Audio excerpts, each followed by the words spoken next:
Yes, I'm racist.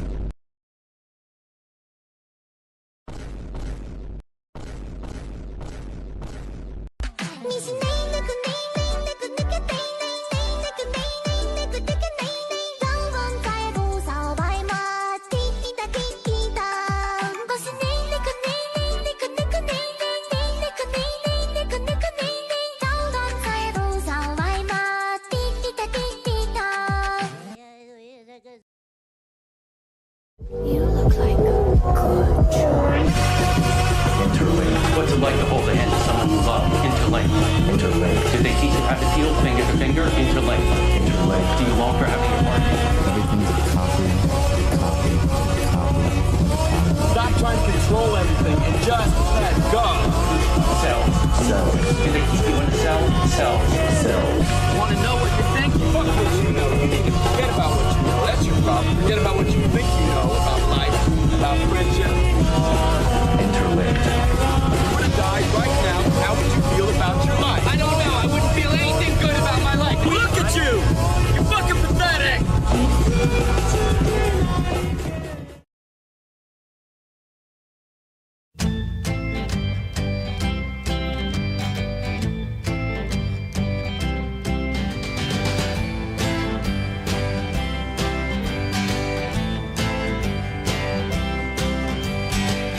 Walking out for love.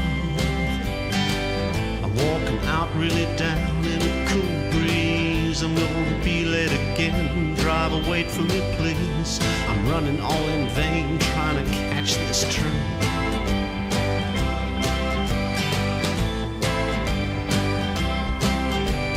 Time don't fool me no more. I throw my watch to the floor. It's gone crazy. Time don't do it again. Now I'm stressed and strained. Anger and pain in the subway train. Now it's 2:30. Long gone the rendezvous. Now it's 3:30. Time made a fool out of me. Now it's 4:30. Oh baby, can't you see? No use in waiting no more. It's a timing tragedy. Think it's 9 when the clock says 10. This girl won't wait for the out of time man.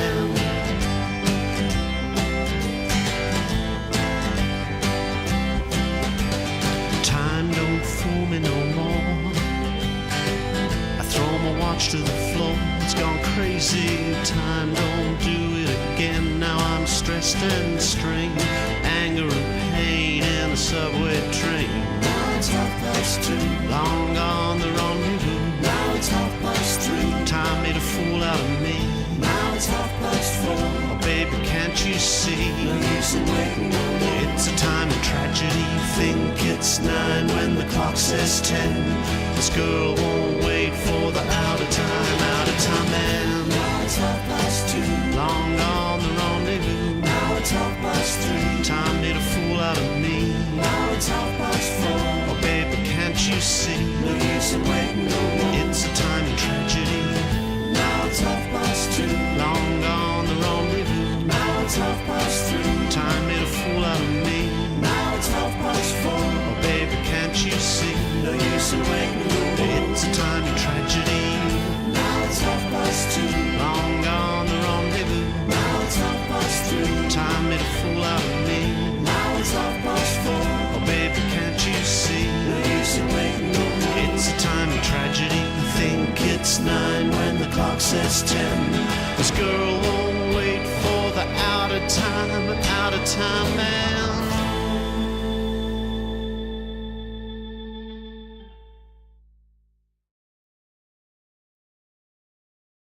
Good morning, dog!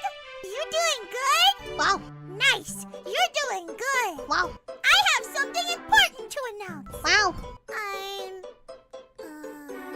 also doing good! Wow! Alright, we're back. And I don't know if you can hear it, but the cricket is still here. He's getting smart. He's getting sneaky. None of my usual tactics are working. I let one of the cats down here to try to hunt him down, but he's learning. But yeah, it is an exciting day. For one, we were on Saturday, and I said I was going to move these to Monday instead of Saturday because we wanted to watch anime. And that is true. That is true. this was a very, very special exception to the rule. So just be aware that I put Anime with the Boys above, below this. This took precedence. It is very, very important. Sweat Creeper, $2. Let's go. I'm ready for girl failure. Yeah, good shit, good shit, good shit. What was the song from the beginning of the stream? It sounded familiar. Which one? You're talking about the ambient sound? That was the Frank West theme from Dead Rising. The second one, that is Out of Time Man by Mick Harvey. Very, very good song. Very good song. Does Space Marine 2 work for you now? Space Marine 2 works, and it pissed me off. Why? It's because I put it on an external SSD, and I moved it to my main drive. That enraged me to no end, because when I was posting about it, I was like, hey, I finally figured it out. I had people going like, oh, yeah, don't put it on an external SSD, put it on a main drive, and I was like, no. Okay, take a fucking step back there. Take a fucking step back. I can play Cyberpunk on my computer at 1080p, 60 FPS, max settings, on the external SSD. I can do that. I can play other games just fine on that external SSD. Out of nowhere, now you can't even buy an external SSD and you have to use your main drive. That's a new rule I didn't fucking hear about. Okay. I'm just accepting that Western devs do not know how to fucking optimize like shit. Because that is ridiculous. What's even the point of selling an external SSD if it's going to be treated like a normal hard drive by a fucking game? You know what I mean? Like, the reason you would use an external SSD is you don't have enough space on your main drive because the shit's becoming a fucking system hog. It only worked because you were so mad about it. It would fit Warhammer. It would. Yeah, it's supposed to support the kernel level anti-cheat. Yeah, right?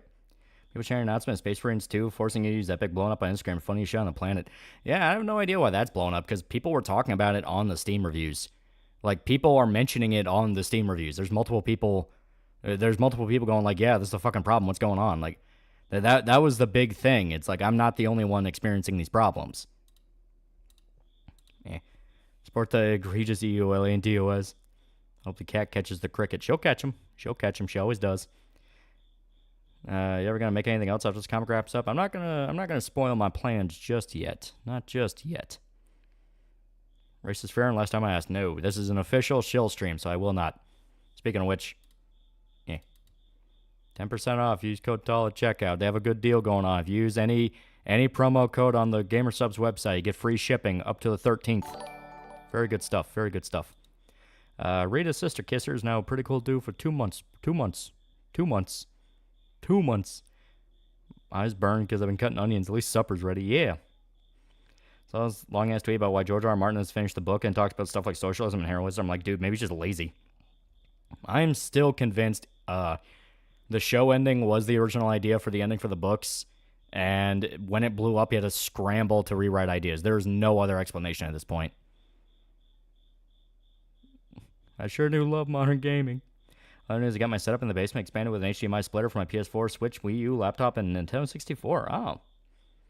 Can you use Look at Me, I'm Donkey Kong? Look at me, I'm Donkey Kong!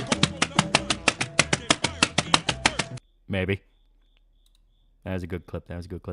Swift Creeper is now a pretty cool dude. He's a pretty good guy. Pretty alright guy. I think he's okay. Show's gonna come to your house commercial, so they don't use the code, yeah. Getting a show is the worst thing for George R. R. Martin. He'll never finish. How are things with the comic? That's what we're here to talk about today. We have reached the promised day, the exact promised day. We are in full shill territory now. We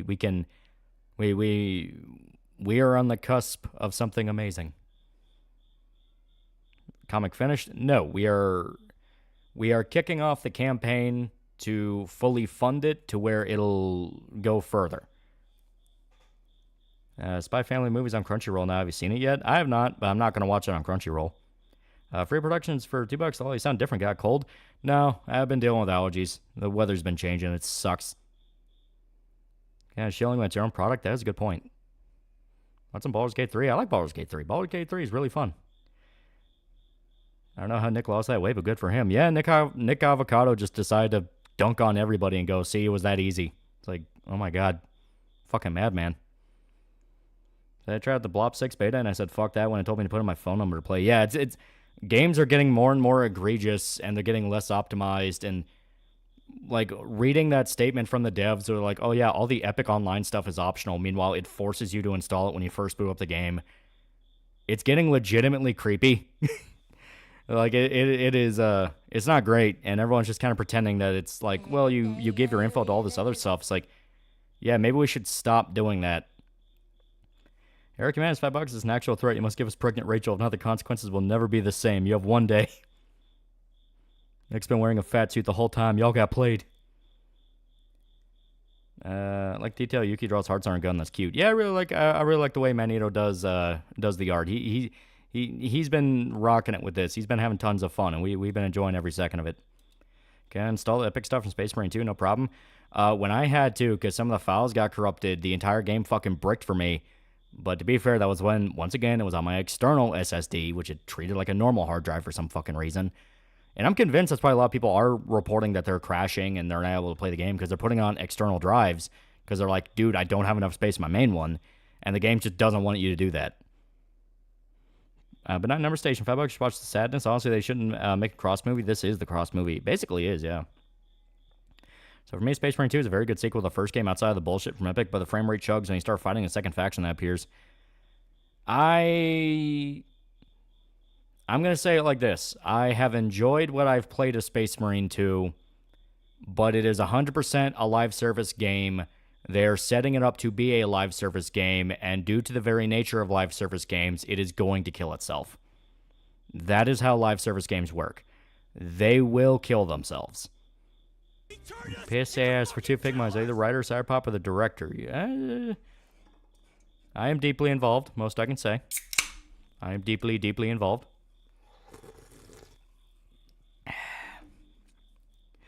Alcado losing all that weight means I got no excuse. Exactly, got no excuse. Got Shadow Warrior for $6. Pretty cool. I'm going to get Astrobot next week after I paid. Is Astrobot any good? I'm hearing a lot of people talking about Astrobot. And Space Marine 2 dev, Saber Interactive, and aren't they Russian, therefore not Western devs? No, it's, for one, it's Focus Entertainment, so it's kind of a back and forth. And two, when you look at the game, it's a Western dev game. It is a Western dev game. Like, all Space Marines just so happen to be racially diverse. There was a racially diverse woman in charge of a faction of Imperial Guard. There are hints. It's not egregious. It's not in your face. There are hints. Should I really like the game? I'm going to need to play it then. And yeah, as stated, it is a live service game. I mean, there's 2 separate multiplayer modes. They've announced season passes. There is an obnoxious loot system. The UI looks like Destiny. It is a live service game. Norn's now pretty cool dude. Pretty cool dude. You know, watch show streams, rip, it's Jover. I passed out last night. I don't know why I was so tired, but I passed out. There's a female Imperial Guard commander in the first game. There was. The 1 and 2 is... How do I put this in a way where it's not poisoning the well of the game?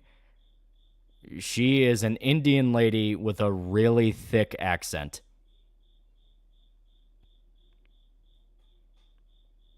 Is Metal Gear 5 story bad? It's not bad, just not finished. Like, it's literally not finished.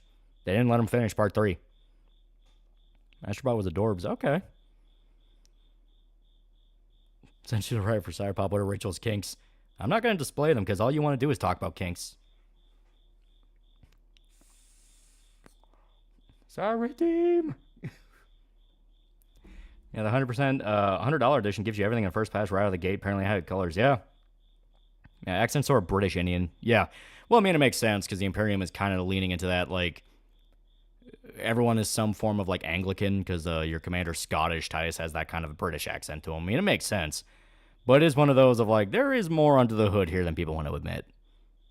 Little 4 or $5. Was anyone being malicious, Nick Ocado? Everyone I saw was being mean to, were telling him what he was doing was dangerous in the reverse course. I have no fucking idea. I didn't really pay attention to them that much. I only saw the out of context stuff. Alice for 2 Figmas. Do not redeem, heretic. Do not redeem. Cricket be spitting, giving the mic. He is sneaky. I've been trying to find him all fucking day. Think we would have fought Solid Snake in part 3? No, he would have been too young. Also, he never came in contact with Big Boss, or at least Venom. And Grim Darkness, Far Future. Everyone's from Great Britain somehow, yeah. Yuki smart in combat, or she reckless? Kind of both. If she gets into it and thinks she can easily win, she'll get more reckless. Got Cricket. I know, he's sneaky. Saw Rashomon, pretty good film. It's an all-time classic. He didn't poison the well. He shot the gorilla in the Cincinnati Zoo. Well, it's like I said, it's... The whole thing with Space Marine 2 is it is genuinely fun to play, but you can see the signs... Oh, this is a live service game, and by the nature of a live service game, it is going to shit its pants.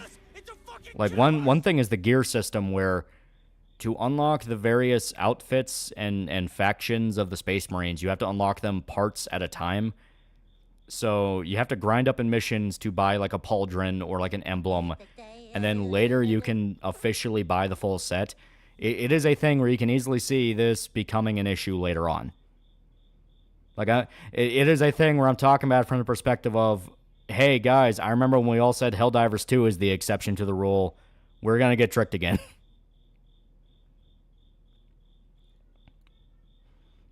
Yuki has no kinks. Her bottom is custom made and is of high quality. As such, kinks and errors are not present in this form. That's not what they mean. Indy Me on TV mentioned you today in his video about Space Marines 2. Like I said, I don't know why it's that specific screen cap going around, because like other people have been complaining about it on the Steam forums, and I think showing more people talking about it would make the point better, because it wouldn't just be me in a Discord server talking about it. It'd be the entire fucking Steam page, you know? As part of the multiplayer, is the campaign also affected? Customization affects multiplayer. Campaign you cannot customize because specifically it's about Titus and the unit he is in. So that's already predetermined. How often does Yuki lose her clothes from gunfire, shredding it throughout the story? God damn, y'all are fucking horny. Situation where you both don't want to give an inch, but you also can't blow it up in Sephiroth speech about it. Yeah. Well, that's why I was saying, like, I like the game. I'm having a lot of fun with it, but I can easily see, yeah, in about a year or two, this is going to shit its pants. Let's be real. No one cares if it's live service as long as it's good. That's the point, though. There is not a single fucking live service game that has not shat its pants. They will fuck up. Like, we all thought Helldivers 2 wouldn't. It fucked up before the year was over. These games are destined to die because that is what a live service does. It is alive, therefore it can die. Apparently JJK mangaka is a woman. That makes sense. I think people are ready. Something's rising in chat, and I don't think it's a shield hero. Yeah. So. Cracking my bones. What about Warframe? Warframe has had multiple controversies. In fact, the new wave of Warframe, where it's kind of getting better, has been off the back of another controversy where fucking Tencent bought them. Speaking of females in Warhammer, those new custodians, am I right? Yeah. The funny part is, like, they established the Sisters of Silence in that same episode.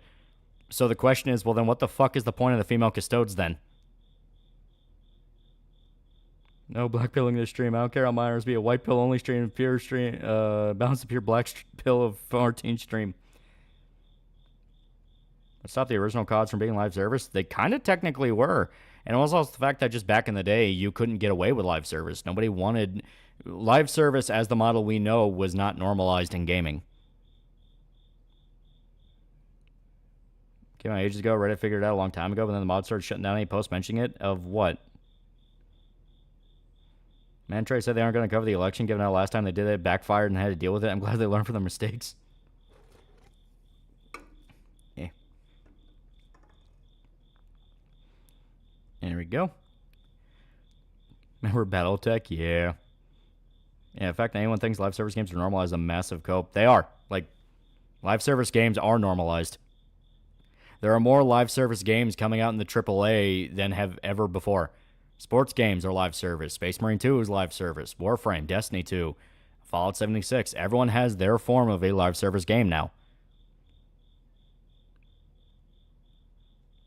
It's time to shill. We're here for the shillings. That is true. That is true. We need to... I say we get the show on the road here. Hear about the 14-year-old getting set on fire in another student in Canada? It sounds like Canada. They're crazy people.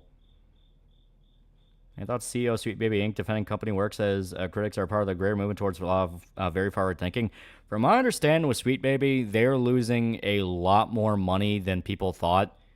Someone said it, I think last stream or stream before, that they were on a stream and they were just screaming about how they're not getting enough money and they're barely able to keep the lights on. And that to me is interesting. That's something I really want to like track down because like, Vulture's now pretty cool dude for 3 months. 3 months, yeah. On stream, Cricket still being a menace. I can't find him. He's moving around. He's learning. He's adapting. So do you got Rachel and Yuki's misadventures planned out, or we got Pulp by the Sea, your pants riding? I got it planned out. Keep Cricket alive. He has another personality. Box Media Files, now pretty cool dude for 3 months. Pretty cool dude for 3 months. Pretty good. I was in South Park doing specials on episodic seasons. They need to stop trying to follow headlines. Them trying to follow headlines only destines it to age badly.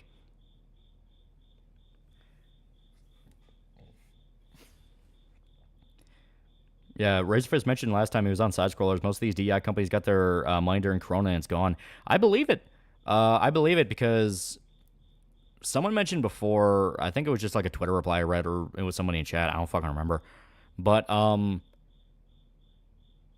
games and gaming culture have to plan 5 years into the future. So a lot of the stuff we're seeing was explicitly planned out like 5 or 6 years ago.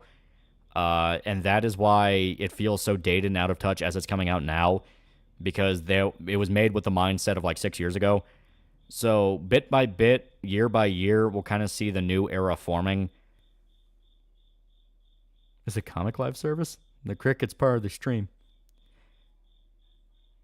You think people that fun and Sweet Baby pulled out and make a new DEI to keep in the shadows? They're going to do what they can to try to make both sides happy. Like, the big thing with corporations is they are explicitly taught to try to have their cake and eat it too. You need to make every single side happy, and that's why they do so much to sanitize and remove all personality and any edge, because if anyone's angry, you fucked up. You know, that whole thing. But the whole idea around it is they're going to take the controversies into account and do what they can to play even safer and you know, hunch even that much more into the turtle shell. Cricket sounds close, but on the quieter end. It must be behind the desk. Shit behind the desk. I look behind the desk. He's not there. I looked in the bathroom. I looked in the like storage area in the basement. I don't know where he's at. He might be in the walls. Apparently NAACP and the University of South Carolina against Kamala. Does Yuki have twin tails in that pic? Twin tails peak. She has really interesting hair. I like her hair. Can you hear the cricket from upstairs? The lucky cricket from Mulan. He might be lucky. Maybe. It's in the goddamn walls. Myron, the gotcha games are technically live service games too, and and you can ignore they're practically plentiful than before. Yeah. Check out Dorleus and Associates yet? I have not, no. My gotcha games are, oh yeah. How do Yuki and Rachel know each other? You'll see in the actual comic. You'll see in the comic. Speaking of which, let's go ahead here. I'm going to do one quick thing.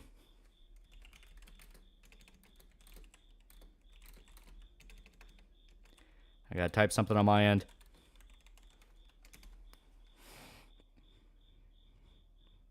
I gotta get permission for the launch.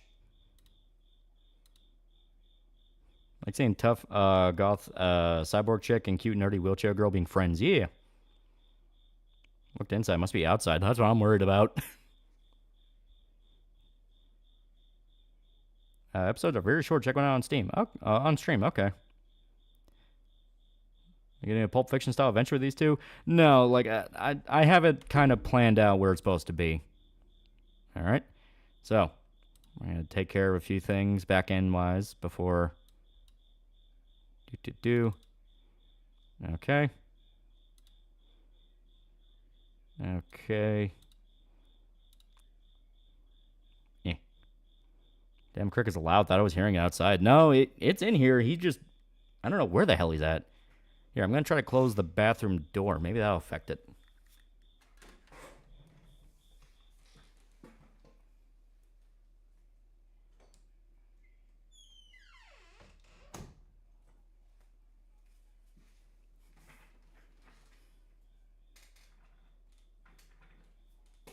All right, I muffled it a little bit. So he's got to be in the vents in the bathroom.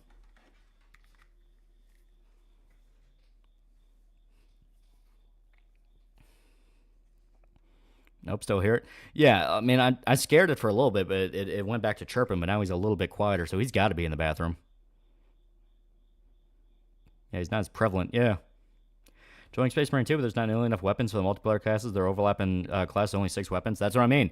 You are seeing the beginning of a live service game. They're going to drip feed in content bit by bit. But okay, give me one quick second.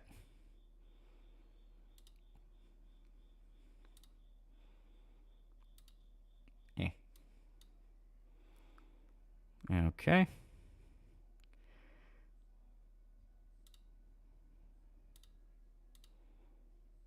Making sure on my end. Testing. Yeah, can you guys hear all right? Let me make sure I can hear my phone.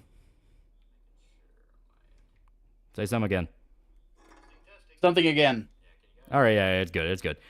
Alrighty. So, yeah, we have a gentleman here. According to some, I'm a gentleman. Not to everybody. Yep. Hello, everyone. It's Micah Curtis. How's it going? Yep. So, this is the guy that's been helping with this little project we got here. Kind of a fun little thing. Oh, yeah, to say the least. This has been... Putting this comic together has been a blast so far. Oh, yeah. It definitely... I have to say, like, with all the BS that I've gone through and my own adventures in comic book making, this really re-energized me, to say the least. So... And I seriously cannot wait for you guys to read it. Oh yeah. I don't say that often. Okay, maybe I do, but I only say it when I'm excited. Yeah. Mail on stream. Yes.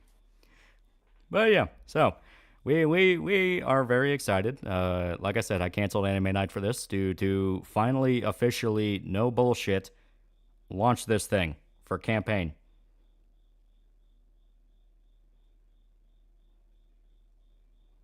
I'm letting Are you ready to hit the button? I'm letting the excitement sink in. I'm letting it sink in a little bit. Everyone's asking if we can name the cricket. What? Give me one quick moment. I'm going to see.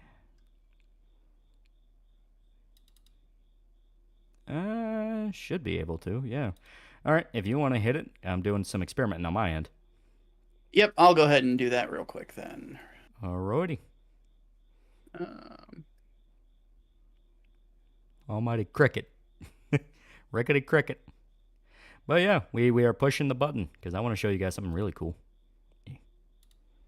Oh, it's needing a primary contact. I'm going to put myself in for that. Yeah, I may as well.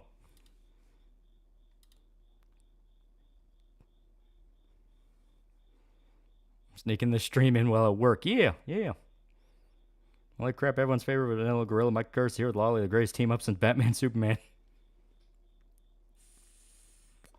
See, I'm like Batman, only I'm addicted to nicotine.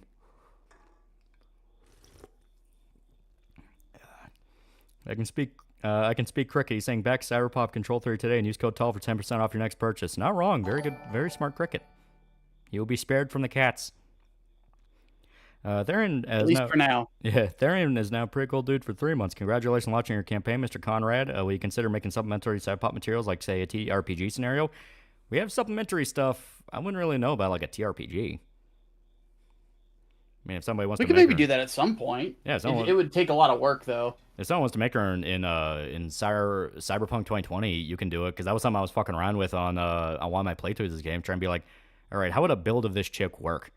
And it's mostly cool, because cool effects handguns, reflex, strength, not a lot of intelligence, so you can't be a wizard, but fitting. You gotta have some drawback. He'd use Berserk, for sure. Oh, yeah. And Ripper Blades. Yeah. Wait, was Micah Curtis in Kick-Assia? I was not, no. I'm kind of glad that I wasn't. I think I was... When was Kick-Assia? That was like 'Cause 2008. I'm trying to think of the one that was... Which one was Kick-Assia? Was Kick-Assia the one where they take over country? Yeah, they were in Arizona. Okay, I was with Channel Awesome when that happened. I was not there for the production. I was busy I was actually working on Blistered Thumb stuff at the time. Oh, they're saying Kick-Assia was 2010. Okay, that makes sense. Yeah, it was 2010, 2011. Yeah. Saleable based is now pretty cool due for 3 months. And pretty cool due for 3 months. 3 months. 3 months. Nevada, not Arizona. I thought it was Arizona. And don't matter. Yes. I thought it was like some border. Anyway, Eh, campaign is live. Yeah. And the so real quick to everybody in the chat, for everybody who's signed up for the email list, go ahead and check your emails. And you will see an email from info@grindstonearts.com. That is specifically for your mailing list perk. So whenever you click that link, it'll take you to the campaign, and the first perk you see will be the one that is for you. As you can see, I have a little thingy for it up. I have a little thing.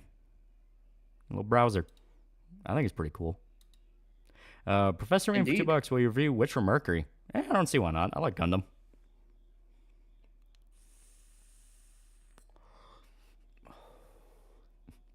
"2010, how does it feel to be 14 years older, Mike?" God, don't remind me. If you want to know the existential crisis I had, I'm halfway through the Dead Rising video, and there was a point in the video where it kind of hit me. It's like, oh my god, Dead Rising's almost 20 years old. Mm-hmm. Yeah. Not gonna lie, 2010, 2013 Channel Awesome was the golden age for me. We had nothing else to watch. Red Letter Media wasn't really off the ground yet. Yeah, I think I remember when they put out their first reviews was when I around the time I was working for Blistered Thumbs, I think. Yeah. That's right, Jay. But yeah, okay. So, we are officially off the ground. It is now officially live. So, we shall do a little bit of explaining. A little bit of explaining for what's going on here. Already have 2 people backing it. Holy shit. Yep, I have a feeling that people are going to be going at this pretty hard. So to get it right out of the gate, for those of you wondering, where Docky, on the right side of the screen, scroll down through the tiers. We have 5 of each available. Mm-hmm. 5 for Rachel, 5 for Yuki. Mm-hmm. However, if these sell out quick enough, we will open up more orders. Mm-hmm. So for those of you who want the Dockies, right there. Yep. And we shall break down, just real quick, what each tier will be. Let me get down to the page with the tiers so I can read them out in full. Yeah. Damn it. Where is it? There it is. Okay. Oh, son of a bitch. I scrolled too hard. How dare you? Yeah, no. Here it is. Okay. So, the first one, the most basic, that you don't care about any of the side stuff. You don't care about any perks. You just want to read this fucking thing. You have the $25 tier, which is the cover A, which is the, I know I have it somewhere. I got to pull it up. I should have gathered these all in like one big folder, but I just didn't. But you have the original cover. The original cover drawn by Manito, the artist, and colored by a Filipino guy that we throw peanuts at sometimes. Yes, his name is Christian, and he is a very nice boy. Yep, he does good work. He worked very hard for this. That is the most basic. You don't give a shit about anything else. You just want this. Does the Docky tier come with a comic? Do we have to order another tier? The Docky... the Docky is separate. So it's what we call an a la carte item, which there's only a few. This, and then there's a giant size poster, and I think that, and then a secret tier, or a big tier that we'll mention later. Yeah. So yeah, because it has to be shipped in its own box. So we can't really like and it's being shipped from another company to you. Yeah. So we actually don't touch it. So Yeah, it's that's why it's separate. It is a separate thing. There's also shipping to get involved with, because obviously the dock is a lot bigger. But there is, as stated, a larger tier. That is, real quick, Big Buddha 88.94 for $200. That's pretty fucking God good. damn. He didn't say anything. He just has his little Rachel emote of her like giving a smug look, and I like that look. I'm gonna give him a little heart. He worked very hard. Yes. Yeah, he did good. He did good. I'm giving him a clap. I'm giving him a clap. I'll join you. Everyone Golf clap. clap. Everyone clap.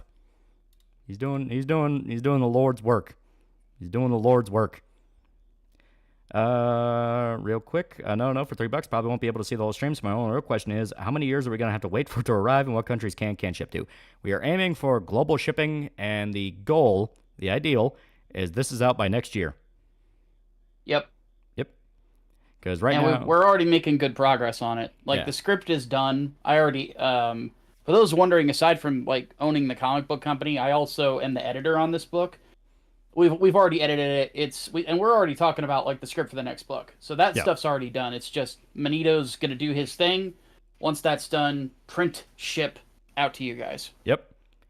Crashman Cook for $250. Do I need to beat the gay out of my offspring if I finally installed Epic onto the computer's main hard drive? I wouldn't say not do it. You just spent at least $50. Mark and I have $2. I still can't believe this is actually happening. Glory to Hagen. I also, for some reason, I have the headcanon that Yuki would monkey's paw someone. Like I ask her for a hand job, she says okay and rips off my dick. She wouldn't know what she's doing. She's very innocent. Then Lulu for $2. Will you sign any copies? I don't see why not. Like personally, I think that'd be fun. We'll have to talk about how we make that happen, but it can be done. You're in the same state as the guy who's shipping them all out to everybody, so yeah, it'll be good. It's doable. Are you legit looking forward to the World 34 of the comic? It's free advertising. Go fucking nuts with it. And now we've jumped up to 10 backers. We're already at 655. I'd say that's pretty fucking good. Good. We're getting started pretty well. Yeah. So, to move on to the next tier, because we're not even done explaining tiers yet. Be amazing. Oh. Okay, I want to be sure that Big Booty didn't say another one, because everyone's going Akasupa. Like, all right, they're just talking about the first Akasupa, and that's pretty good. But the second one, the second tier, same price as the first, so $25 is... Oh, damn, I actually have to click on the... Come on. Fighting a little bit. All right. I guess I don't have it saved on my computer. It's on my cell phone. So just give me one quick second. I know we post about it in the actual, in the server. Yeah. If you need a quick version, I can always just give you a link. Hold on a second. No, I literally just pulled it up right now. Okay, cool. Yep, here we go. But the second one is the Canon. Oh, now I got to resize it. This is a big one. Holy shit. Big boy. Yeah, the Kanan file is huge. Oh, yeah. It's fucking massive. I'll get paid until the 21st. Damn you, I want that donkey. But yeah, we have the second one, which is the Kanan white cover. The Kanan white cover is really cool. That's done by very good artist. Very good artist. Piss has two fake minds. The Rachel Ducky's mine, you gays. And then Freak Productions, $2. I'm a goon now. Let's go. Yeah. I'll explain that later, but you can be a goon. You can goon it up. You might be able to goon. Went for the Kanan cover and the poster. Both look really dope. Nice. Yeah, cracked 1K now. Yeah. And again, is Comic going to have physical copies or just online? We've been debating. I want to do both. I want to have physical and digital. Shit, we forgot to put a digital tier up. Well, I'll have to do that. Yeah, that can be something that we can kind of add into, because my assumption is that can just be like the basic 25 one. It's like you get a physical copy and a digital one, because that's just a PDF file at that point. Yeah, we'll figure something out. Yeah. Oh, not only did we crack 1,000, we are at... we're almost at 2. Yeah, we're almost at 2. Yeah, pretty good shit. Yeah, good shit. Can release issue by issue or all at once. We're doing this issue by issue. This first one's going to be like 72 pages. Decent little introductory to what's going on in the world and all this shit. And you guys get to see how it all comes together. Real quick, I want to answer a question out of the chat from ATT. He says, if I buy the Virgin covers, do I get the comic too? When you buy the Virgin covers, you're getting 2 comics. You're getting one version of the full book with that cover, no trade dress. That's what Virgin means. And then you get another copy with the other cover, no trade dress. Yep. We're going to spoil you guys rotten. And it's going to be nice. It's going to be nice. Only 2 Rachel Dockies left. Everyone really wants that Docky. I mean, to be fair, though, the artist who made those, guy by the name of Ludacris on Twitter. Give me a sec to shill his account, because he's a really good artist. He does really good stuff. Here. I will put him into the chat. Yeah, he's the guy that did the Rachel Docky that everyone's loving. He really shot for her having a dumpy, and I think that was the right call. And it's like, everyone went straight for it. A lot of hip and ass people in the chat. Fellow men of culture. I can get behind that. Yeah. Pun totally intended. And Optimus in the chat makes a good point. For those of you who also want those Virgin covers, check your spam filters just in case. And or just search for info@grindstonearts.com. That's the email that it came from. I'm sorry you didn't ask me to do one. We leaned on just having 2 for now to test the waters, and we already had Magneto and this Ludacris guy do it. If we do a third one, I'm absolutely asking you, because you also enjoy your women. So, fuck it, why not? Yeah. And hell, like, as it seems, demand is definitely up there. We may actually have to beg you to do one. Yeah, no kidding. Yeah. Alrighty. Yep, we're at 2,500 now. Pretty good shit. Holy fuck. Yeah, with just 23 people. 23 people. Pretty fucking good. Pretty fucking good. And to put it in perspective, we had 510 people sign up for the mailing list before this thing even fucking started. 25 people have backed it, and we're already at 2,500. Put that in perspective, guys. That's not even a fraction. That's pretty fucking good. That is pretty fucking good. Bad idea if I already have ideas for a fan story. Fucking go crazy with it. As stated, free advertising. Yeah. Call per sign $5. Man, feds are really ramping and getting the schizos out, trying to reignite the gun talk. First Georgia High School, then Seattle, now London, Kentucky. Yeah, they want to get in the way of the comics, but we're not going to let them. Yep. Big Buddha 88.94 for $100. I'm a goon now, but I need bigger tiers. I want to drop 1K on this. Honestly, I don't even know what I bought. That's pretty good. You also get a little heart for that. I'm going to give you a little heart for that. I'm putting it right up on the fridge. Right up on the fridge. Yeah, Rachel's currently sold out, you bastards. Like, we really Holy shit! We really underestimated the love of the Docky. We kind of did. It's like, holy shit, goddamn, man. This is the first fucking night. Oh boy, you hyping me up. We got 3 more Rachels, folks. Or not 3 more Yukis. Yeah. Boy, you hyping me up. Dude, at this point, like, we've already sold out of the Rachel one. We may need to ask you. It's a fucking killers! Saying you already sell t-shirts, but you add some designs from CYBER0P in your store. 75 shirts will eventually sell out. Oh yeah, probably. Like once this hits the bricks, I can definitely see it being more of an actual storefront where people can buy merch. Kind of like the Black Powder Red Earth guys. At least $50. Yeah. Well, that's basically what the in-demand phase is. So for those of you who haven't like seen much with Indiegogo before, basically once we hit goal, which looks like might be tonight, whenever the campaign's like time period ends, whether it's 30 days or 60 days, it goes into what's called in demand. And that effectively turns it into a storefront until you fulfill the comic and close it out. Yeah. Ravioli Squishy for $2. Let's get this thing fully backed by tonight. I would not say no. I would not say no. Yeah, well, let's do it. I'm down. I'm not going to say no. Yeah, fuck yeah. Vulture 2 Figma has purchased book and poster. Best of luck, brother. Yeah. 32 backers and halfway through. Is it really? Oh my god. Let me refresh it again. Yeah, we're almost halfway there. We're at 3105. Yeah, goddamn, motherfuckers.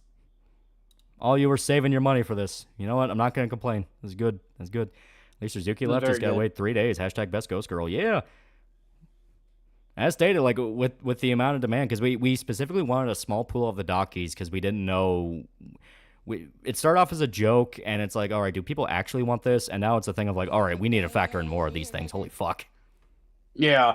You really underestimate how much chat loves Rachel. We really did. But okay, so that was the second tier. We're not even all the way through the fucking tiers. Yeah, no kidding. So the next, We didn't even explain Kanan White, so I'll do that real quick. yeah, go For ahead. those who Go don't ahead. know who Kanan White is currently he's a guy that I've known for a while from back during my Comicsgate days. And he currently is the art editor over at Rippaverse. But before that, he was known as probably like the most unsung comic book artist on the indies. The main book that I would recommend for those of you who are interested in his art style is called Uber. Yeah, Uber is UBE. really popular. It is a alternate retelling of World War II where the Nazis actually got actual super soldiers that have superpowers and shit. And it is gloriously fucked up, but also a very grounded and really interesting story. So... Well, you and Mike could show this at a local con or something. I mean, honestly, with the momentum it's getting, I don't see why not. That'd be fun. I wouldn't be against it. I mean, Hatman and I have talked about for ages taking stuff from the label to conventions. So yeah, it's definitely, as long as things keep growing, I want to be out there for sure. Yeah. So Wolfenstein meets The Boys. That's kind of a lot more of what Uber is because it's explicitly superheroes. Yeah, that's a good way of putting it. Yeah. Yeah. Uber is really, really popular. Kanan right now is also, you'll probably recognize him because he is working a lot with Rippaverse stuff. And wasn't he the main artist on ISOM? No, cover artist. Okay, yeah, cover artist. Yeah, he was cover artist. He hasn't for done ISOM. a lot of interiors lately. Yeah. But he's a super cool dude. The minute we told him the idea, he fell in love with it and was like, oh, fuck yeah, I'll do a cover. And that was really cool of him. Yeah, one of the nicest guys in comics. I love that guy to death. Oh, yeah. We get Yuki Fumos. That would be fun. Like, we're now going to have to factor in the fact of, like, all right, there's a lot more enthusiasm than we expected, but this is a good problem to have. These are good problems. We like these problems. We are now at 3,500. Halfway there. Yep. Living on a prayer, etc. Eric Jimenez, $10. Mark, I'm speaking directly to you. We demand a cover art of Rachel pregnant, surrounded a wheat field, wearing a sundress. If we don't, billions will suffer by your inactions. That is oddly specific. For some reason, they really want her pregnant. So, hey, you never know where the story's gonna go. Yeah, you never know. You never know. Yeah, Yuki Daki ordered. Yeah, we're gonna have to start factoring in more Dakis. Holy fuck, these things are selling like hotcakes. God damn, man. Yeah, no kidding. Maybe in the minority, but I like Yuki more than Rachel. Hey, you like the punk vibe. I really like the way Kanan draws her. She's kind of like an '80s metal girl. I kind of like that. Yeah, absolutely. Yeah, I think it's cool. Let me check a few more things on my end. Yep. Another guy bought the goon. He decided to be a goon. Very nice. Yeah. Making gooning work for you. Yeah. Rather have a Prego Yuki. We have one more goon to go. Yeah. Rather have a Prego Yuki, Ghost Robo Pregger version of Armitage. First comic I ever bought. Yeah. This whole thing works out. I want to see Roll 34 flooded with CYBERP0P art. Yeah, that's the goal. Bring it. I know. So the next tier is the book and poster, which is, we have some poster designs. They're basically the cover designs, but like blown up to be big ass posters you can hang on your wall. Yep. And I think they sound really cool. They are. Yeah, especially the Kanan one. The Kanan one, like that would, I could unironically see that go up on the wall. That's fucking dope. Oh, dude, yeah. I'm probably gonna have one sent to me after the campaign's over to put on my wall. Yeah. Because I've got from our printer that we use, I have the cover to my first comic, Inglewood, and the cover to my second comic, 3 Nights, 4 Days, on my wall, and they look gorgeous. Like my whole thing with this, and I guess it's a company policy now, is that we like to have, like, art is meant to be enjoyed. It's meant, to be interacted with, to be seen. So throwing it up on your wall in a nice frame, I encourage it personally, because it's a great way to light up a room. Since someone brought up, have you seen Armitage 3? It's pretty neat. I have not yet. I've been meaning to, but I haven't had time. I like the look of it. The notable thing about it is that the English dub is like, the actual character of Armitage is voiced by that one chick from Natural Born Killers. I forget her name. Really? Yeah. And I am gonna have to check that out. That just sounds fucking weird. I have a thing for girls like girl characters like Yuki. Reddy from Black Lagoon's my high school crush. She does have kind of a similar manic hyper killer energy. Yeah. Yeah, Juliet Lewis. Yeah, that was it. There you go. Yuki gives off Sniper Wolf from MGS vibes. Not really. I understand why, because in the cover she's literally holding a fucking sniper rifle, but not really. Cyberpunk is generally not my thing, but this looks good, so I'll sling some money. Yeah, good shit, good shit. Gonna laminate the poster, frame it, and hang on the wall right next to my frame comic of Gun Honey. Ooh. Nice. Is now the only time we'll buy Documakra, or there'll be more soon. We might actually have to bump it up to have more because so many people are buying them. Yeah, we're gonna have to have that conversation of how many we want to open up, because like we've already sold 8 of them. Yeah, we explicitly wanted to have a small pool because we did not know if anyone would actually buy them or if it was a joke. Knowing that there is a demand for them, we're going to bump up the number at some point. We just got to figure out how and why. Or how and when, I mean. Gurius for $2. Are you a fan of Spawn by any chance? Spawn's awesome. Mm-hmm. Atlas for 2 fake monies. Question for Mark. I think you mean Mike. Do you main Doug in Streets of Fury EX? Streets of Fury EX. I don't even... That's a fan game that includes Nostalgia Critic. Oh, okay. Yeah, I've never even heard of it. Yeah. So when's the not safe for work docky of Yuki? We can't show it because it's on Indiegogo, but the dockies are two-sided. Yeah. Yuki you guys have already seen the rear of, of at least one of them. Oh, yeah. Yuki looks like the ghost girl that loser wanted to be.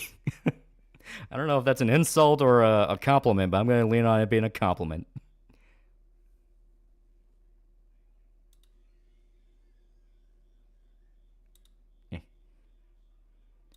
Well, American comics aren't selling very well. Independent comics creators having a Thanos moment. Fine, I'll do it myself. Pretty much. Yeah, can we get a special docu where we get both? I don't see why not. You guys need to reach out to Todd McFarlane. Yeah, that'd be kind of cool. That'd be kind of cool. But obviously, that we would need a few more steps to go. You know what I mean? Yeah, we gotta let's get it out first, and then go from there. I would love that, absolutely. Yeah. And the Yuki Dockies have sold out. Oh my god. Irish Town Inch for $2. Brazilian Rachel Wen. That's funny. That's a pretty good one. That's pretty good. 6K. Oh my god. Give me a sec. Yeah, we are. We're at 4,300 at the moment. Nope, 46 now. Shit. Okay. God, this is flying by. Yeah. All right. And we've only been going for. We only launched the campaign like a half hour ago. Yeah. So where'd all the start? Where kicked this off? Literally just an idea that was kind of scratching at my brain for a while, where I would just sit in my car and I'd be having these ideas, and I'd be like changing music I listened to fit ideas I was having in my head, you know, kind of like making a soundtrack. And I was like, man, this is really fucking cool. I should really do something with this. And it just kind of never went away. Just kind of one of those things. Yeah, I remember you brought it up in one of my live chats. I think it was either for a Mike and the Hat Man broadcast at one point, or I was just fucking around on a game one night, and one of your videos popped up in the algorithm. I don't remember. It wasn't the Berserk one. It was a different one. And I'm like, hey, wait a minute. Didn't Lolly ask me about this like a year or two ago? So I just emailed Lolly out of the blue, and now we're here. I mean, that car that lady crashed into 2 cars earlier, actually. This is something I was sitting on for a while. What tier do I buy to get killed in the comic? That is the Goon tier. That is the Goon tier. And speaking of tiers, so right under the poster one is $40. Book and T-shirt, which is $45, is exactly what it says. You get a copy of the book and one of the fabulous shirt designs. Let me show off the shirt designs real quick. Yeah, because both of these are great. And before that, real quick, Piss asks for 2 fake mines. What is the material and dimensions of the dockies? If you want to answer that while I'm pulling these up. That is a good question. I actually have to look that up real quick. All right. But, oh, that's the wrong one. That's the transparent one. I got fooled. Here we go. This is the... Oh, damn it, I fell for the transparent one again.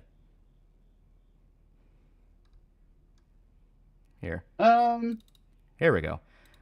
This is one of the shirt designs. This is the one that Envy actually did make. Envy in the chat, he was like, man, I wanted to do one of the docu ones. He made one of the shirt designs for us, and I really like it. I think it's really cool. Still remember the stream he told us about the comic idea. Yeah. The size that I'm aiming for would be 50 by 150. Because it's not like gonna take over your whole bed or be extremely expensive. Yeah. Nikocado Avocado played us like a damn fiddle.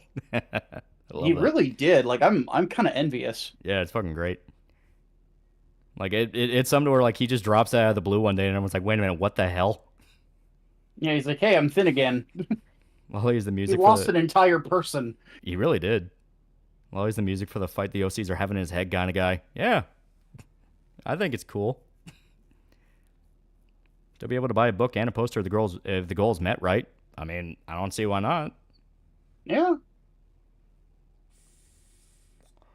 Any stretch goals planned? We're not limiting you. If you want more stuff, grab it. Go for it. This is the first day. Like we were just trying to get a test of the momentum for the first day. Lou 4 for $2. Got both covers. Not a goon, but I support you. Yee, good shit. So our head of marketing, Wayne, he's in the chat, Optipops, has made a suggestion. I think I like this idea. How about this, guys? That we got one more Yuki Daki. That sells out in the next 2 hours. We'll open up new ones. Plus, we'll do a combo pack where you get one of each. Yeah, I think that'll work. So we pay for the Daki, do we still get the comic, or is that a separate payment? Daki is a la carte, so it has to be its own thing because of like shipping and a lot of other things. But there is a tier where you get a bunch of stuff all at once. Yes. Okay. And speaking of which, so here's the first shirt design. It's The Future Belongs to the Losers. This is the one by Envy Machinery. I like this one a lot because it's Rachel passed out at the... You know, it's Rachel passed out at her desk, and if you look close, she's like accidentally deleting System 32 on her computer because she passed out on it. It's great. Yeah. It's a very Rachel thing to do. Yeah. 2 hours. This shit's going to sell in 10 minutes. Yeah, right? Like, we're not even at 10. It's not even 10 p.m. Free production, $2. Yuki and Rachel, Yuri Pillow, or Dojin Wen. But here is the second one. I got to track down where it's at. Like I said, I did not do any management on these files, but this second design is by Sai, who has done a number of different designs for us, and it's one of Yuki, and it's You Think You Can Survive a Night with Her. So you get both. You get a shirt design with Rachel, and you get a shirt design with Yuki. So you get to pick which one you like. I think it's pretty dope. Yeah. Yeah. You know, somebody mentioned ZZ Top legs earlier, and yeah. Yeah. I mean, that's kind of her thing. She is a dancer, so it's supposed to be kind of like a very leggy woman. Yes, to say the least. And yeah, we are at 5,200 now. Holy shit. I will not survive. Does Yuki say big and pretentious words sound smart and Rachel just bangs her head against the fucking wall? I don't see why not. That'd be funny. I saw the Nick Cotto video. When the actual fuck, this social experiment?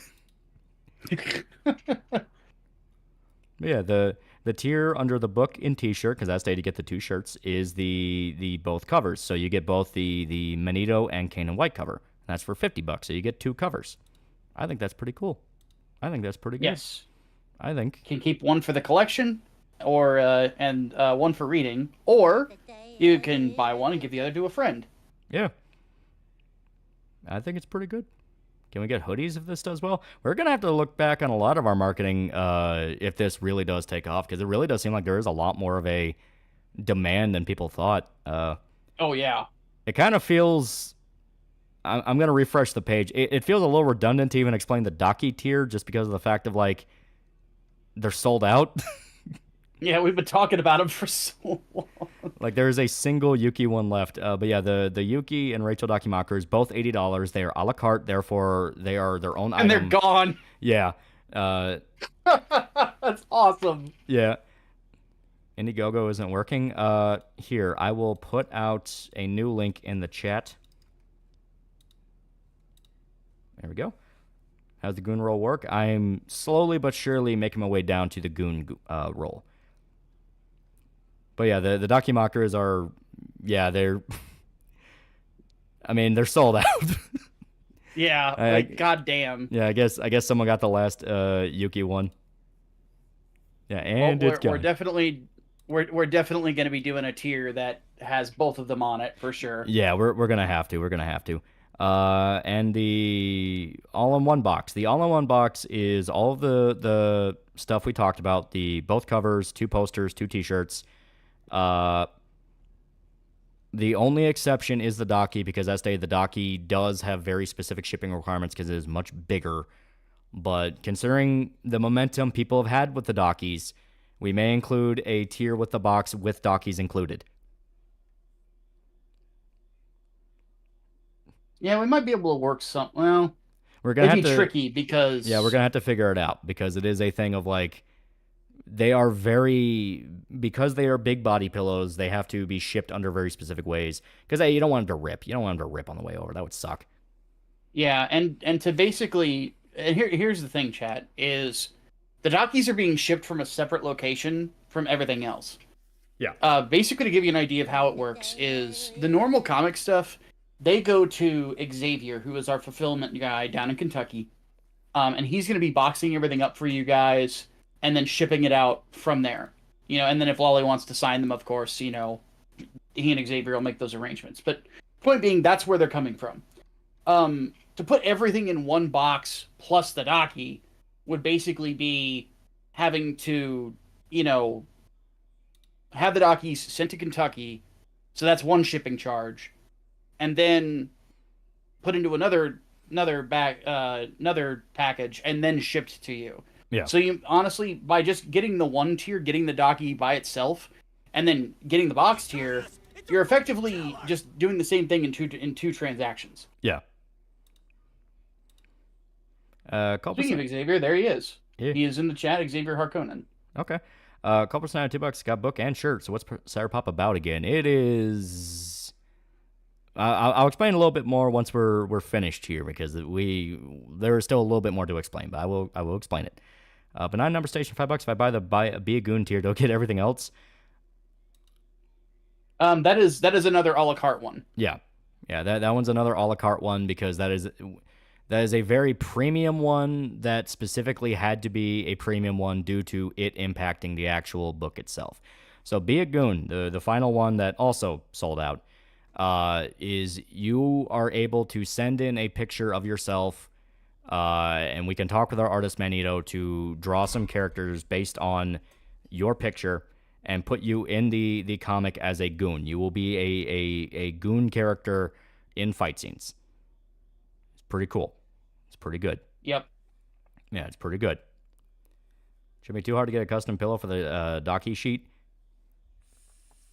Yeah, it's not a matter of it's hard. It's the fact that it's being able to send it out, because some people are going to have to do international shipping, and it's the fact it's a pain. You know, it's a pain having to get all that, and don't want to screw people on shipping costs. Exactly. Yeah. About the comic first indie project I've supported, how many pages is it? It is 72 pages. You can get killed by Yuki. You can, in fact, get killed by the psycho robot lady. When it reaches the point of popularity, do Watchmen thing and have your panels voiced with slide animations. I've had people offer that. Russian Comic Book Geek, the guy who does like motion comic stuff on his channel, he has offered to do it for CYBERP0P, and I'm like, fuck yeah, if you want to.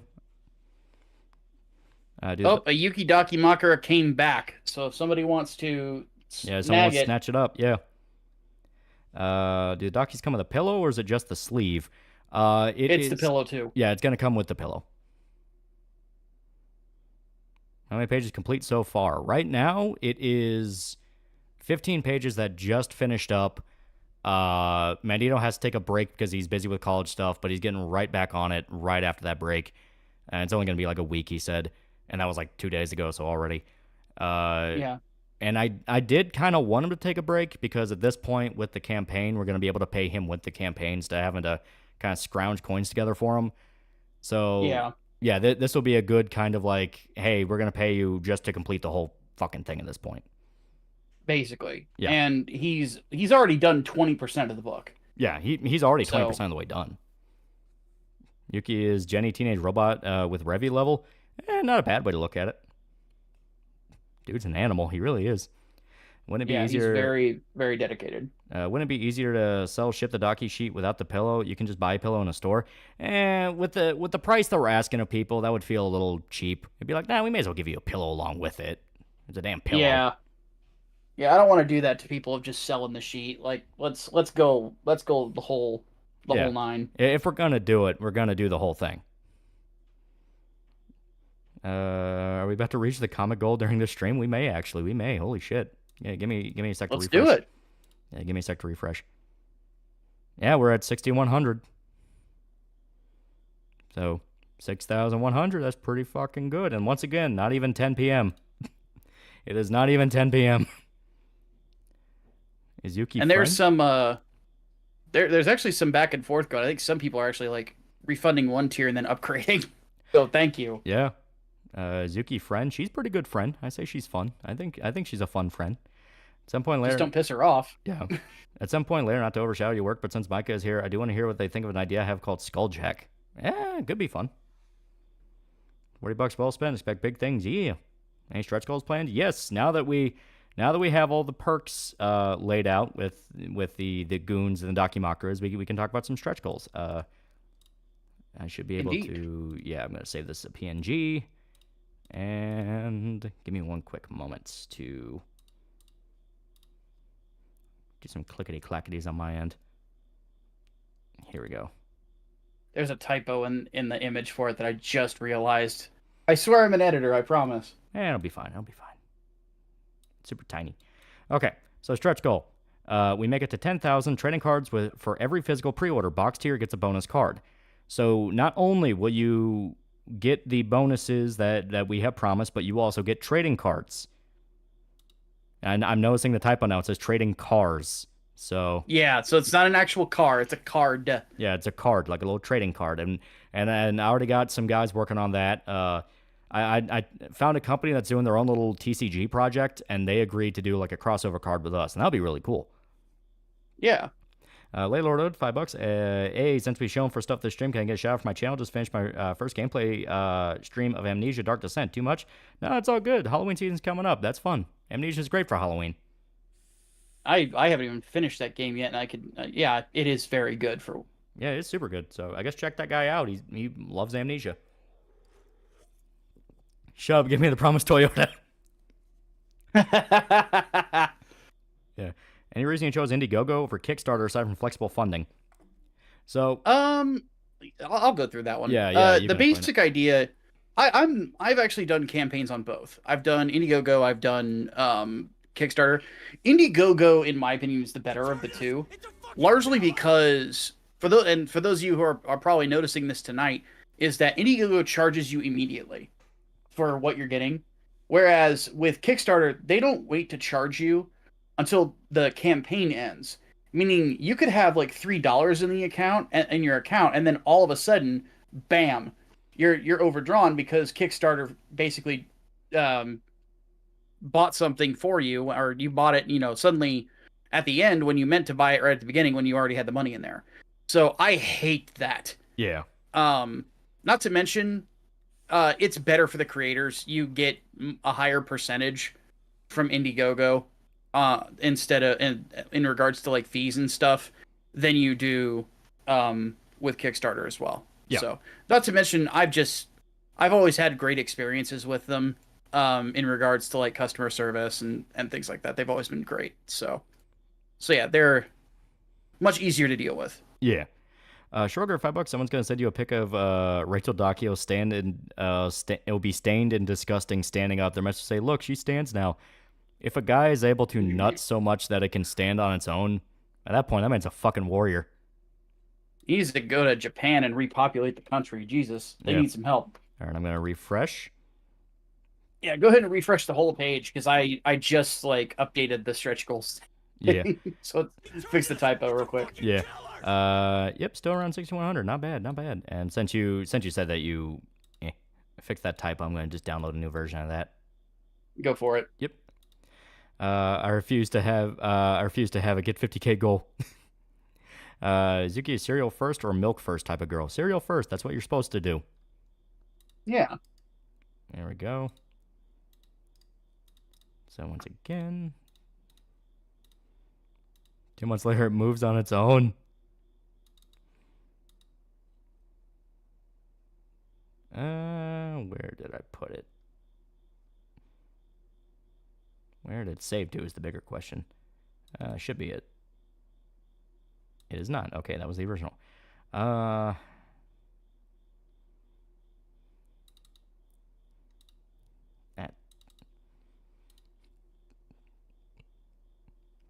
Yeah, it's a problem with having so many images saved. You can never figure out where anything went. Organization, There my it friend. is. Yeah, there it is. Okay.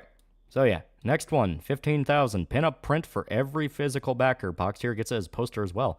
So yeah, this was something that we were discussing back and forth on doing, like pin-ups of the characters. Because pin-up art's always great. You know, everyone loves pin-up. Oh yeah. Just for clarification, for $25, do you get the physical or digital? We will do both. You'll get a PDF file along with the comic. Because it's good to have both. Yes. Please do not jar the dockies. It is shameful. You nut on them like God intended. Make your ancestors proud. Home run. Also, for doing self-promotion, my own D&D module is hopefully getting released this month. I've managed to piss people off with it somehow. Good shit. Good shit.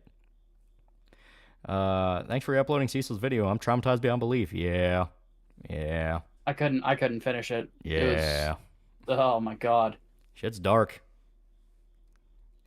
For 20,000 stickers for everyone, Box Tier gets an additional sticker. That's right. We'll also work on getting sticker designs. I think stickers would be really cool. You can put them on your computer or in your car.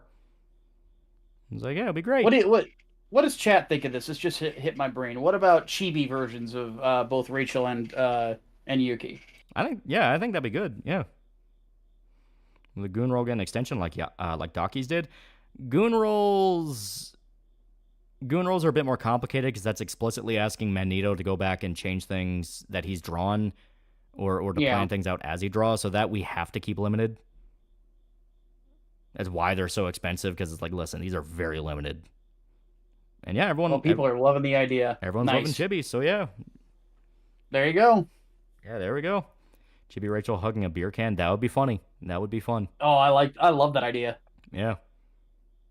Could Yuki handle Johnny's gun? Johnny Silverhand? Oh, yeah. With ease.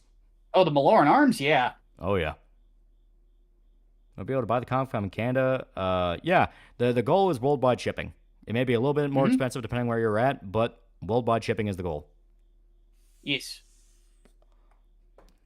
Maybe do a thing where you can pay to be a goon for Volume 2. Yeah. I think that would work a little bit more for Volume 2. You know, something like that, where we can kind of talk and then be like, we're going to plan it out to be like specific people. Ravioli Squishy is now pretty cool dude for 3 months. Do it. I need it. I need this in my life. Also 3 months. 3 months. The 4 sacred goons have obtained a great gift. They're going to be in a specific scene. There is a specific scene that there is a collection of goons who get brutally murdered. So, I'm not going to spoil what that scene is, but they essentially get to hang out with Hunk from Resident Evil for a little bit. That's all the context I'm giving you. So, if you're a big Resident Evil fan, you're like, oh, fuck yeah. If you don't know about Resident Evil or don't care, it's like, well, why would I want that? Can Yuki handle Vash's AGL Arms 45 Long Colt and Wolfwood's Punisher? Yeah. She can handle a lot of different guns. All right, spread. Do you expect this to go as far as regions go? I guess until we're told not to. Basically. Yeah. Bank and Indiegogo are cooking the fuck out of me right now. Reminder, this is still the first day, so you never know what could happen. I'm going to update just real quick. But could Yuki handle the lore-accurate Halo Magnum? We are at 87% fulfilled. 6,100 still. Oh my god. Holy shit. 30K. Bonus cover tier unlocked. Box tier gets it for free of charge. Yeah, we will do another cover. If we make it to 30K, we will do another cover. And it will be great. It'll be fantastic. This is the big benefit of the box tier, by the way, guys. Yeah. Is the box tier gets a bunch of different goodies. That's a $25 value that you pay no extra money for. Any plans for digital? As stated, if you buy a copy, you will get a physical and a digital, because I just think that's smart. You know, you get your physical and your digital. Any chance of a hardcover? We have actually talked about that, where obviously this is a little bit of counting chickens before they hatch, but if this goes further and we're able to get like 4 or 5 under the belt, we can release like a hardcover omnibus or something. Yeah, that would definitely be something that I would love to put out there. Yeah, I think that'd be cool. Yeah, gonna add a box tier once I get paid on Wednesday. Yeah. As far as I'm aware, there are no limits on the box tier. Oh no, there is, but it's upwards. Yeah, it's 20 though. Yeah, it's upwards to 20. And not to mention, if you're on the mailing list, you can actually upgrade your Virgin covers tier with the box. Yeah. So basically, we just take your Virgin covers and we throw it in the box with everything that's already in there. Yeah, it says 20. Yeah, it's 20 for the box. That's how many spots are available for it. And someone asked for the price of the box, 175 USD. So, yep, almost 200, but you're also getting shirts, posters, covers, things of that nature. So it is a lot, and you also get access to the little goodies as the stretch goals go on. I hope we could see Yuki display her famous femdom skills. Stream started an hour ago. It did. It started an hour ago. Mm-hmm. I consider making a voice trailer when the comic's close to launch. That is another thing I've been thinking about, where, you know, people have been asking, like, hey, what voice actors would you imagine for this? And it's like, if this does get a bit more momentum and start kind of speeding along, I think that'd be fun as hell to kind of look into. Yeah. Dude, I'm beyond hype. I'm super proud of you guys. Seems like a huge deal. Oh yeah, I'm loving the momentum of this so far. The 40,000 is bonus for the team, which means we throw Manito some more money. He earned it. He's working very hard. Yep. Yeah, he can only afford so much pasta. Times are tough in Italy. Indeed. Augustine, 50 Fake Minds, man, the new Minecraft movie looks horrible. Worst part is that they used Joe Biden's money that was supposed to be used in Ukraine. Berserk win. Jack Black being miserable in these different new movies coming out has been my favorite thing ever. It's like, I am in love with this right now. I haven't even been able to bring myself to watch the trailer. He literally just showed up in a shirt he pulled out of his closet and was like, I am Steve. It's fucking amazing. Oh my lord. What image song would you use for this comic? Okay. So, if you're asking, like, what song I have in mind for this, I have a few. Now, obviously, no affiliation. They do not sponsor us. They are not connected to us. This is purely my personal headcanon of it, but there's a few different songs that I would kind of recommend listening to kind of get a good vibe of this. In a way, are they not justified for their actions? Oh, we got the In Praise of Shadows one. That's pretty cool. But big one is Bullets by Archive. We literally use one of the lyrics as we made a reference to this song, and it sounds a little bit like one of the lyrics to Bullets by Archive. You know, bullets are the beauty. That, you know, that is something that we thought would be a good tagline. Make an unofficial soundtrack. Yeah. But yeah, Bullets by Archive is one. I would say Crazy by Burn the Ballroom is a pretty good one for like an ending song. If you get to the ending, you can kind of start having that song play in your mind. Yeah. Some like older Bad Religion, like 90s Bad Religion, like I wanna conquer the world. You know, that song. I'm trying to think of what else. I don't want to spoil everything because it would be a little bit dependent on scenes, but just some kind of weirdly peppy, weirdly dark, electronic kind of punk, that type of vibe. You liar, it was 2 shirts. He had a turtleneck under his V-neck.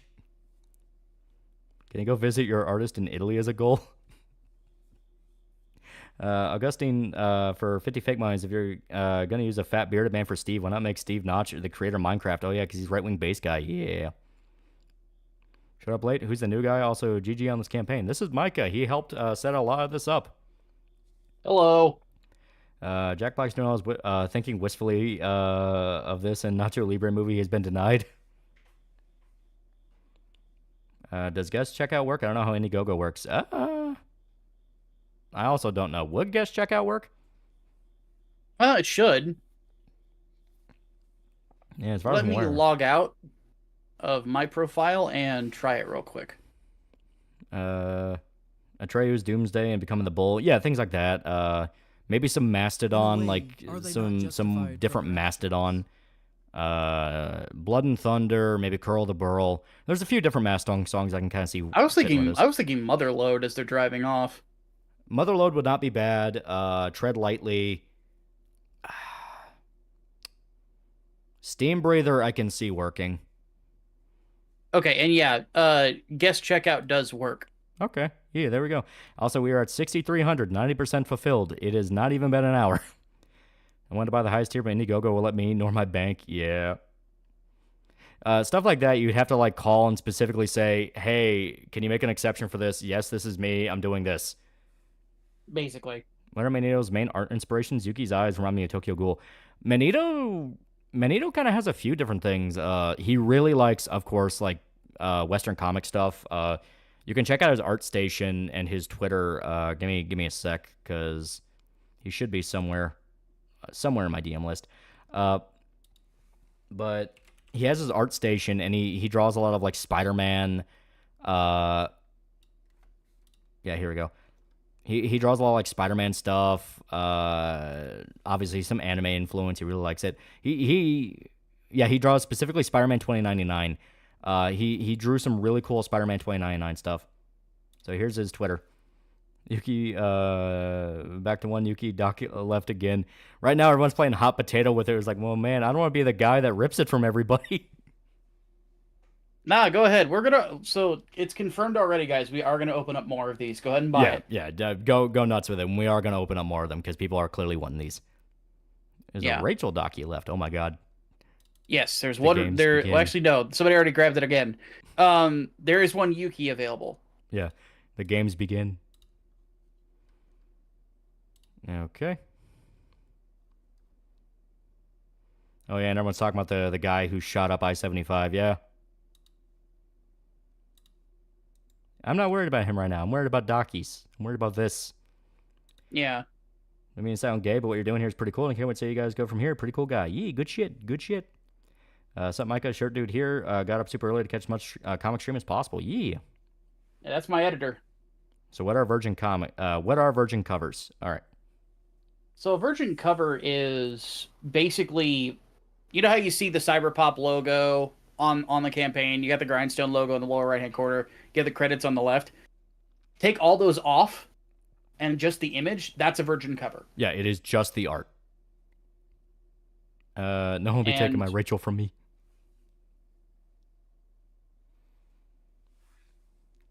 Okay. And now, finally, for the final stretch goal, 50,000, which is celebratory live stream where I have to beat Last of Us 2, which I think will be fun. I think that sounds like a lot of fun. Yeah. Yeah. We get to celebrate. If I'm not talking to you while you play it, I'll be in the chat laughing at you. Yeah. $50,000. Because I've never played it. I mean, it's like $50,000. I just gotta beat Last of Us 2. Fuck yeah. Yeah. It's like, oh no, I have to beat a game that's like hilariously bad. It'd be fun to riff on, if nothing else. Oh yeah. And from the Buckshot Roulette stream, chat's aware of the fact that I can come up with some decent enough riffs when I need to. Don't you fucking hate Last of Us 2 though? Yeah. But it's been so long, so much has happened in Naughty Dog and the HBO show and all this. It's like, at this point, the game's just cute. It's like, oh, I thought it did something. Yeah, that's the best part about it. Yeah. Is like the I think the worst effect that it's had on the world is there's a subset of dipshits on Twitter that seem to think that Neil Druckmann is the kind of writer that the world needs. Yeah. And it's like, no, he is not. Like, yeah. the more... Because I honestly feel like the more I, like, read, like, bad writing from the West, I'm like, this reminds me of Neil. Why do people think that this guy's great? He sucks at everything. Yeah. It's all artificial drama. It's all CW shit. And I think that'll be the fun part. It's like, man, remember in Last of Us 1 where characters didn't do this? Basically, yeah. Bring back Amy Hennig. We make Show to suffer again. I mean... telling him, motherfucker, we got paid $50,000 to play Last of Us 2. At that point, come on. All Last of Us 2 supporters turned on Druckmann and they realized he was a Zionist. That was the funny part, too. That's another reason I'm excited. It's like... Wait, what? Yeah. Reminder, I have not heard this. Reminder, fucking Neil Druckmann is Israeli, was born and raised in Israel, all this shit. And he explicitly said Last of Us 2 was about the Israel-Palestine conflict. So after that ended up being a less than ideal political situation to talk about, all the people that loved Last of Us 2 start going, in retrospect, it was a little bit fascist. Oh my god, that's hilarious. Like I said, that's why it's like, oh fuck yeah, I would love to talk about that. Remember, I didn't know he was a member of the tribe as well. Yeah, okay, full blown from Israel. Like he talked about his main inspiration behind Last of Us 2 was when he was a kid, and they were watching the I think it was the Lebanon War, because it was around like the 80s, 90s, no 80s. That would be Lebanon, yeah. Yeah, Lebanon. And he saw an IDF soldier get lynched by a mob. Fuck. Yeah. Remember Last of Us 1? Neil wanted the zombie virus to only affect women. Yeah. It was originally going to be called Mankind, and the idea was only women would be affected by the virus. So the opposite of Why the Last Man. Yeah. Huh. If you get $100,000, you have to go house shopping with Shota. Tell Mike he's a pretty cool guy. Well, there you go. There you go. Thank you. Dibber's $5. That's why you aren't allowed to fire your gun in the synagogue. Yeah. Game where you fight mushroom zombies and a tall buff woman who has a golf club fetish has nothing to do with the shitstorm Israel and Palestine, though. Doesn't that shit sound fucking retarded? Oh, I'm talking about explicitly that's what Neil said about it, because that's why the wolves are the way they are. When you factor in what he says about it into a lot of the stuff that happens in the game, he's literally painting the Palestinians as like a backwards religious cult. So it's like, oh boy. Yeah, like with that context, I'm just thinking about it, and I'm going, wow. Yep. Do I like Neil Druckmann? No, I'm kidding, I don't. But it's just sort of one of those things like, that's ballsy. Yeah. I'm glad I was early on the mailing list because I do not want to explain to my roommate that I technically bought Lolly. He doesn't watch you, so yeah, non-convo I want to have. Yeah. Well, that's why I put the name as Joseph Conrad. Yep. And he said the hanging of Abby is a reference to an actual crime. Lebanese citizens lynched an IDF soldier who committed a war crime, so they retaliated. Yeah. Didn't Last of Us 2 try to kill your PS5 last time you tried to play it? Yeah. We're going for twosies. Going for twosies. Round 2. Salty run back. I mean, it is on PC now, so... That is true. It is on PC. Let me check Steam real quick. And by the way, I don't disagree, chat. I do think Druckmann's a hack. He's not very good at what he did. But the fact that if that was the parallel, like, that's wild to me. It's just one of those things where it's like, wow, I cannot believe he had the balls to do that. Okay. It's still not written well. Everything that Druckmann has tried to do was already done better with a little show called Mobile Suit Gundam by Yoshiyuki Tamino years upon years ago. Okay. Last of Us 1 is on Steam. 2 is not on Steam yet, but I imagine when Season 2 of the show comes out, it's going to be on Steam. Probably. Yeah, I fully expect that. So I'll keep an eye on that. If not, I can just get it on PS5 and I can just do some rearranging. Yeah. Either way, I can make this work. Favorite thing about Cuckman trying to make it as a Hollywood guy is that no one wanted to talk to him on the red carpet. That was funny. Yeah, he kind of deserved that one. I tried to buy the Goon tier 5 times. I'm a fucking cry. Hello, fellow agents. I purchased a lolly book and body pillow. Yeah, we're at 666. I am now realizing... I'm gonna move the stretch goals now.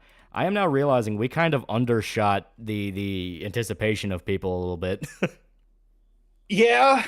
I'm in agreement. But you know what? That's good, because now you know FUMO is real. FUMO and FOMO. Yes. Yeah, I think it'll be great. People are now like, oh shit, well, you know, I kind of wanted to buy into this. It's like, yeah, now you understand. But yeah, it is very much appreciated, guys, by the way. Oh yeah. Very much. Oh yeah. Yeah, $6,635 raised so far, 77 people.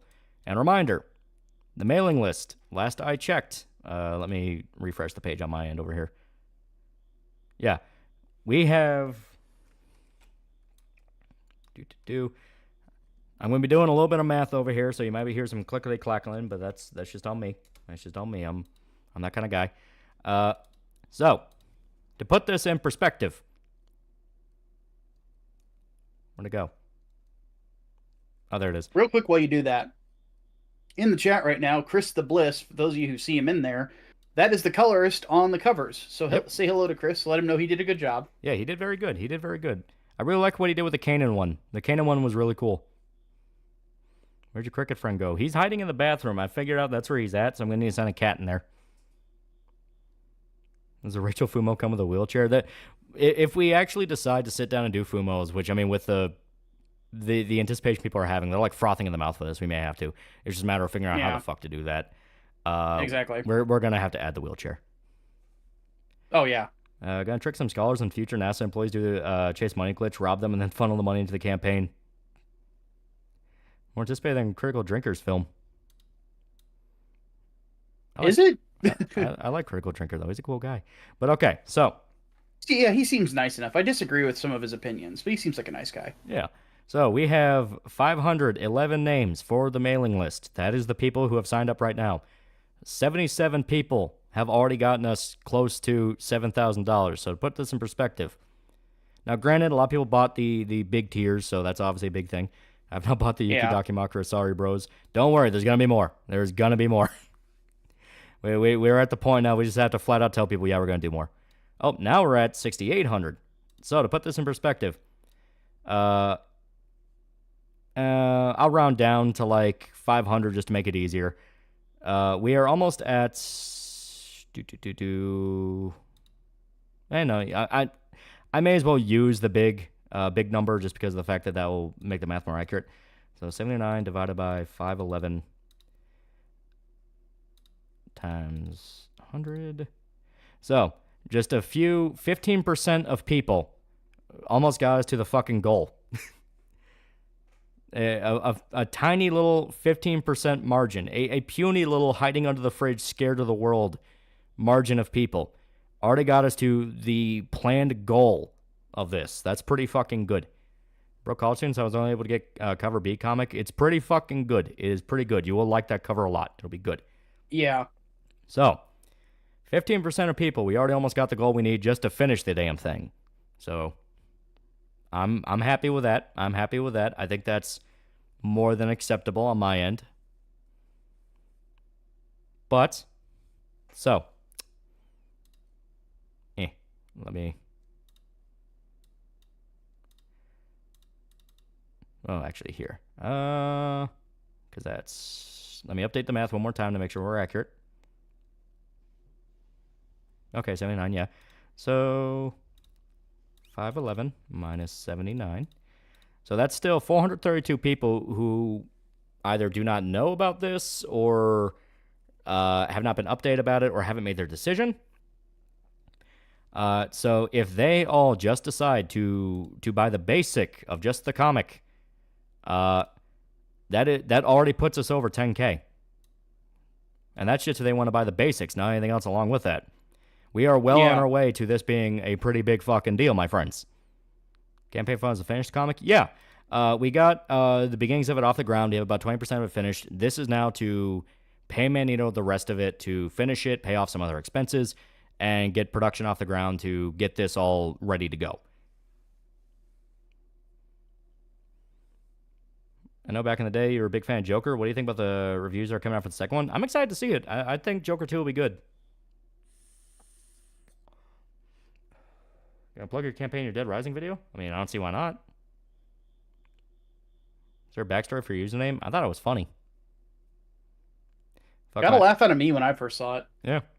Fuck, might have to drop an extra 50 for the virgin covers and keep on saving on that Steam Deck or PS5. Do it. Waiting for the oil barons to wake up. Yeah, right? That's on Astrobot. Man, I should sit down and play Astrobot. A lot of people are playing Astrobot right now.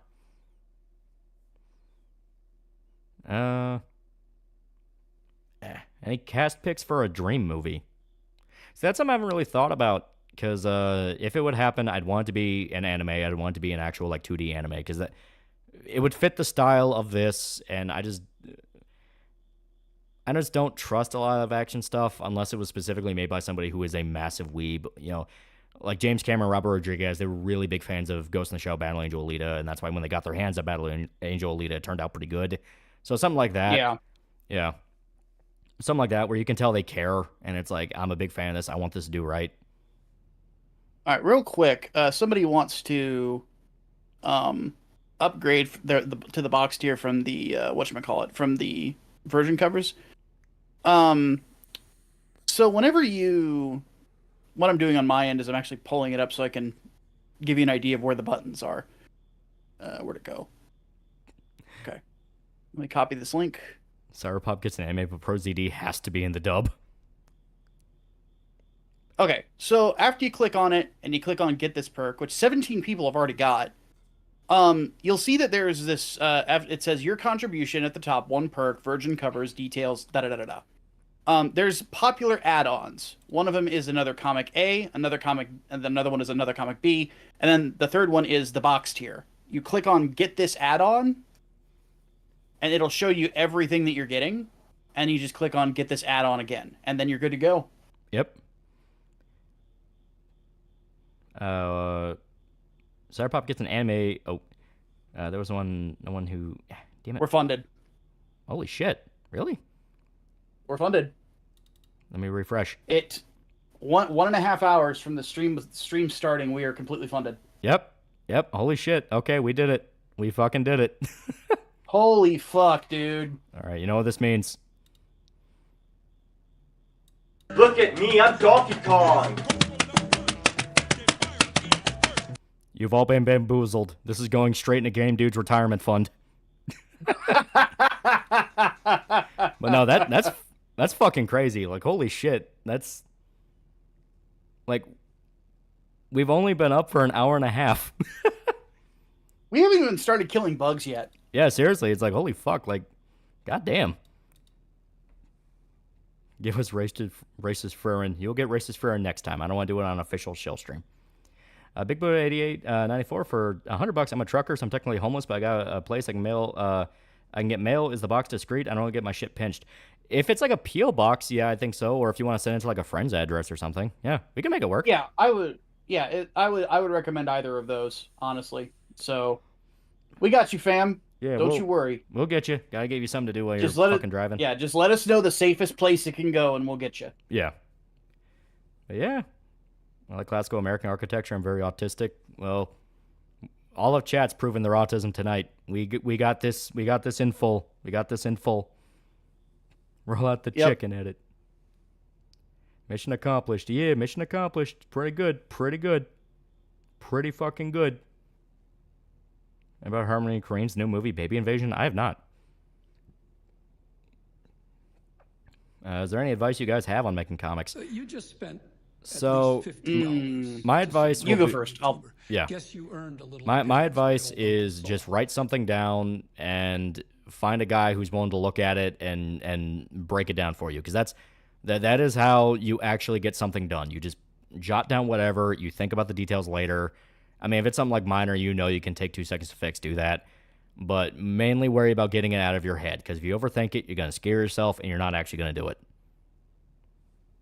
Yeah. That, oddly enough, that word scare is the one I'm going to focus on. Because, like, don't be afraid of it. That's the big thing. Because there is no guarantee of success at all. I've had several campaigns go up, and I've had a couple that that only barely got across the finish line at the end of like 30 or 60 days. But at the end of the day, like, the creative process is one of the most fulfilling things that is ever going to be a part of your lifetime. And the other thing I would say is have somebody around you willing to be your filter for your ideas, to give you an idea of what works and what doesn't work. Basically an editor. That's my job when I'm helping out Loli with stuff. Some of you in the chat that I've noticed remember my old podcast, Mike and the Hat Man. Hat Man's my business partner, and he's also my filter guy. Like he's my sounding board. Yeah. So having somebody like that in your life, not just for comics, just in general, will improve things. But especially whenever it comes to the creative process. Yeah. Buy a comic for your comic, a poster for your comic, and a shirt for your docky. Exactly. Yeah. Place the order. Congrats. Also been tracking down a box of the Series 2 Frank Franzetta trading cards. Buying near perfect as opposed to perfect house prices. Oh, that's pretty cool. Perchance we can get Yuki cosplaying other characters. That would be something she would do, and there are fun ideas I have for that. So I'm definitely putting that on the table. That'd be fun.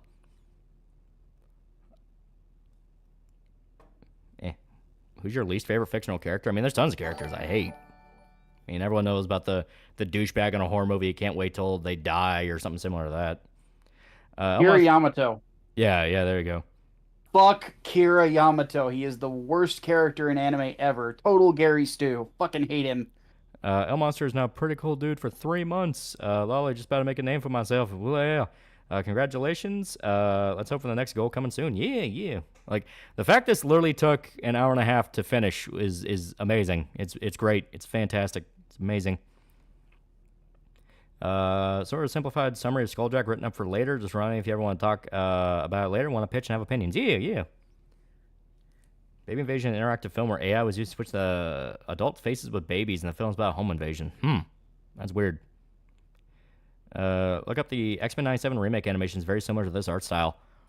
I know what you're talking about because I've seen bits and pieces of X-Men 97. As stated, Magneto very obviously loves superhero stuff. I mean, if you, as stated, check out his Twitter. He's always drawing something of like Spider-Man 2099, X-Men, all sorts of different stuff. He's really good at it.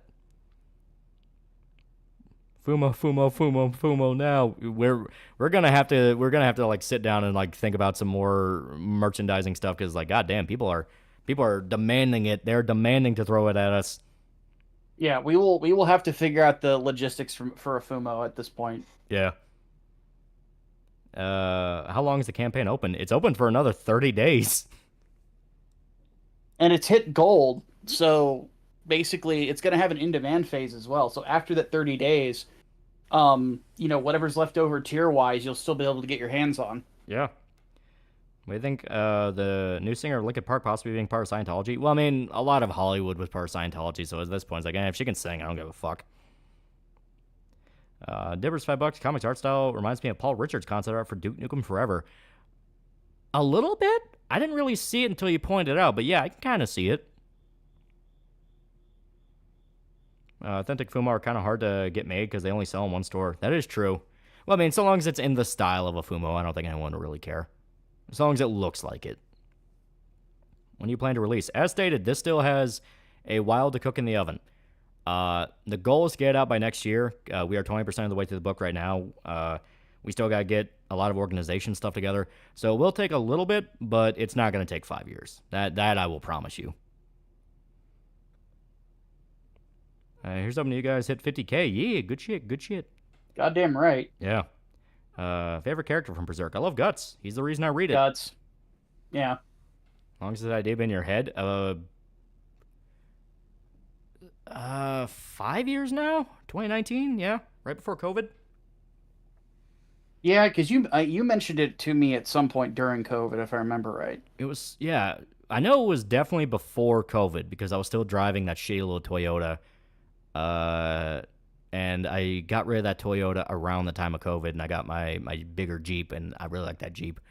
So, best female character from Berserk, Casca or Farnese. They're amazing. Yeah. How long do you think until it'll take before we're at war with Ukraine based upon our history of arming nations to defend themselves to Afghanistan and Iraq? I have no fucking idea. So how about them comics? Yeah, That's right? the answer. Yeah, right. It's like, man, I don't fucking know. We'll try to get comics over to Ukraine if you guys want them over there. We'll solve the war. We'll solve the war with Dockies. Exactly. Yeah. Definitely gonna be excited about signing up for this as soon as I get my check in. Believe my truck blown and spark closed for killing my bank account. Yeah, it's all good. It's all good. There's Magneto's Twitter again. I like following our channels. It's Magneto, and I think I still have it on my clipboard. Okay, I don't. I'm just gonna have to take 2 seconds to. Here we go. But here you go. This is his Twitter. Very, very, very smart guy. Very good guy.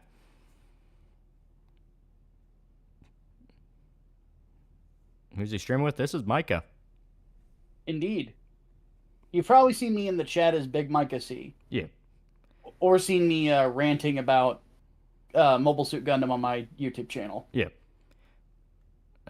Where's there talk about Richard Roll? Okay, now we can actually talk about the main premise of the comic and what to expect. So, yes, let's actually break down this thing. We actually get to talk about what's in it. Yeah, we actually get to talk about what's in it. Like, it's 7,200, by the way. Yeah. Okay. So the basic premise of this is 72 pages. First little introductory issue, introducing the main players, introducing the setting, introducing kind of the dramatic hook of what's going on.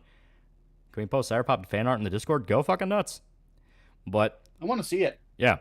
But the idea of it is cyberpunk setting, kind of traditional, but you're just starting to see kind of the beginnings of the corporate takeover and encroachment of technology and all that. And you have a woman who is a paraplegic in New York. Yes, the joke is cybernetics are becoming a thing and she can't afford them. So she is stuck in her wheelchair. Meanwhile, she's seeing other people be able to get access to other stuff. And out of nowhere, she is attacked by a mysterious... Technical term would just straight up be android. And through a series of hilarious circumstances, they end up having to team up because they may be on the cusp of a much larger conspiracy than either of them even realized. That is about all I can say without divulging specific plot elements, but... And I guess I do have to clarify this. No, the wheelchair lady does not become the robot lady. There were some people that were legitimately asking that and going like, so is it like a form she turns into? It's like, no. They're two separate characters. Is the wheelchair at least badass? No, she is completely pathetic. The wheelchair lady is a loser. She is a drunk. She's depressive. Does not give a shit about the world. Just wants to hide in her apartment until it all goes away, basically. She does not like talking to people, and she doesn't really want to interact with anybody. And it's only when everything kind of blows up in her face, quite literally, she's kind of forced to leave her shell and have to go into the world. Doug Walker reviews this. You kind of get a guy says if Doug Walker reviews this, you know you peaked. That would for me at least, that would be like coming 360. Yeah. Like it really. But I was gonna say, yeah, Rachel is one of those girls that like, if there was a film of this, I would genuinely wonder if we should have a scene where she's wheeling down the road and Loser by Beck plays. Yeah. Like, I mean, the whole point of it is she is meant to be lowest point, kind of underdog, kind of, yeah, that relatable everyman schlub loser that you saw all the time back in the day, and kind of has to rise to the occasion. 91 backers and 11 more to go for 20. Yeah. Let's go. Swift Creeper, $2. Bank will let me buy perks, so take YouTube money. It's all good. It's all good. Seeing Rachel try and do wheelie and fail would be funny. Yeah, everyone was going like, oh, is her wheelchair at least modified? No, it is literally a cheap little wheelchair she got a while back, and I can't explain why, because there is a reason she's in the wheelchair. Can you imagine the top of the fourth wall review of this? Could you make more goon tier? The thing about the goon tier is, as stated, that would specifically revolve around Magneto having to draw certain things. I mean, maybe as like background characters, but at that point you wouldn't be a goon, you would be a background guy. So that'd be a little bit different. Yeah. That would have to be its own thing. We'd have to figure out exactly where you would be. Yeah. In the pages, and that's logistically not easy. Yeah. Mark 99 for $2. So the wheelchair is good. Ghost in the Shell. No, the wheelchair is literally just it's like a cheap little medical wheelchair. It's like one a hospital provides you. Yeah, or something you could like. I don't know. Do they sell wheelchairs at CVS? I haven't been in one in a while. I know they sell crutches, and they sell kind of those those walkers. They sell those. And they have canes too, yeah. I think if they sell wheelchairs, it's like very specific stores, because I don't remember seeing any. It's a wheelchair she stole. That would imply she would be courageous enough to even try to steal it. Don't worry, Rachel. In 9 months, my new body will be here. I'll be able to be an idol again. Rachel's screams are muffled. Is Iron List to work on a Lightbringer remake? As far as I'm aware, it's like, what, 3 issues in now? Something like that. Yeah, I haven't talked to Liz in a while. Will there be any tomboys? Yes, but I can't explain where. So the chair doesn't form like Voltron, and no chairs are bought at medical supply and estate sales. Yeah, it's something like that. Yeah, but no. The whole idea is Rachel is a complete fucking loser. She is not in any way a badass. She is. Everything happening to her is this horrifying, oh my god, what the hell, my life is falling apart at the seams type thing. And it kind of plays into a thing with her where she contrasts Yuki, who is the fucking psycho. She is the one that is very impulsive, very reckless, very adrenaline driven, and treats life like it's second by second. We are also at 7365.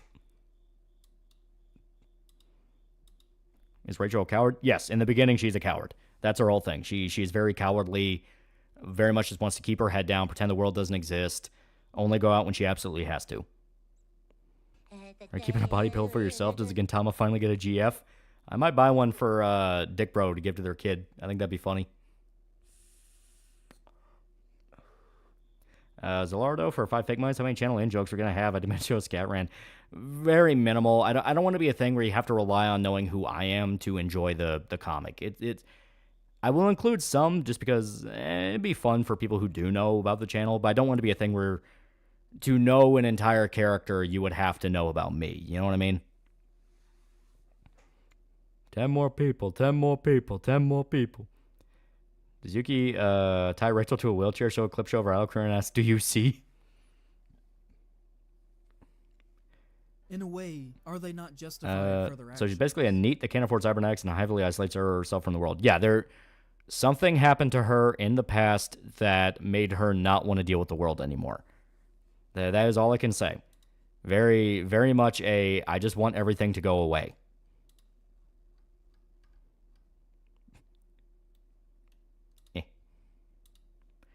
Black and white version of the cover kind of looks like Shiro Miwa's older art, like around when he was doing Devil May Cry and was actually doing Dogs, Bullets, and Carnage. I need to see that to kind of understand what you're talking about, because I don't personally see it, but maybe that's just me. Can we get a lore accurate Barry Banderoth and landfill in the comic? Keep mentioning, but now you have to truly confirm or deny. Was Rachel a pinup model before she became handicapped? No. I'm willing to explain this just due to the fact that we are officially launching it, so we can say a little bit more. She was a computer technician. You know, she was an IT nerd even before all this happened. Why does the Indiegogo say you're based in Bloomington? Would you like to explain? That's where I'm based. Yep, that's where Grindstone's based. Yep. As soon as Rachel starts to walk, she looks up to a TV. Breaking paraplegic correction surgery be made free under government spending bill introduced 5 minutes ago. It's a doorknob. Turn the door. Yuki's screaming at Rachel. I'll note how Gundam Seed sucks. Been playing Gundam Breaker 4. Bullying the seed build is extremely satisfying. Good man. I approve. I still haven't played 4 yet. Is it any good? I don't know. I haven't played it either. My options were buy Space Marine or buy Gundam Breaker. I'm like, I need to purge heretics. Yeah. I haven't had time. I've been working on Dead Rising. She worked for the evil not Arasaka Corporation? I can't say. Such things will be revealed in time. Yep. She deletes System 32 on the CEO computer and get fired. Because there's no universal healthcare in Cyberpop world. No, it's your typical cyberpunk dystopia of if it could go wrong in the world, it went wrong. Like, there's going to be a lot of... This won't just be like a cyberpunk action thing. There will also be horror elements to it. People who have been paying attention since the beginning of when I was talking about this know a certain horror element that will be coming up in regards to one of the main characters. There's other horror elements along with it. There's going to be body horror. There's going to be physical horror. There is going to be a little bit of a jolt along with this, and that's the hope. Yeah, buy the book to find out exactly. I guess this cyber's about to pop. Gunbreaker 4 is pretty fun, and my friend who was burned by Newbreaker likes it. Oh, okay. So America has second civil war in CYBERP0P. I don't want to spend too much time talking about the world, at least in regards to, like, you're going to have exposition dumps in the comic about what's going on. I want it to be more of, like, you'll notice things around them and how certain situations happen. There's only one that explicitly tells you, and that's just because this was the first issue. I had no idea what the fuck I was doing, and I was trying to figure it out, like, all right, what would these people say in this? You get one explanation of what happened to New York. Even then, I feel like it's kind of vague. Yeah, it's not super detailed. Yeah. The whole idea of it is it's like, I don't want to sit down and lecture you about this super cool world I made. I just want you to show cool things that happen in it. Didn't you mention there are supernatural elements? There will be supernatural elements, yes. Yuki's the type of girl to leave the shopping cart in the middle of the parking lot instead of putting it back. The exact opposite. She will be very angry if you don't. We are now at 7,400. That's pretty good. Pretty good. Hell yeah. So CYBERP0P's world building is like Children of Men. I didn't really think about it until you said it, but yeah, it's a lot more of like, oh, you notice things in the background. Yeah. How often does Rachel wash? Not enough. Laser guns and normal guns. Normal guns. Bullets are fun. You gotta have projectiles. Exactly. But share on Twitter the comic purchase. You think get a few random reads from Purple Hairs? I mean, I don't think so. I don't see a reason why. Like, you never know with those types. Trust me. That is true. That is true. I made a comic book with a black superhero, and they still hate me. Yeah. Like my big thing is like I'm not trying to fight anybody with this or like win a culture war or anything like that. I just thought this would be fun as hell. Yeah, but that's the basic thing. Yeah, I want people to have fun. Not enough of that these days, to be honest. Yeah. Like, yeah, does Rachel always smell a bit sour? These are the questions we need to be asking. Oh, they're wanting to know what superhero. Oh, my very first comic book is called Inglewood. It's based in Chicago. The premise is a former MMA champion retires from the sport after he had a drug addiction problem, and turns his life around, becomes a philanthropist, and is independently wealthy because he, had a girlfriend that was smart with money, and basically a tragedy hits him. And he decides, all right, fuck this. I'm sick of the gangs in this goddamn town. I'm going to go and just start kicking their ass. He armors up and just starts whooping the crap out of people. So that's the basic premise. Yeah. And we're going to be fulfilling the second book soon. And then once that's done, we've got a crossover with another book that's under the Grindstone label called Peregrine that we're going to be launching hopefully before the year ends. Yeah. Seg162, $5. How many seconds to take for the docky claims to get maxed? They went fast. Like, holy shit, those went fast. Yeah. Like I said, we're going to have to up the number of those because it's like, god damn, man. Why is the 50K stretch goal? You playing Last of Us 2? Why would you do that to yourself? Because it's funny. Exactly. Way to describe Rachel reminds me of Janako, mainly due to the fact they're shut-ins. Yeah, like... she is very much meant to be kind of the hikikomori shut-in type girl. The idea I went with is imagine Futaba from Persona 5, but she never gets out of her slump. She stays inside until she's almost 30, and she browsed the internet one too many times, and is just completely cynical and depressed. Imagine Yuki cosplaying a Solid Snake and Rachel as Hell. Can Yuki and Rachel be put in maid outfits at some point? I had a few fun ideas for like little joke things they can do. I described before like one things we can do for almost like a joke chapter or like a joke issue would be they get isekai'd into like a shoujo isekai where it's all about like the pretty girls in dresses thing, and Yuki, despite wanting to unironically enjoy her time there, ends up causing maximum chaos and kills a bunch of people. Psychopyro559, $5. When your comic reaches a certain popularity, you plan on pulling a Watchmen, have your comic voice line with the animations? Yeah, someone asked that before. A guy by the name of Russian Comic Book Geek, he shows up in chat and streams more than a few times. He has unironically offered to do a motion comic when this drops to kind of spread the word. I am very much for that. If anyone wants to do like fan stuff, things like that, that would be really cool. Go nuts if you want to do like fan art, if you want to do fan animations, fan this, fan that, go fucking crazy. It's free marketing. Exactly. Yeah. Elmonster for $5. Enjoy things, chat. Stop worrying about online no-life creatures. Yuki and Rachel Dockies are coming too soon. It'll be out when it's out. Very busy.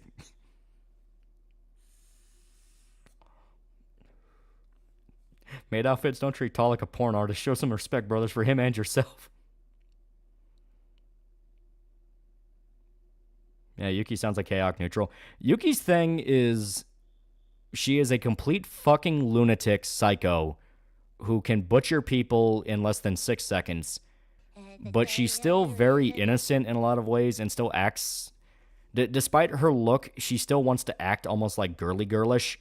And that can clash in ways that are like, what the hell even are you?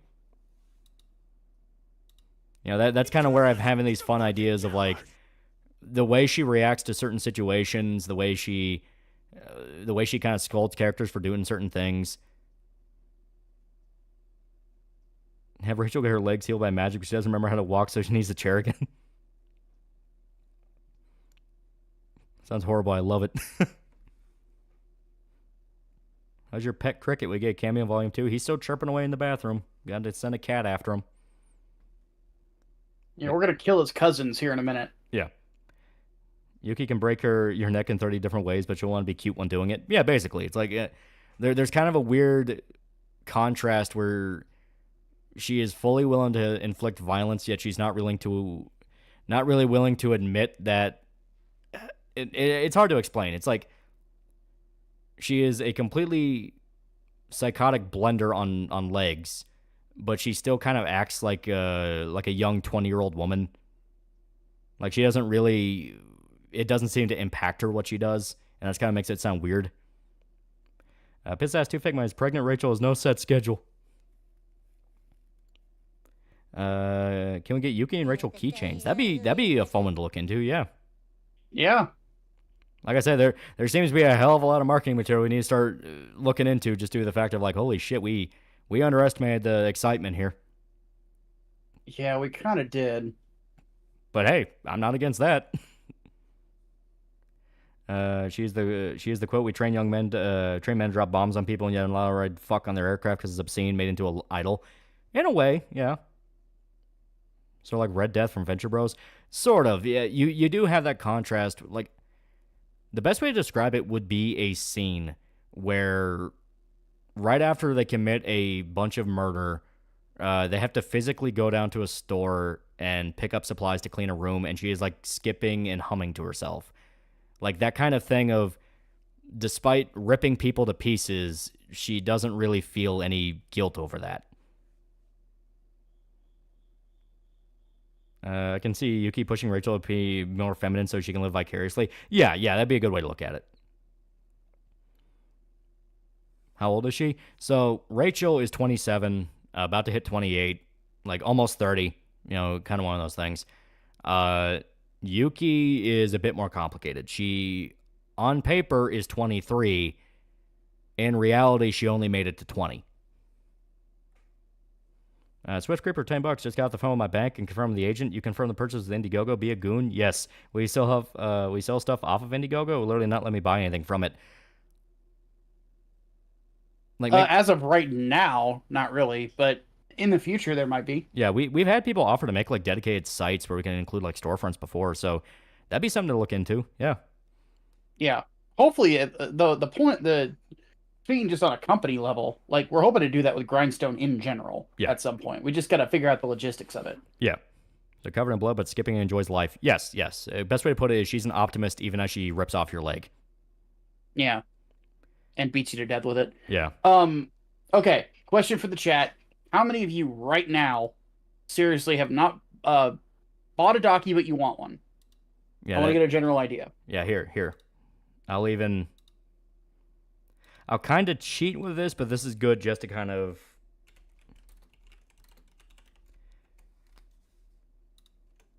Because it'll only let me have 2 answers. But I'll make a poll, so... It does not matter if it's I could have just put yeses. I could have put both these yes now that I realize it. But yeah, for the people that want a Daki, we will measure the demand right here. So we can kind of get a rough estimate of numbers. So it doesn't matter what response you put, it's just the general vote tally. What's a Daki? Daki Makra, body pillow.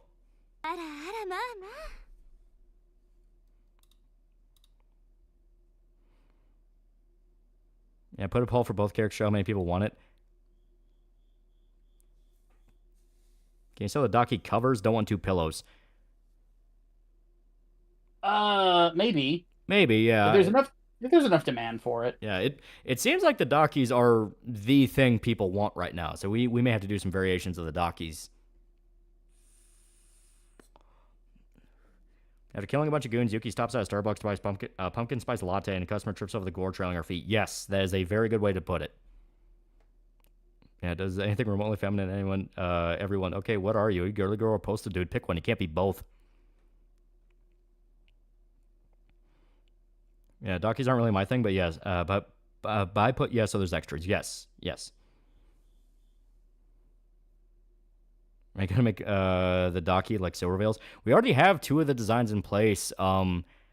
Considering how popular they are, we may stretch for a 3rd one. We may be able to include that if we reach the 10K goal, I'd say. Yeah.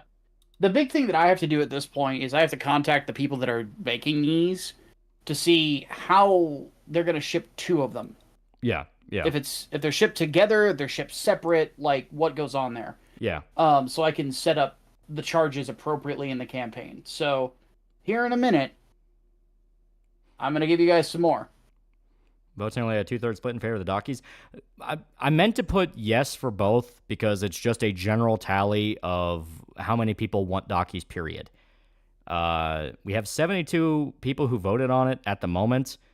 I'm assuming that's the people that just were like, hell yeah, I want one. I really want one. So we can factor in, yeah, maybe about 80.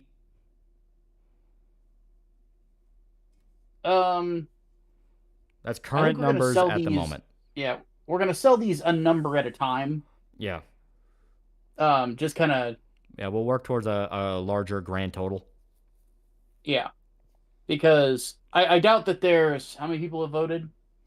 24? 24 people? Well, the earlier poll was like 70-something. Yeah.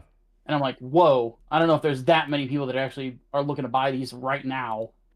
But, Well, then that poll refreshed things. At first, it was like 72 people. Yeah. I'm going to... Basically, folks, I'm going to open up another 10 for each. The more about Yuki, the more my Digital Escape Suno song sounds like something she would have done. Make a Daki the main antagonist. That would probably be able to, because I'm thinking about it. Like, she's not the main antagonist, but she is like lead goon of the main antagonist. She's another one where I feel like if Magneto's able to kind of nail her design, she'd be another one people who go like, holy fuck, I want something of her right now. Because she's the one that I've been talking about bit by bit. I've been a lot more quiet about her just due to the fact that, you know, she is a lot more story related. But there's the Southern Belle, not quite tomboy business lady, who is just a complete ball buster bad guy evil.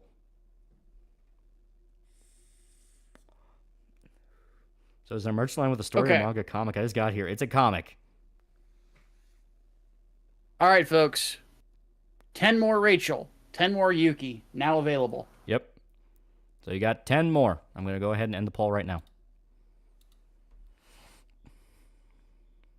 I want to be the goon that dies to her feet. Not quite tomboy. Damn it, why not quite? Because there is a dedicated tomboy that shows up later. Yeah. But she's in like planning stages at the moment. One thing we need to know is what is the villain's cup size. She's a lot more lean. Like her thing is she's very lanky. Very athletic. Yeah. Like very athletic, but I also had it written to where she's kind of spoiled. She really likes her luxuries. Like in the script, everything she buys is like brand name, so it's like Gucci sunglasses and premium suits and things like that.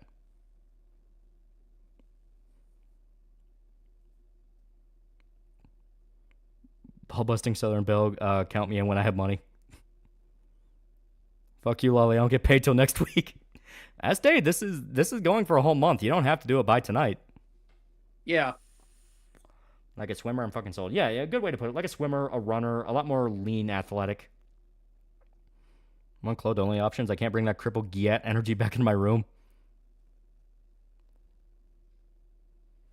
You just have to make sure nobody sees the other side. Yeah, there you go. So main villain's basically another Faraday from Cyberpunk Edge Runners. The actual main villain is he's typical evil CEO man. Because I was like, he'll have his story when it comes time for his story, but at the moment you just gotta know he's the bad guy. And he's a dick. Yeah. So flat spoiled brat correction needed. She's not a lolly, if that's what you're asking. She's of the women introduced right now. She is the tallest. But her whole thing is she is the commander of a very, very dangerous group of people. T-shirts and hats would be cool. Yeah. I stated we will. Well, we have T-shirts. Yeah, we have T-shirts, and we will start fleshing out more of the side stuff as this goes along, because enthusiasm's here. Why fucking not? All right, and let me make sure, because I just refreshed the page on my end.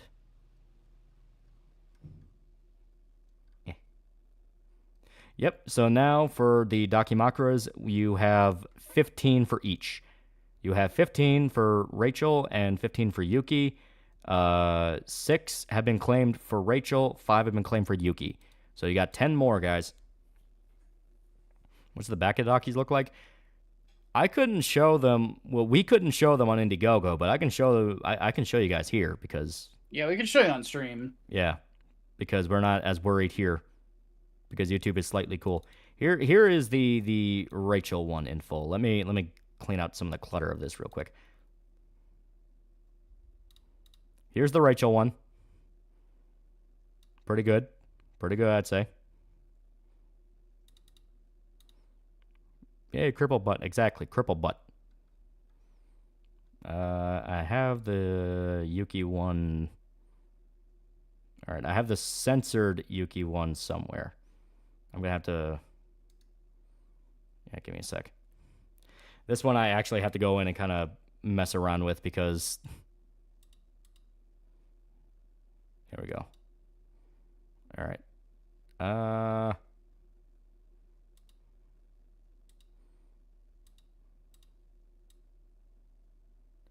need a brush to be a little bit bigger than that, because... All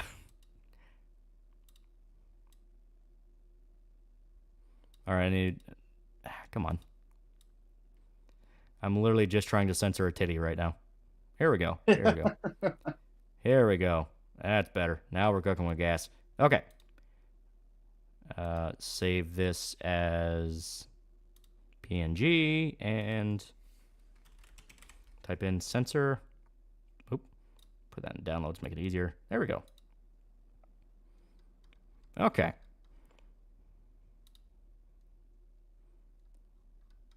Crumble cake is still cake. Oh my god. Here we go. And I'm going to have to resize the Yuki one. It's almost ready.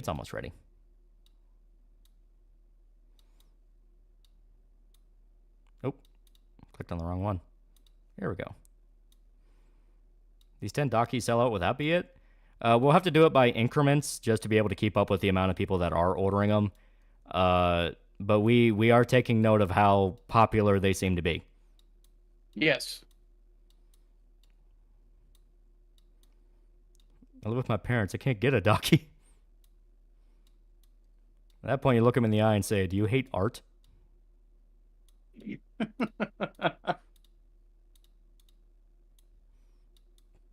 God damn, this one's fucking huge. Yep. Just patience kill me, dude. This is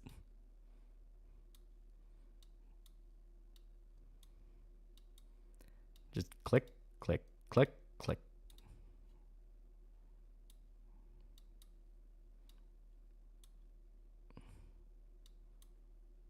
All right, here we go. Here we go. It's starting to... Yeah, here we go. Okay. So, you had Cripple. Now you have Yuki. I'm gonna have to break GamerSup's heart. I'm gonna have to move it. I'm gonna move him under chat so you know you're always watching. There you go. Here's the two Dockies. Both sides.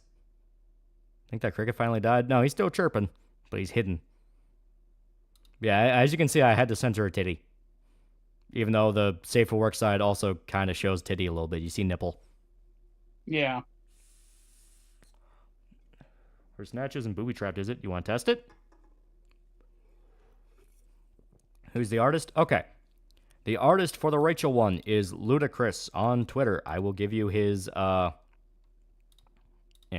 I will give you his Twitter in just a second. As soon as I'm able to find it. It's buried somewhere in my DMs. There it is. Here he is.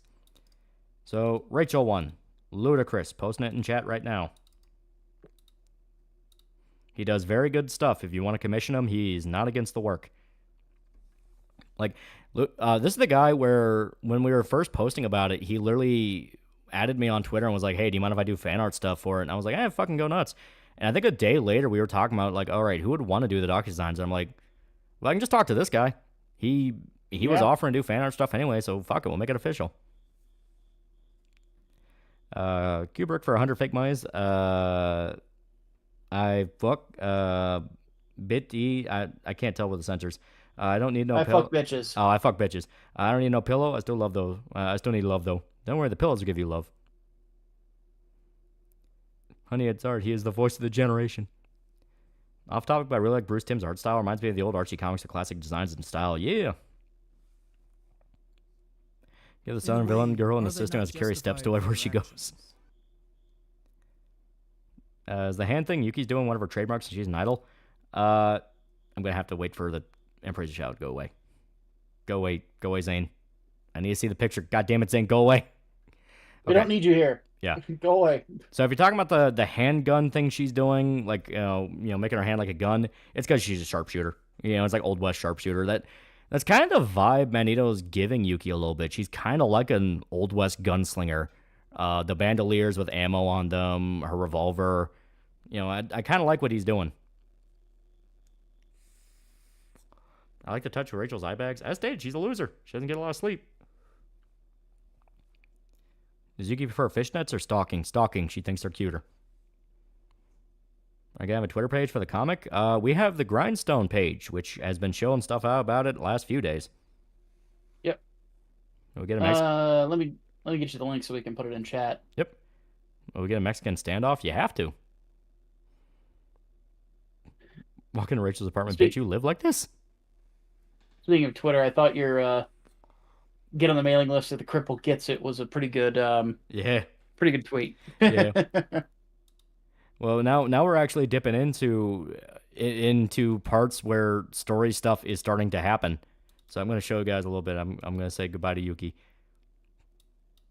Because she's good. Her design's good, but everyone loves the cripple. Everyone loves the cripple. I do not know what it is with this cripple, but you guys are willing to die for the cripple. Which was the exact opposite of what I expected. Yeah. Like, I thought everybody was going to get behind Yuki. You know, it's like, nope, everybody loves Rachel. Yeah, we're actually dipping into material that's getting intense in the comic, and I love the hearts on the revolver. I think that's really cool. Oh, yeah, it's a good little touch. Yeah, it's a great touch. Great touch. Reckon you have Rachel wear different but still dirty shirts, reference different manga and media, i.e. could wear Gunsmith Cat shirts? That'd be fun. Yeah. Talk to Manito about it and go like, go nuts, have a reference stuff. Yep. The only thing that I'll have to do is talk to Hatman to make sure we're not running into any illegal shit. Yeah, like I don't think we would. Yeah. Like, it takes nothing just to change a few letters around and just be like, hey, you get the pun. Gunsmith felines. Yeah. You know, like firearm dogs, that kind of thing. Yeah. Blue Fire for $2. Yuki Pillow would definitely be worth it. Yeah. Zelardo for 2 fake monies. Cripple's hotter. That's culture. Yeah, carry the Yeah, cripple to around each the their house. own. Of course, they love Rachel. They want someone to feel superior to. Ha Yeah, as you can see, she has a gun on her, and it's all intense. It's like, oh no, what's gonna happen? What's gonna happen? Freak shit for 2 fake mines. Can you uncover Rachel? I'm almost finished. All right, give me a sec. There you go. Of course we love her. She's literally me. Firearm dog sounds awesome, actually. In a way, are they not justified further action? Does Cripple Rocket colostomy bag? No. She has to have some dignity. Crash Bandicoot Yeah, we didn't do her that bad. Yeah, Crash Bandicoot for $3.50. I'm surprised that you're surprised by the docu selling that. Most of you aren't, so 20-plus virgins. 20-plus-year-old virgins, of course the docu be popular. Would Yuki get along with Postal Dude? Do you think he's a jerk? Rachel's also blonde. That doesn't hurt. I had to specifically clarify she is blonde because the minute someone said she looks like Oracle, I was like, fuck, if we make her brunette... Yeah, if we make her brunette, everyone's just going to go, that's fucking Oracle. Basically. Even though Babs' hair is like bright red. Yeah. Who's Rachel's favorite fictional character? You will see in the comic a bit later because it does come up. I don't want to spoil how, but it does come up. I just supposed to take dumps if she's crippled, though. Don't think about it. It's one of those of like, don't factor in stuff like that. This is meant to be fun. You're kind of turning into Brody from Mallrats at that point. Yeah. You think Griffith can be redeemed or forgiven for all the horrible things he's done to Guts and Casca, like in Last of Us 2? If they forgive him and the manga ends right there. There might literally be riots if they try to do Griffith redemption arc. Oh, yeah. Streaming late to the stream, so the campaign almost reached its goal. Oh, it's more than that. It is more. Yeah, we've already gone past it at this point. I'm going to need to move the cripple. There you go. More than gone past it. Let me refresh one more time. Yeah, we are almost a complete grand over the goal. I'm just an old chunk of coal. Can't turn off my medical background. I get it.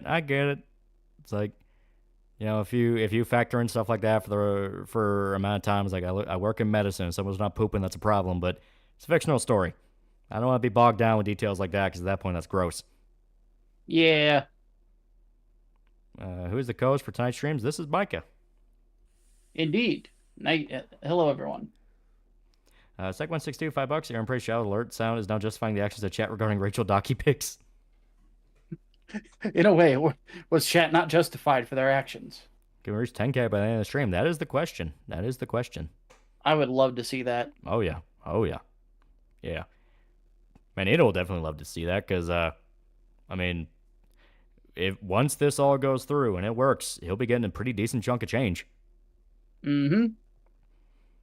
Like, oh, yeah. That man will definitely be happy. We're not justified in wanting to plap Rachel's ass. I wonder if she has a big butt. All the poop buildup in there. Oh, Lord. Okay, I bullied Rachel, then apologized profusely afterwards. Just because she's a loser doesn't mean she's a complete wuss. Yeah, she will probably give you an earful if you did that. Yeah. Can Micah's new stream name be Comic Bro? I guess so. Why not? I'd have to change my YouTube username again. Ugh, but I'm good with Comic Bro. Phoenix Gaming for $2. So how will omnibuses or hardcover versions work? Omnibuses and hardcover will be down the line if we're able to get multiple issues. So that's one of those of we're gonna cross that bridge when we come to it. But the idea would be one big collection, and maybe some extra pages there to kind of be celebratory and be like, holy shit, we went this far with this. You know, like there would be a big event for omnibuses if we're able to do omnibuses. Yeah, we definitely have to cross that bridge when we get there, but it's definitely something that would be amazing. Yeah. So she'll still shit talk like nobody's business. It's more of she's cowardly until she reaches a point of fuck it, which is, well, if I'm going to die anyway, go fuck yourself. Because there is a scene where she has a moment where she does something that's like, holy fuck, I didn't know you could do that. And I feel like it's a pretty good moment to kind of keep you on your toes with her. It's like, okay, there's more under the hood here. She can do stuff. Rachel voiced by Kirscherne. Well, Rachel's whole thing is she also is a little bit. She also has a little bit of Southern in her, because the bad guy talked about the Southern Belle one. She is flat out Southern. Like, it's all in her speech. Rachel, like it's Georgia. Yeah, like Georgia, Alabama, maybe a little bit of Texas. Rachel, it's more of she's modernized until it slips out. When it slips out and she starts talking in that way, you do pick up on the fact of like, oh, you're from the country. So we get Tomoe divorced Rachel. Okay, unironically, Tomoe kind of has the verbiage I would expect. Kind of that, not quite nasally, kind of chill voice. Maybe Tomoe. Yeah, Wind Knight is right. Kirsch is a bit too Boston. Yeah, Kirsch is Boston. Wrong accent. So kind of like Chihaya from P5. Yeah, a little bit. Once again, once it starts slipping out, it's a lot harder to hide. Was Comic Bro the co-author or the artist? He is the editor. Editor, and I also own the publishing company. Mizuki's favorite shonen? She does not read shonen. She is full shoujo. As stated, very, very girly girl in spite of her design.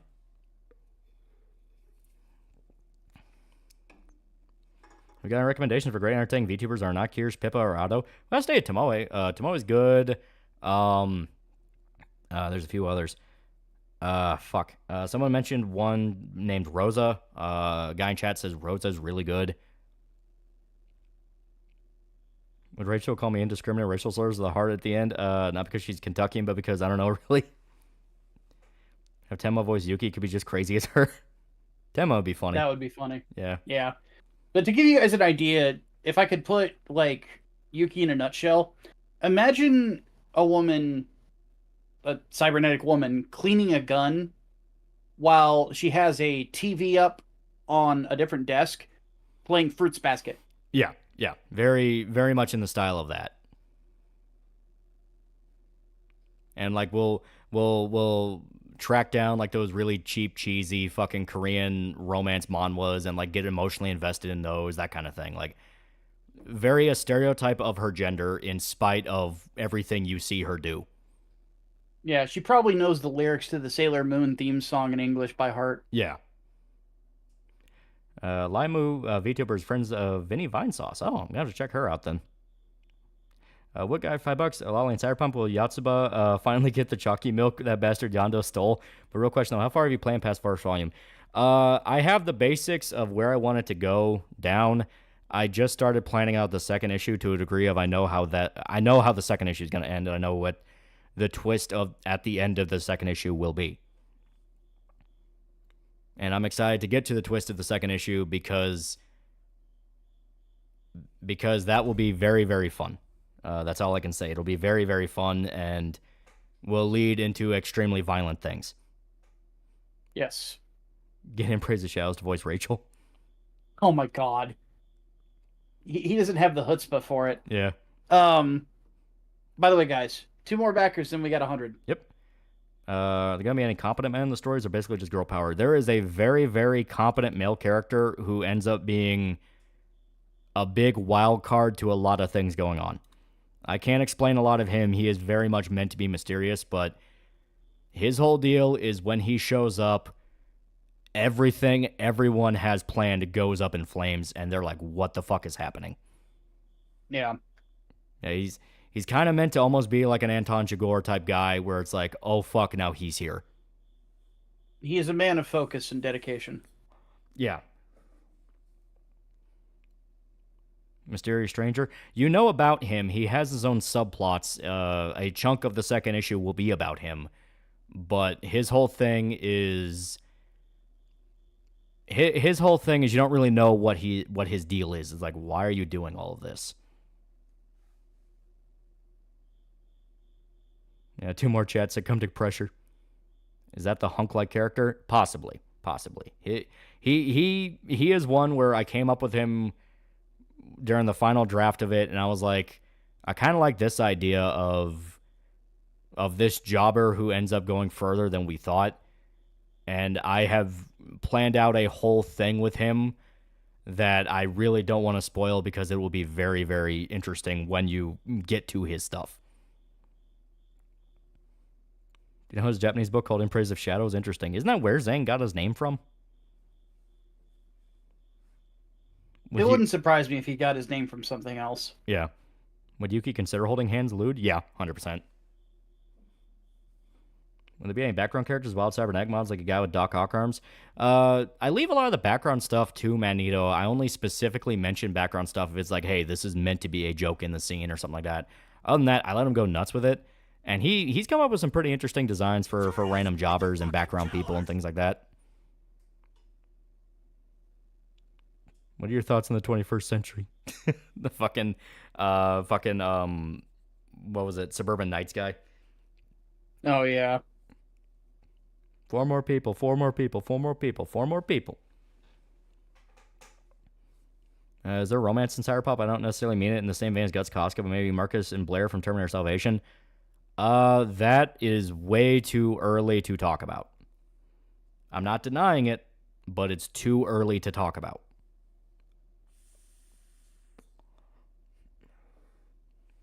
You can probably also crush every bone in your body when she kias about hand-holding. So we're doing that. That actually sounds like something that would happen on accident with her. She goes on a date with somebody, and she's all happy, and they're walking on the beach, and she gets really excited about something she's talking about, and then the next thing you hear is, "Oh my God, my hand!" Yeah, well, that's what I was saying. Like, we can have like the joke chapters where they're like falling into different anime tropes and just completely fucking everything up with them. Do like the Black Lagoon omakes. Yeah, or like Gintama, where it's explicitly making fun of a trope or a cliche. Yeah. Yeah.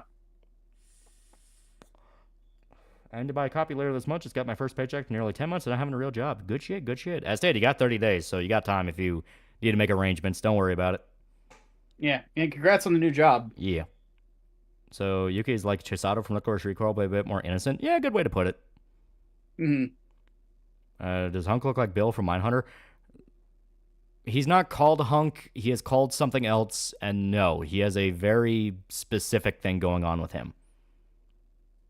Why does a 23-year-old American pop star be so pure and outside her profession? She's not American. Yuki is specifically Japanese. Rachel's American. Yep. When is she going to be called Rachel Goes on a Date and Chaos Ensues? Does Rachel go to male stripper joints? No, because that would require leaving her house. Yeah, and being around people. Yeah. You okay? Grab my hand. I'm slipping. Yeah. What the t-shirts look like? All right, you probably weren't here for it, so I'll show you. We have 2 designs so far for the t-shirts. Let me find where the first one's at. I got to make sure not to accidentally grab one of the transparent ones because... Okay, here. The first one done by the great Envy Machinery. Very, very cool dude. Very good artist. I've worked with him multiple times before. First t-shirt design.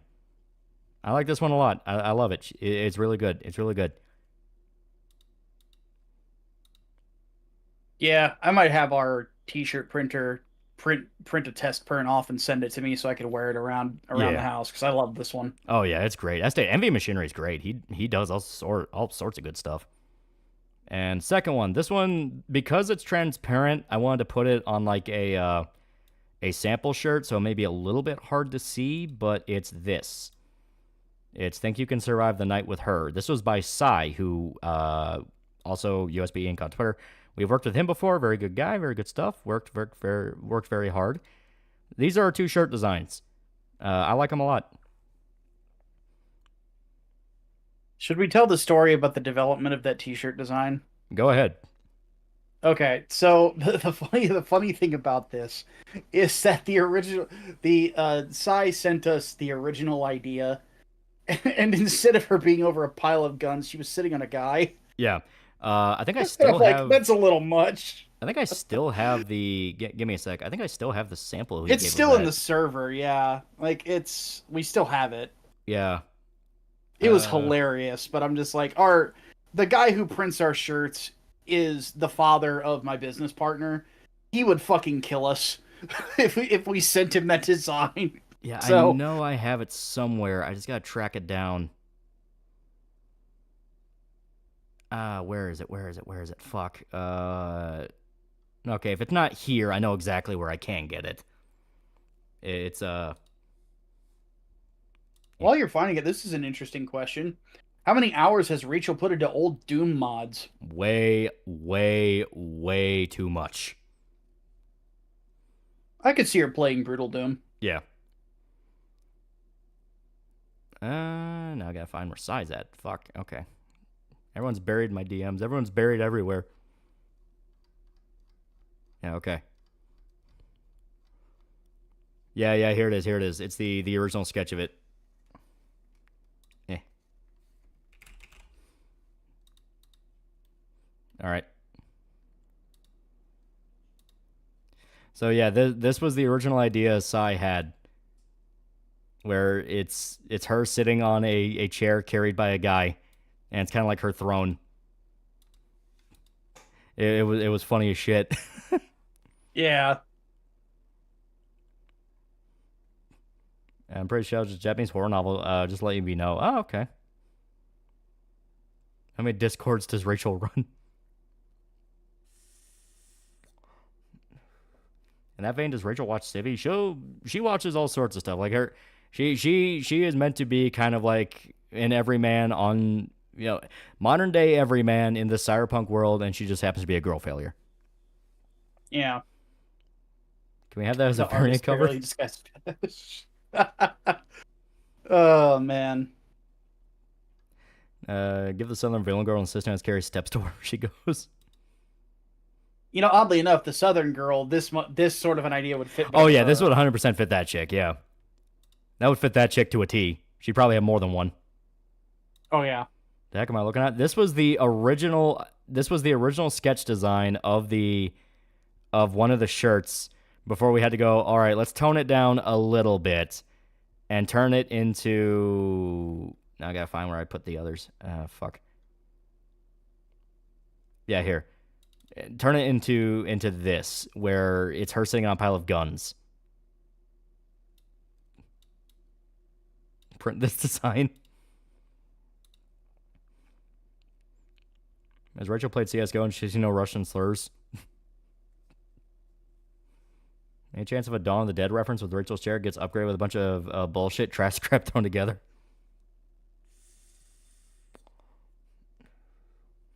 Get ball blade, draw a comic based on your comic. That'd be funny.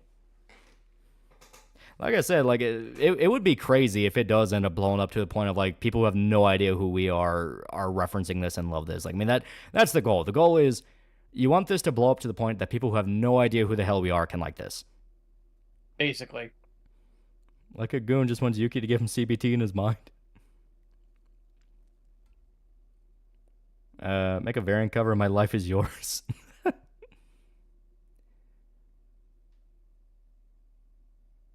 Rachel needs a Pimp My Wheelchair shirt.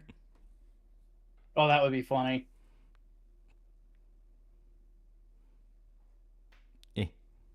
First poster looks like some out of Walking Dead. Are you talking about this one?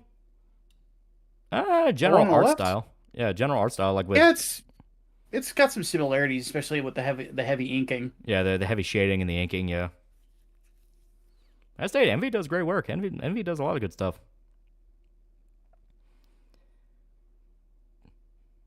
How many times does Rachel download games she will never play? Way too much. Way too much. You could try to get Rachel to Ghost Rider wheelchair. There we go. Now we hit 100 backers and $8,000. Yep. Let me go ahead and refresh to make it official. There we go. Yeah, we're at 85 actually. Holy fuck, we're almost at 8,100. We have done exceptionally well with this. I am very happy of this. I am very happy with this. So we're gonna have to start making notes and getting everything organized and getting it together. It'll be fantastic. I am now slightly happier that I had to skip anime night for this. Yeah, I'd say it's worth it. Yeah, yeah. A And little again, bit we haven't worth even it. started killing bugs yet. Yeah, seriously.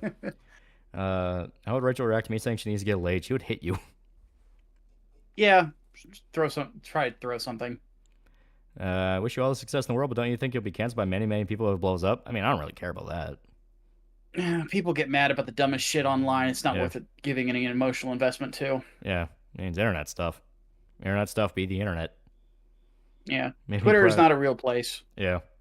You made me proud, you degenerate freaks. Show us seething because no anime night. We moved it to Monday. That was our compromise. We would move it to Monday. So we stream tonight. I don't stream Monday because we have anime night on Monday. Rachel Ghost Rider voice. Southern Lady Boss, your sins are innumerable. I am here to wreak vengeance upon your soul.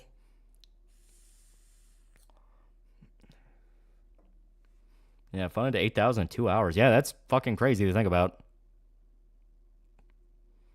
Imagine Rachel finally gets the money for Cybernex. She gets Cybernex, an accident happens, back to the wheelchair she goes. Idea for joke chapter. Rachel gets hired as a hacker for some operator group. She keeps interrupting the mission by talking about memes she's browsing when they all die horribly.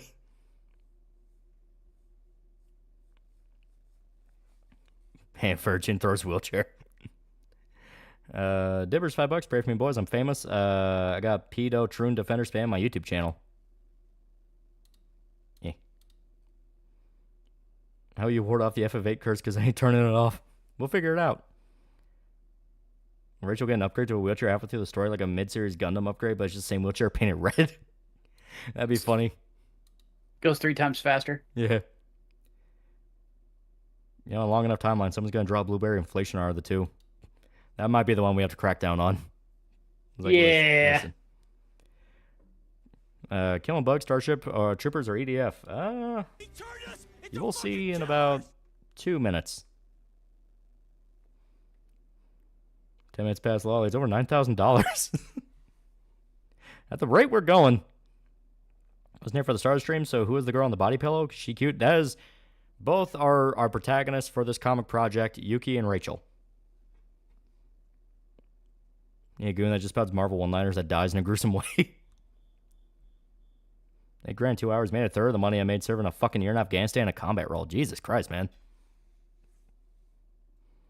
Imagine Pretty Shouts came back only to cover this comic, make a smear vid on it. I'd like to see him try. It'd be funny. Oh, I'd have words. Okay, hear me out. Rachel's voiced by Mari _EN. Yuki's voiced by Hako's Bowles. Shota voices every black man in the series. I think Mari is a little bit too high-pitched for Rachel. Rachel is kind of meant to sound close to 30. And with Bay doing Yuki, the problem is the accent. Yeah. Similar energy, oddly enough. But yeah. But the accent would get in the way. She puts car fins made out of cardboard taped to the sides, make a wheelchair go faster. Yuki's favorite game would be Hello Kitty Island Adventure. I can see it. Can we get a cover of Yuki cosplaying the bride's yellow jacket from Kill Bill? That would be fucking sick. Yeah. Will Yuki and Rachel have a similar dynamic to May, Riley, and Becky? Kinda, yeah. You do have kind of that classic buddy cop type vibe to it. Give me a second to get some things set up on my end over here. Would Yuki have a cybernetic reverb in her voice? That's kind of what I always thought. I always thought she would kind of sound a little bit like she's always auto-tuned.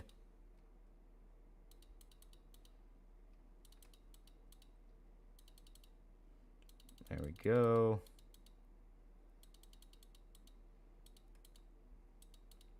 Okay. All right. I had to narrow down my I have so many goddamn Warhammer 40k games. All right. Here we go.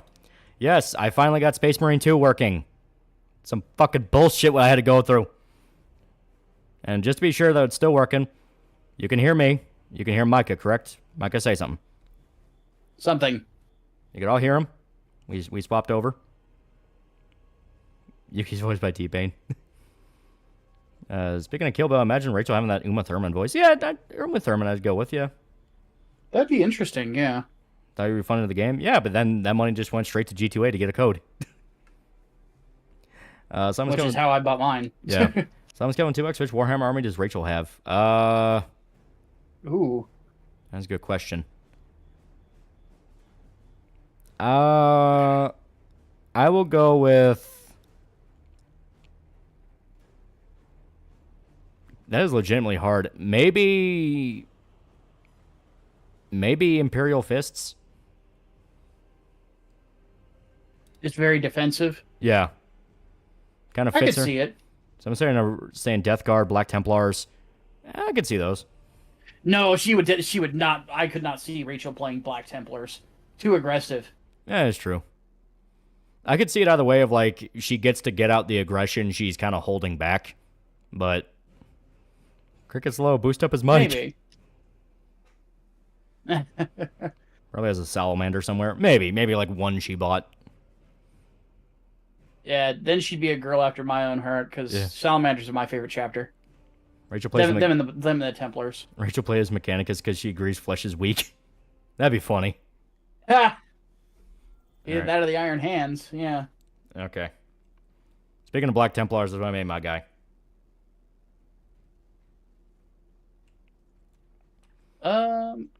My game is still loading in. All right, I'll wait a sec for you. So, because I will show people. Yeah, while it does that. Well, you forgot to add me to your friends list too. Oh, that is true. So yeah, give me one quick second. Yeah. Here, I'm gonna pause. Yep. Let me go to Steam. Because while this loads, I'm gonna get up and use the restroom anyway. Yep. So I will DM you. It's gonna come up as either one of these two names. Show us the Indian chick with a thick accent. She's in the story mode. We're doing multiplayer. She may show up in the multiplayer, though. I don't remember. I think you hear her once. I'll be right back. All right.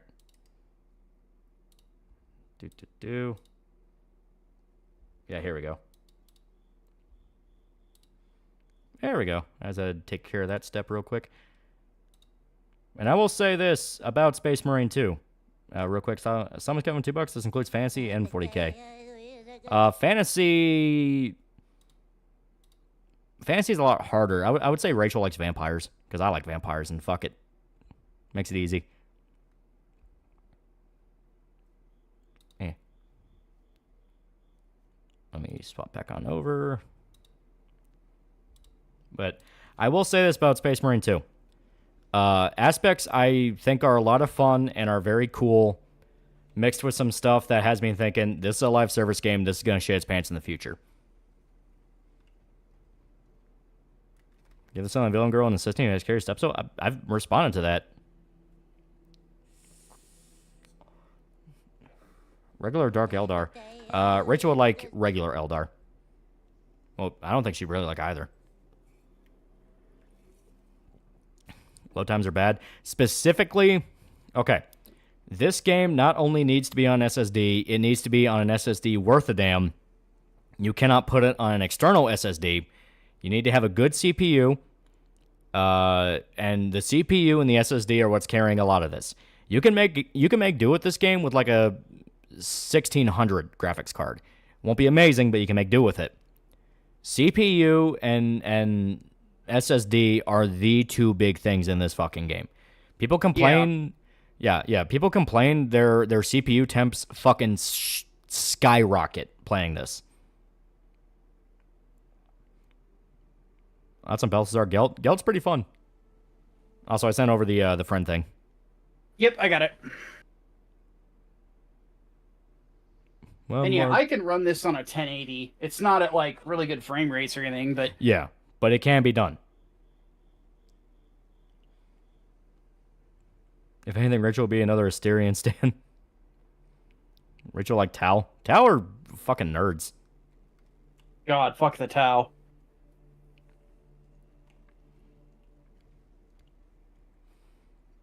Is Rachel a Fujo that Yuki thinks is weird? No, she's not a Fujo. Who would be Rachel and Yuki's best girls in Katawa Shoujo? Yuki would be the one. It'd be the route that would make her cry. Rachel, she would think the whole game is gay. Swift Creeper, $5, loving everything so far. The comic fucking sucks. I couldn't buy the Gooning tier, but it's whatever. Looking forward to the comic. As stated, we'll make better prep for the next one. No, we completely undershot the excitement for this, and we kind of wanted to undershoot because because if we were able to kind of tap into FOMO a little bit more, we can kind of gauge, like, who are the people that mean this, who are the people just saying, oh, yeah, no, I'll check it out. You know what I mean? Knowing there is that limit. Would Yuki like the Tyranids or Necrons? She'd be creeped out by the Necrons. For specific reasons. Okay, go ahead and shoot me an invite and... Alright. Yeah.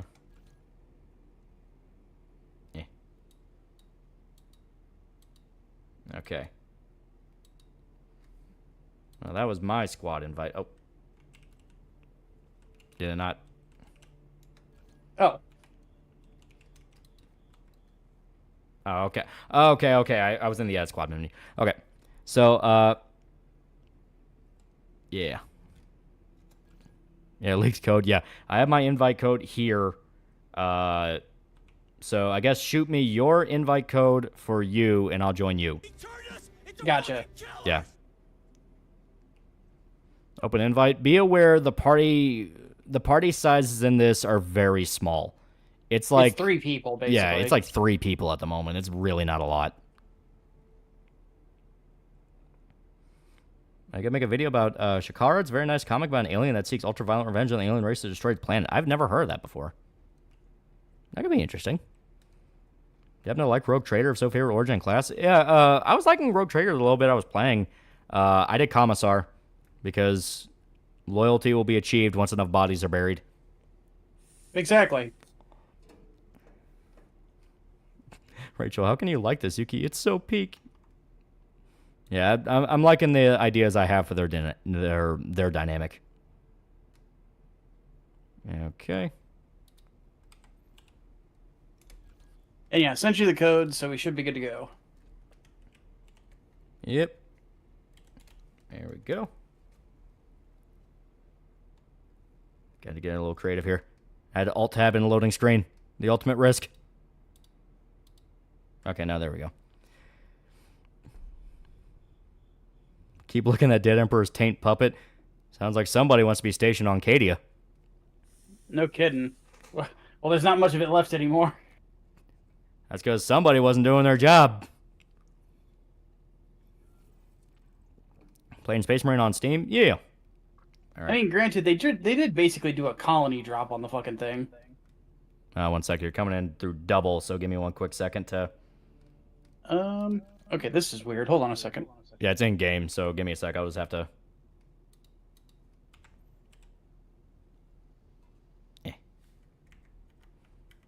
Yeah, here we go. I just muted you in game, so just mute me. Someone's going $2. Navigator's the best girlfriend I have. God. How does it feel playing the buggy game Corpse Worshipper? Okay, for some reason my audio got fucked up. Give me just a moment.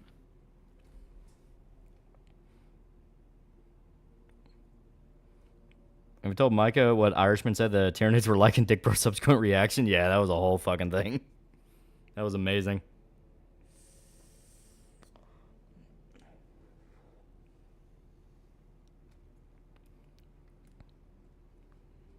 Not being able to bed the sister should be a sin. Yeah.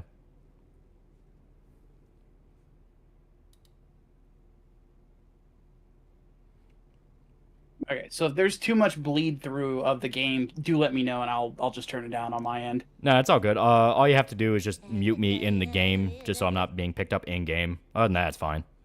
Well, I mean, like, game noise is coming through my speakers, because my Bluetooth headset does not like this game for some fucking reason. Okay.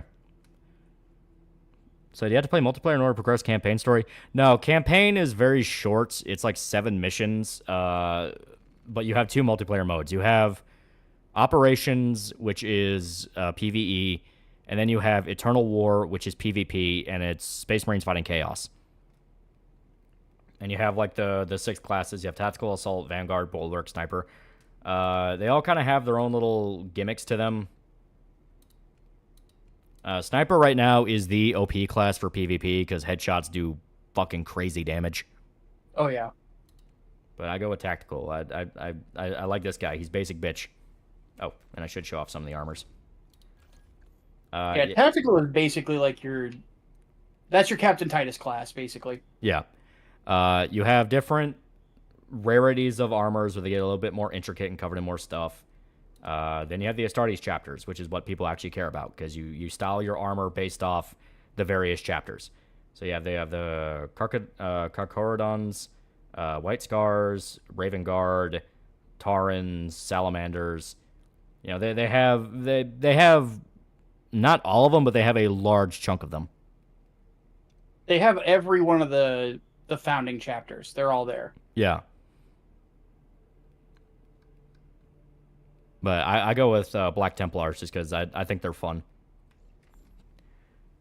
The Flash Gits animation has made me love them much more. The idea of they're just brain damaged retards that only exist to kill. Is there Blood Ravens? Yeah, Blood Ravens is actually one of the easier ones to unlock. Yeah. Can't really have a 40k game without them, to be honest. Yeah. Well, it's better than Ultramarines.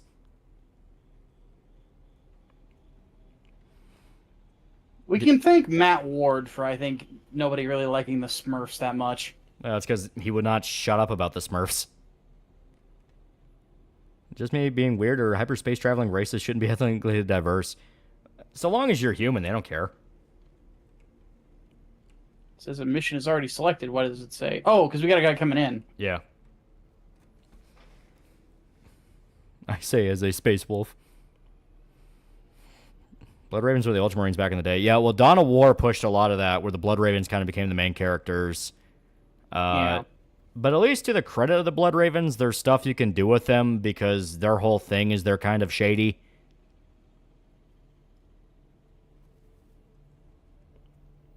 Space Marines are Smurfs. Who is the Gargamel? Chaos. Basically. Marines literally change skin color to suit combat. Yeah, Blood Ravens were made for Dawn of War. Were they? I thought it was the other way around. I thought they were picked because... I thought they were created by Relic. Oh, really? Huh. Yeah. That's new. I thought they were picked because they were a newer one and they wanted to advertise them.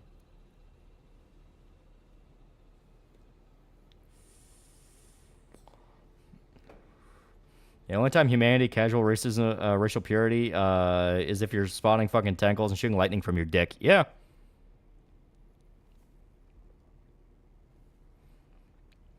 Which chapter are the most devoted or radical? Depends on your definition. Because the Black Templars exist because they thought the other factions were not hardcore enough and wanted to have an eternal crusade where they did nothing but kill. They flat out ignore the Adeptus or the Codex Astartes as well. Yeah, because they think it does not go far enough.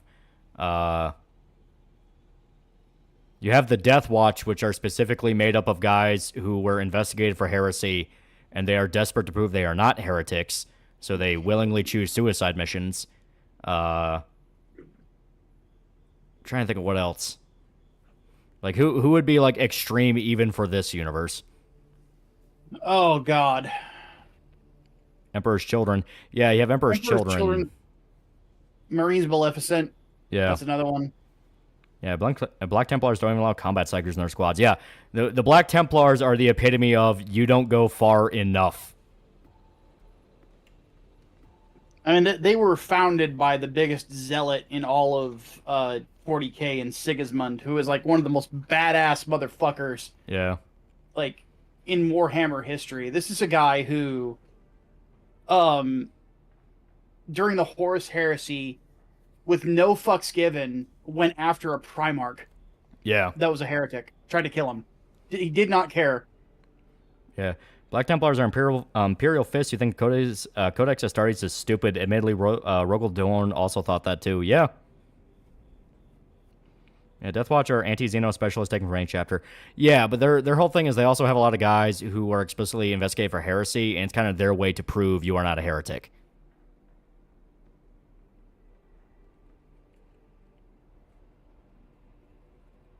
Not necessarily. Those are Black Shields. Deathwatch does get plenty of volunteers. Really? I thought it was a thing you had to be forced into it. Yeah, it could be either or. Okay. But yeah, the Black Shields are the ones that have been some level of suspicion for heresy. Because that's why Titus is 1 in this. Yeah, you will die as your weakling father died, soulless, honorless, weeping, ashamed Sigismund. Yeah, Sigismund was a fucking beast. Also, Legion of the Damned mysterious chapters are basically ghosts. Black Shields are special cases. Okay, okay. Like, I fully admit, I'm not 100% on Warhammer lore. I know bits and pieces. Do we get to see Yuki and Rachel meet in the story, or have they known each other pre-comic? They meet.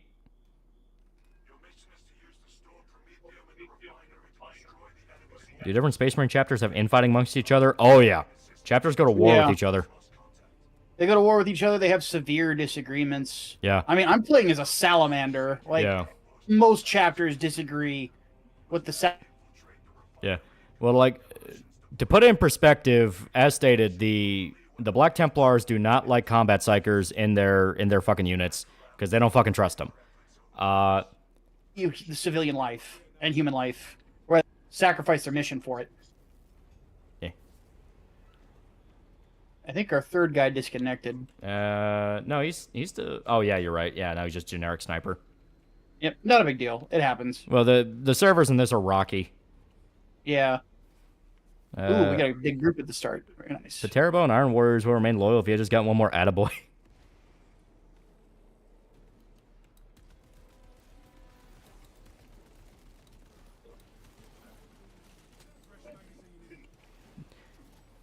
So, any angry Marine skin unlocks? Well, he's playing as Black Templar. Yeah, they're pretty fucking angry.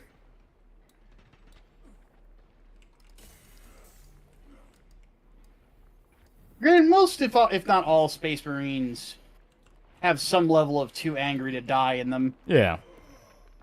Makes sense, but I don't trust Psychers. Remember Magnus? Yeah. Well, you know, their whole thing is extreme zealotry to the point of berserker rage.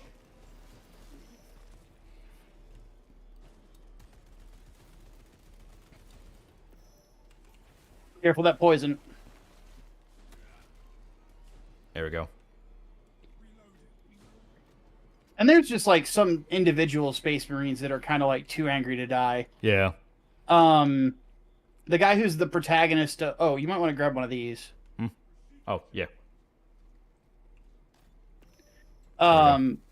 Malum Kaido, who is the protagonist of Bolt Gun, is basically if Doom Guy was a Space Marine. Yeah. Good rule of thumb is that once you get past first founding chapter, you start delving into interfaction, conflict, and disregard for human life. Yeah. That's where you start dipping into, you guys are straight up evil.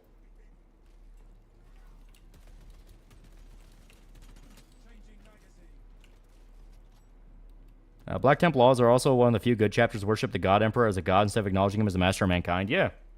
Yep. They are very, very, very, very, very devoted. To the point where a lot of them just have a natural psychic resistance. Yeah.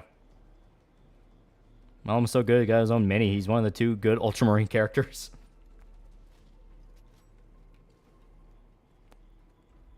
Shakara's 2009 comic written by Robbie Morris and illustrated by Henry Flint, known from Dread Comics. It's a very short story, but can scratch that berserk itch we have. Oh. Whoa, behind you. Tally ho.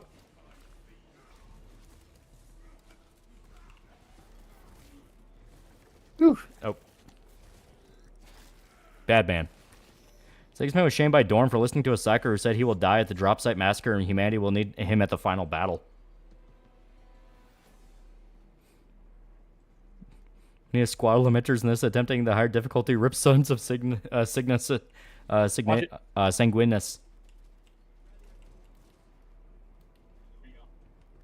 They're throwing some interesting Gamer Super Quiet. I did turn it down. I did turn it down, so give me one quick second. I will turn up the audio a little bit just to, because I don't want to like blow out your guys' ears. There we go. Yeah, because this game gets very loud. No orcs? No, orcs was Space Marine 1. Yeah. Sadly, I will admit I missed the little bastards. Well, the orcs have personality. That's kind of their big thing. They really do.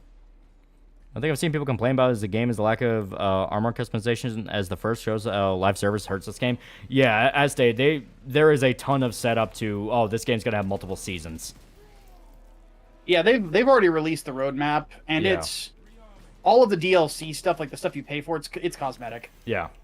But the cool thing is that there's a lot of like free shit that they're giving you too. Like all of the like levels and things like that are gonna be free. Operations mode is apparently gonna be a big deal, which makes me happy because I prefer PvE stuff. Are the Eldar in this or just the Nids? From what I understand, because I still have not beaten the story yet. Been mainly fucking with multiplayer because multiplayer is legit kind of fun. But from what I understand, it is going to be Tyranids and Chaos. Because Chaos always has to show up at some point. And Chaos make a presence in multiplayer.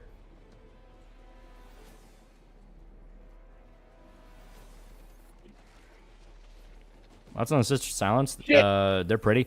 Sisters of Silence were the big ones were when they introduced the female custodians in that fucking animated show. They also established the Sisters of Silence as a thing. So I was talking with my brother, and it's like, what's the fucking point of that then? They do the same fucking job. Yeah, it's weird that they didn't just like fold them into each other. Or, Yeah. like, though my argument is like we've got the Sisters of Silence, we've got the Sisters of Battle. Why the fuck do we need this? Like, it's not really like.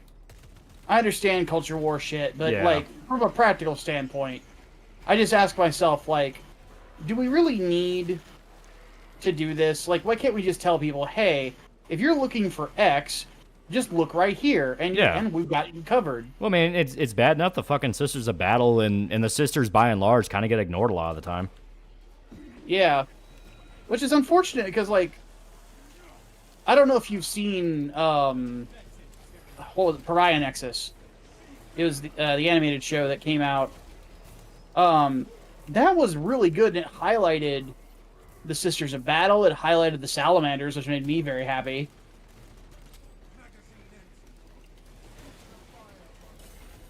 I need to clear out these ranged guys. Gotcha. I see thing that is squishy. I must kill. Brand's being dictated, but people don't know Warhammer. Yeah, it's that thing of like, we're dealing with the consequences of business decisions made right after Trump got elected. Like, we're still stuck in that era. It's unfortunate because it's like, can we not talk about Orange Man for 10 minutes, please? Yeah. It's like, we get it. Harvey Weinstein went to prison. We don't need to be reminded of it every 5 fucking minutes.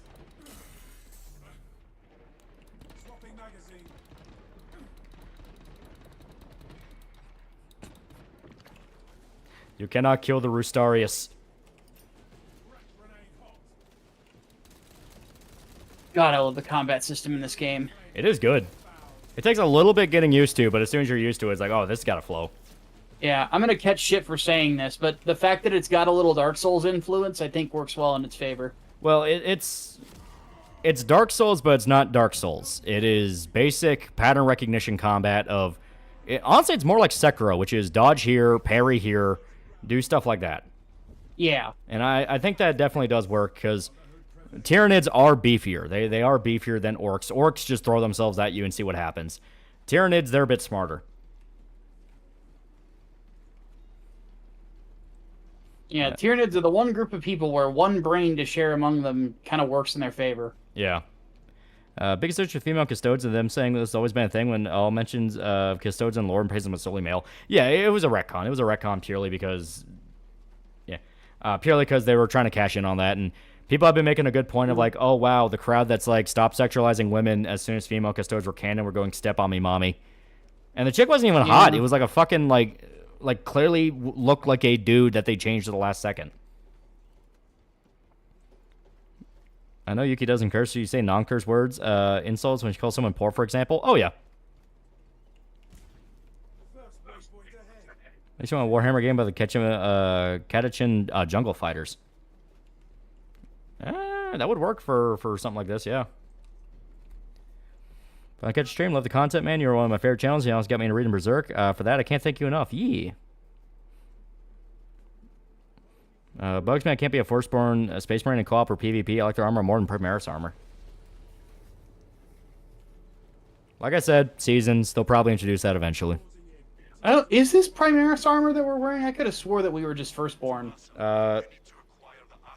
Primaris is stuff you wear in the campaign because Titus is literally a Primaris. Yeah, I thought it was just Titus that had Primaris armor. I could have swore his squad mates were not Primaris.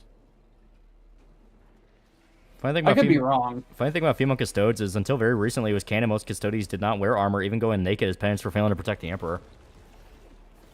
Watch it. Eh.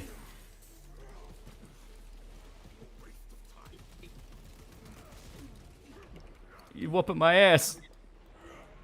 Yeah, these things fucking suck. There we go, it's dead. Primaris armor because the new Space Marines GW want to push. Yeah, that is true. Female Custodes Marines thing come down to them not wanting the Sister Battle Sister Silence. They want the Space Marines and Custodes because they're popular and face the franchise. Yeah, that's basically what it amounts to. Because people have said over and over again, there are more female factions in Warhammer than there are male ones.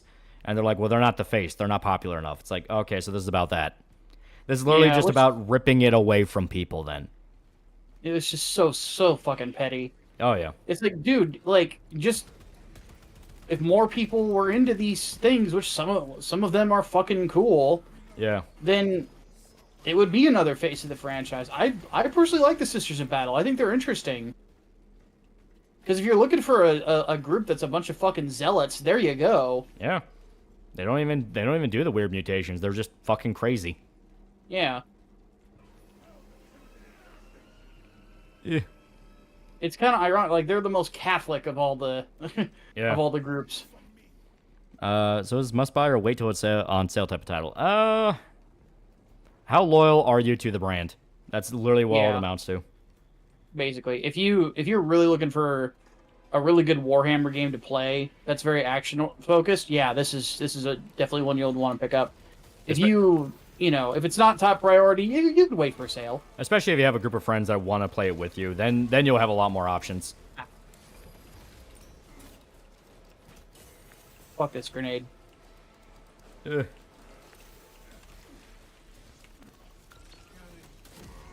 Oh god.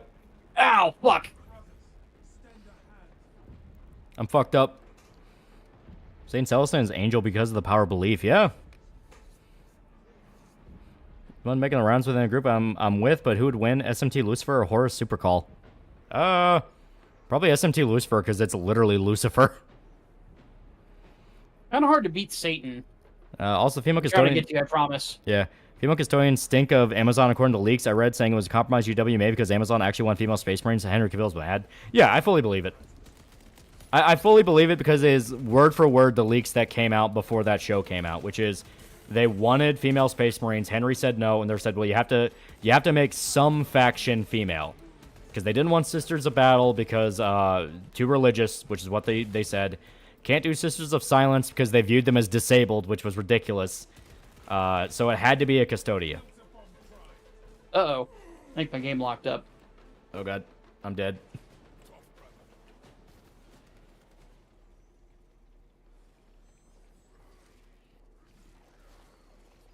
Hold the line. Damn it. Yeah, my game locked up. Ah, shit. I'm gonna have to close. I think it might be like a thing where it doesn't like Chrome very much, so I'm gonna close that out. Sorry, chat. Like I said, it does have issues with CPU, so. Yeah, and I have a good CPU. It's also 7 years old. Yeah. I can wait for Christmas for this game. Yeah, it is one of those where I do feel like the hype around it is kind of hiding some issues, because the issues I had just running the fucking game pissed me off. Where I was like, what the fuck is going on here? Favorite Chaos God? Korn's fun. Yeah, 2 religious 40k is absurd to me. Yeah.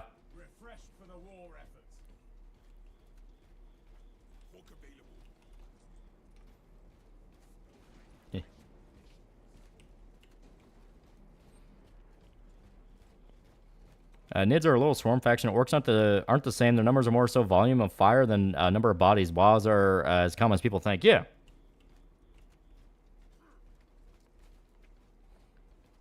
Stay close and sharp. E. Self-aid. Activating all specs advanced. It's a reload the whole fucking game. Yeah. I love for Imperial Guard, they have female troops. Well, it's... You gotta remember, the IP is taken over by crazy Twitter people that unironically see you complain about something and they enjoy it. They specifically enjoy you bitching about it. You've had multiple screen caps now of people going, there's nothing I love more than seeing someone I hate's hobby fall apart around them. That is something they've admitted to multiple times. It's all they give a shit about. Inclusivity does not mean a fucking thing. They are fully aware this annoys people and it sucks. That's what they're having fun with. And it's only recently where people are starting to go, hey, you promised us a bunch of money if we did this. Where's the fucking money? That things are starting to get interesting. Because that's... I don't know if you saw the recent shit from Sweet Baby, but apparently that's going around where the founders of Sweet Baby are complaining they're getting less and less work. Explicitly because games are returning with less profits than promised.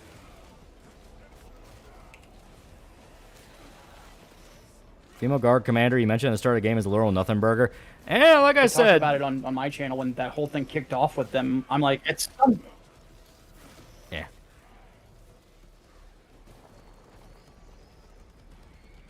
You know, eventually, like, so the bill comes due. Yeah. And people just, for some reason, think that you can just, like, get away with it forever. It's like, nah, dude, like, the ideas that you have... A, they don't work. Yeah. Like they have like touch fucking grass. Go outside of Toronto or fucking San Francisco, and talk to somebody in Kentucky or Illinois or like normal people. And you start talking about all your ists and isms, they're gonna look at you sideways and call you an asshole. You know. Well, more than that. So the best way to describe it is. They have been working for a while. Like, if you've paid attention to Kirsch and her investigations into Bridge and all that, they've been working towards making this a thing where you don't even think about it. You just accept it and move on. You will do the work even when you clock out. That's been the mindset of Bridge. Really weird. Yeah, it's been the mindset of Bridge. It's been the mindset of DEI, ESG. That has been the mindset. No, it's not showing that you're in Warhammer. What the fuck? Oh, that is weird. So I can't just, when you get a second after the mobs go away, just shoot me an invite real quick. Yep.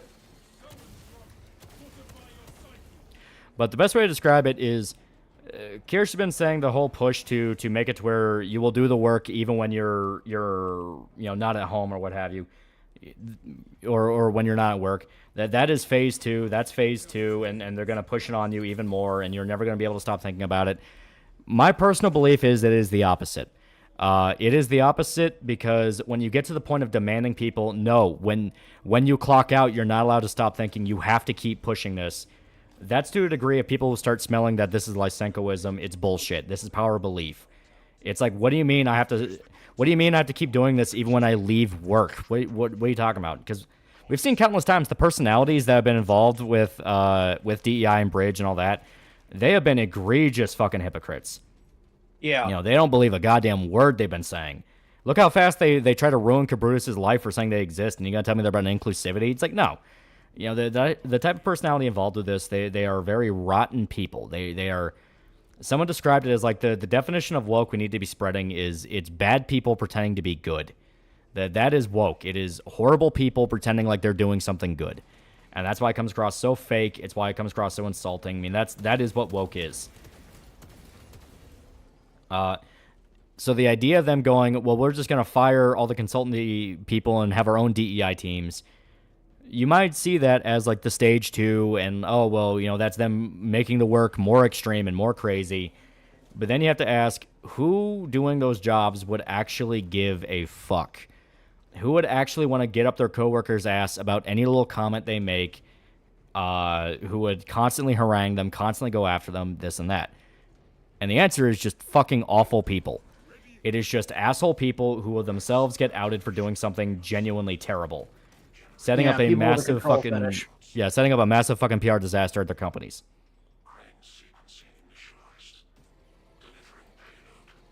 Yeah, woke is feigning kindness. Exactly. Alright, I gotta... All right, someone Because jumped the one in. thing that the one thing that we're at least in my opinion, is we're at a point where the rubber is starting to finally like truly meet the road. Yeah. And the dollars and cents thing is coming in. That's why we've seen DEI cuts at these companies. Yeah. It's like, look, we don't need these people. Like they're not bringing in money. Yeah. We'll keep a few of them around for, you know, for shits and giggles. Yeah, like to make us look good, so we don't seem totally evil to the press. But at some point, these companies are gonna go, you know what? I don't give a fuck what the press says. Yeah. Well, it's like how many? Like, look at Sony. Sony just had one of the worst fucking PR and financial disasters in a while with fucking Concord. They spent so much money on that game, and it died after 2 weeks. Someone's gonna be answering some phone calls like, "What the fuck did you do?"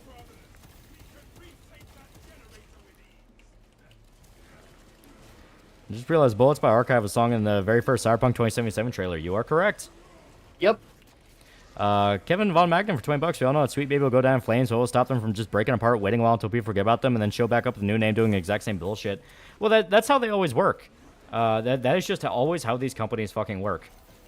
Yeah, I mean, one of the people that's in Sweet Baby is Maya Kramer. Yeah. I don't know what she calls herself now because she went Truny, but Maya Kramer is one of the original 5 guys of Zoe Quinn. Yeah. Yeah, I mean, it's like the way the circle works, they always try to find a new grift, always try to find a new thing. They are rats. That is how they're able to fail upward so often. They are just rats. They are career rats. And they will always find some new way to fail upwards. So he's probably going to have another disaster again with that one woke game. I'm not sure which one you're talking about because they've had a few in the pipeline. Yeah. Did you send the invite? Because I might have missed it. All right. I had to wait because someone was... Oh, someone is trying to join right now. Fuck. Okay. Oh, never mind then. I'll wait until that mission's over then. Oh, well, it literally just ended with a defeat. I don't know what just happened. Maybe someone left or something, but... It works on Left 4 Dead rules. So if you get dropped twice, you're dead. And if everybody dies, then that's the end. Something else happened. I think maybe an objective we were protecting got fucked with because that just happened.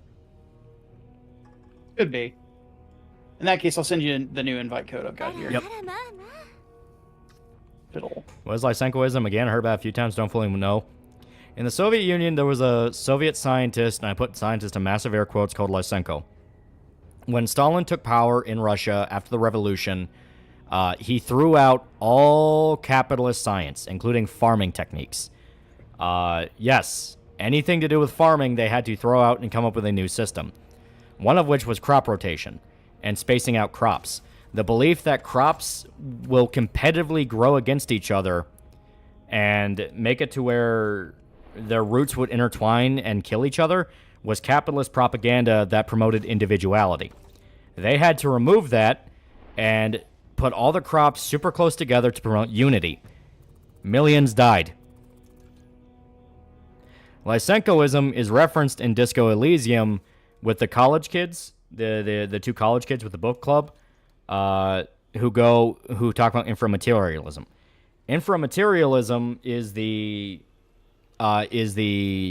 literal power of belief system that impacts the Pale and all that in the game. Which is why I said, if you take the game at face value, it is saying Lysenkoism is totally right, and if we just believed even harder, it would have worked, neglecting the fact that in real life, which you cannot factor in Lysenkoism. It's saying the code's now invalid, so I don't know if maybe it needs a new one or not. Yeah, it does. Something got goofed. Okay. Give me 1 second. I selected a mission before you came in. I didn't know you couldn't do that. Ah, okay. It's kind of a weird system. I'm still kind of getting used to it. Yeah. Okay. 8 years for a game lasted 2 weeks. My fucking groceries last longer. Yeah. So did you see Brown who finally stated the fact that everyone knew for over a decade and that he's a troon? Yeah. Lysenko's specific belief was that for animals evolved by choosing to do things. For example, a giraffe has a long neck because it wants to eat from tall trees. Yeah, he was a complete idiot. He was a complete idiot. Yeah, Lysenkoism is a belief you can turn any seeds into whatever you want, and it's stupid. Yeah, he is a complete idiot. Which is why I was saying, if Disco Elysium is so sympathetic to communism like it pretends it is, and it's all about having hope, then by extension, it is in fact praising Lysenkoism, which is just stupid. If it is praising Lysenkoism, the developers are fucking idiots. And that's not a matter of debate. They are stupid. Because what excuse do you have? What excuse do you have that you can just pick what a seed will grow into? There we go. Yeah, hope and change. Yeah, that bullshit.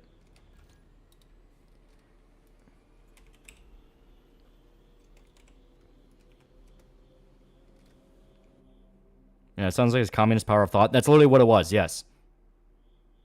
So he didn't believe in evolution. He didn't believe in basic tenets of reality like your fucking genetics.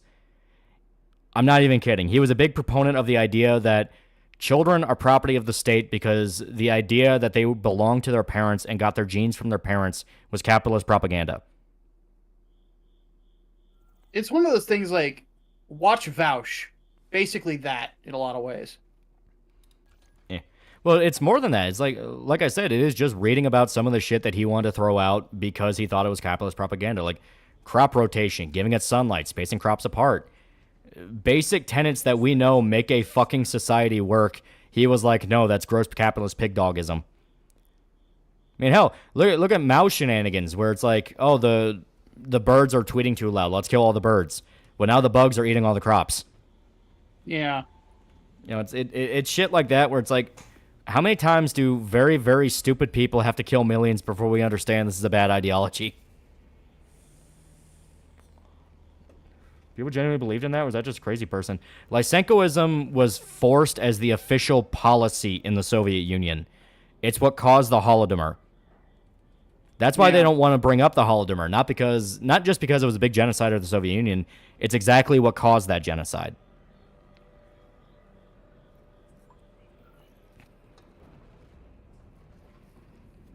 Did you just read the book The Secret?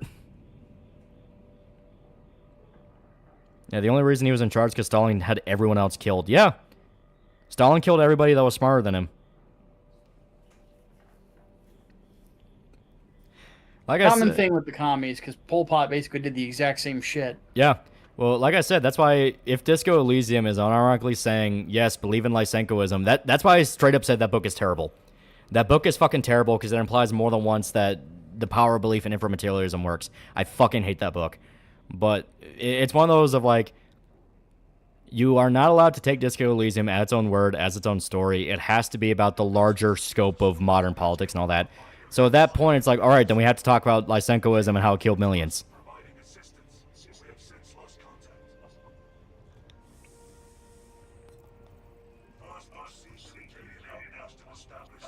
Yeah, ideology is fantastic. Though. People can't feed themselves or kids. Yeah. All right. Going for twosies. Oh, I still have my plasma rifle. That's cool. Loading screen looks exactly like XCOM loading screen for a mission. Yeah, basically. It's a good loading screen. I want to try to tag. There we go.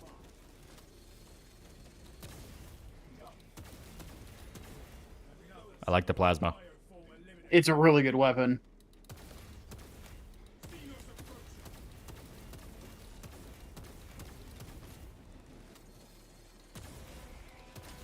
I hate the spores. I hate the spores. Ow.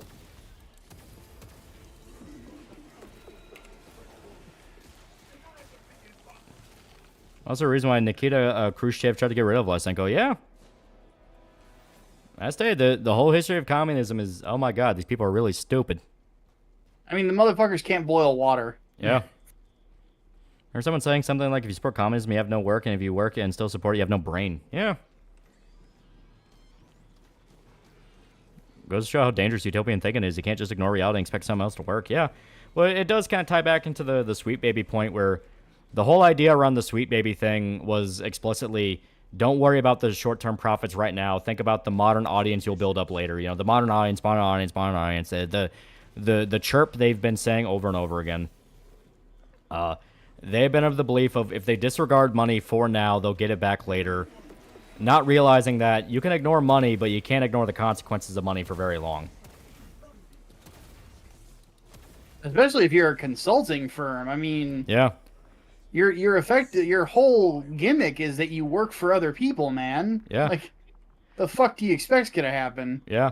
Well, it's especially funny because they went from, oh no, we don't do that much work, we're just a consultation to make sure people are heckin' diverse and all that, to then flat out admitting, yeah, there's projects where we're the main writing team. So then people are like, okay, so what games were you the main writers for? People are already guessing stuff like Homeworld 3, probably Suicide Squad. Like, it is a thing where how many times are they going to throw devs under the bus before those developers start naming you and going, no, fuck you, you ruined this. Yeah. There are hammers in this. Yeah, you can unlock a bunch of different weapons. The Thunderhammer, like the jetpack class, gets it automatically. Yeah.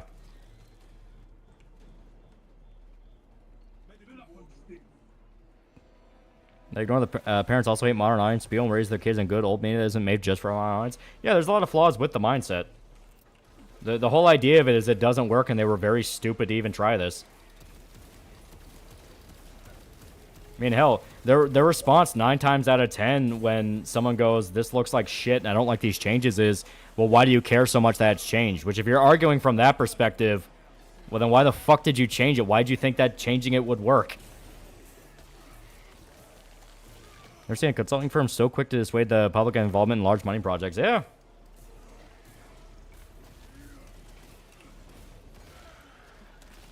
You ever watched German Spy? Used to be in the Super Best Friend play scene. I did not. I never even heard him. Oh, God. Ow, fuck. Bad man. Bad touch, bad touch.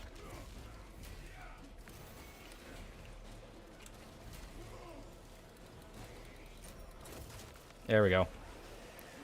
Is this game worth the pain to get it to run? It is genuinely fun. My main worry is it is a live service game. There will come a day where it shits its pants and shits its pants bad.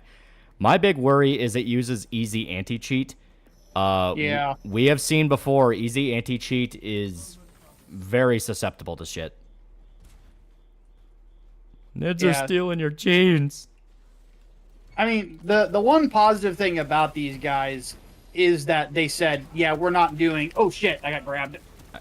That we're not using DRM. Yeah. Which is cool. I appreciate that.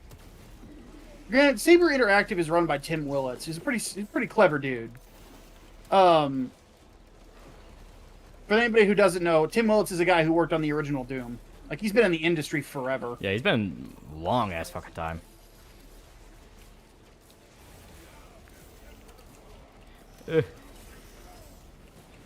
I put a banner down, so hopefully that'll help. Go away, bad man.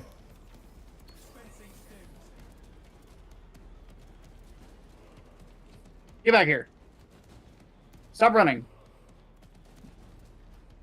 Stop. Blocked Don't that. touch me there. That's my no-no square.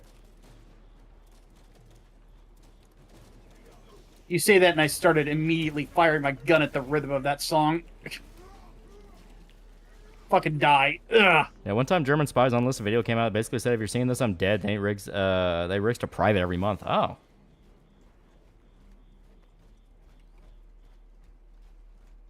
Game's intense, man. I love it. Wasn't this game written by T-Flag? I saw memes. They were fired very early into production. Yeah, once people started complaining about it, they're like, nah, we're getting rid of this guy. Yeah. Like I said, there is more happening behind the scenes. That's what I'm saying. Get active now. Be on the ground floor when the new wave hits, because you don't want to repeat. You know, you need to oust the out of touch losers that are not cool like the cool kids anymore. Instead of, which is so stupid. It's like, why are you insulting the people with the wallets? Yeah.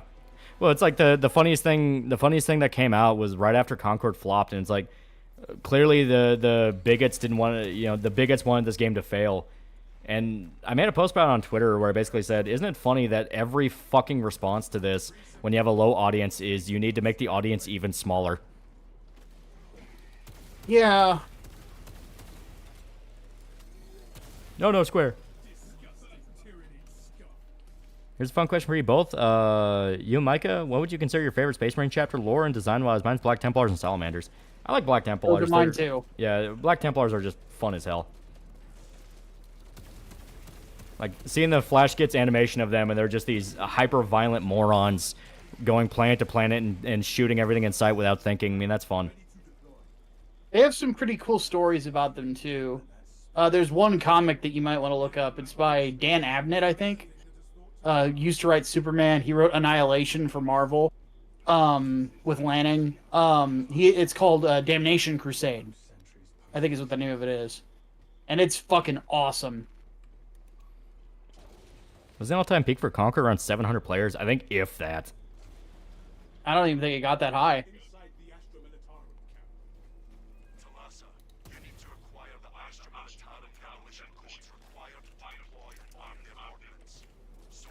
Oh, look out. Yeah, 600 at most. Yeah, it was something like that. Like, it died a violent death. And it sucks because from what I understand from people who played it, they said the groundwork of the game is fun. It's the fact that it got wrapped into a whole bunch of stupid shit.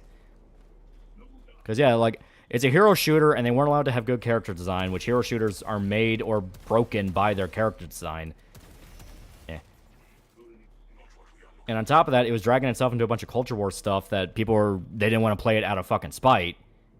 And now it won't even have the dignity to fucking die in peace.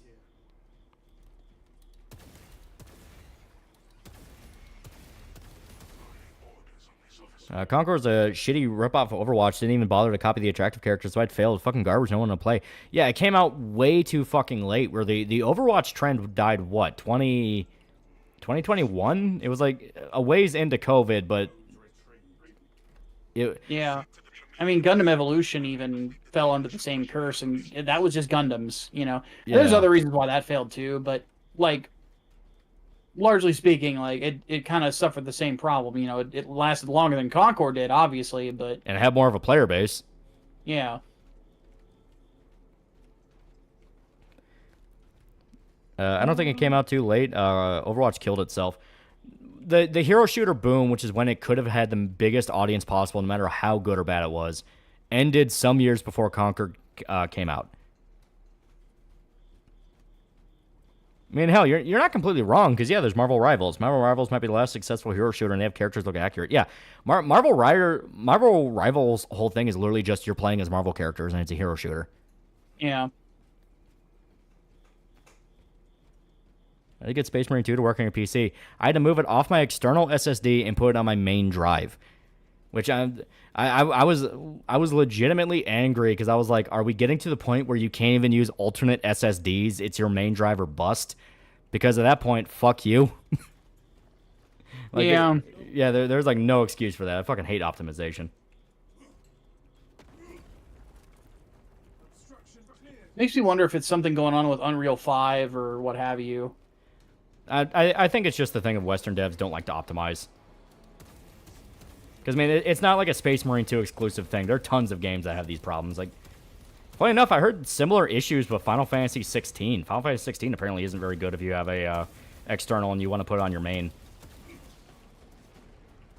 Yeah, I'm thinking that I already have an internal SSD, but it's where, like, I have a bunch of my files and shit. Ow. So I don't necessarily want to have a ton of games on it. Yeah. So I might have to buy another internal. Yeah. Do you get to pick your own chapter? For the PvE multiplayer, yes, it is part of your customization. For regular multiplayer like PvP, no, because your set teams is like red versus blue, but it's Astarias versus Chaos. And for campaign, you are a specific chapter.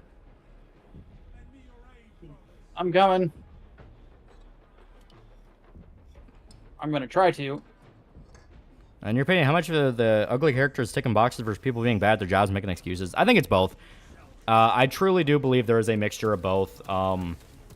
You have that guy who supposedly worked for Suicide Squad Kill the Justice League who said that he wasn't allowed to make attractive female characters because he wanted to make, I think it was an attractive Mrs. Freeze, and they kept saying, no, you know, make her uglier, stuff like that. So I think in a case like that, you can argue, once again, famously, Homeworld 3, female characters in general in Homeworld 3 look like ass. They look terrible. That animation was literally just Fortnite, which makes me wonder if the whole Sweet Baby consultation was a thing of Hey, you should make pre-rendered 3D cutscenes. By the way, we know this animation studio we're friends with, and basically did that. Because people dug into the files of Homeworld 3 and found completely different cutscenes. Yeah, there is a racket there. I remember. So this is gonna be a deep cut. Do you remember a game that I did a video on it ages ago called Tranny Gladiator? Vaguely. I remember it was kind of one of the meme games going around. It was one I remember ripping into Jim Sterling about it. Obligatory, he's fat. Yeah. That was where him and Laura Kate Dale, like, you first started seeing, like, the beginnings of that, racket. Yeah.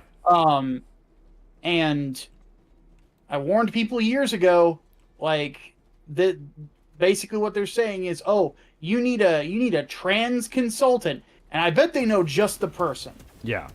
Yeah, I know just the person, and it's a buddy of theirs or something like that, which I do think that is why game developers do end up shielding companies like CYBERP, because they want jobs over there. They want jobs over there. They want to, you scratch my back, I scratch yours, that whole thing. It's very incestuous.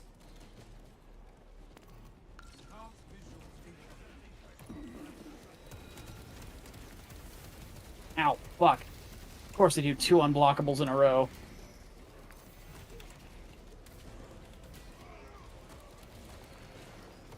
God, I love this weapon.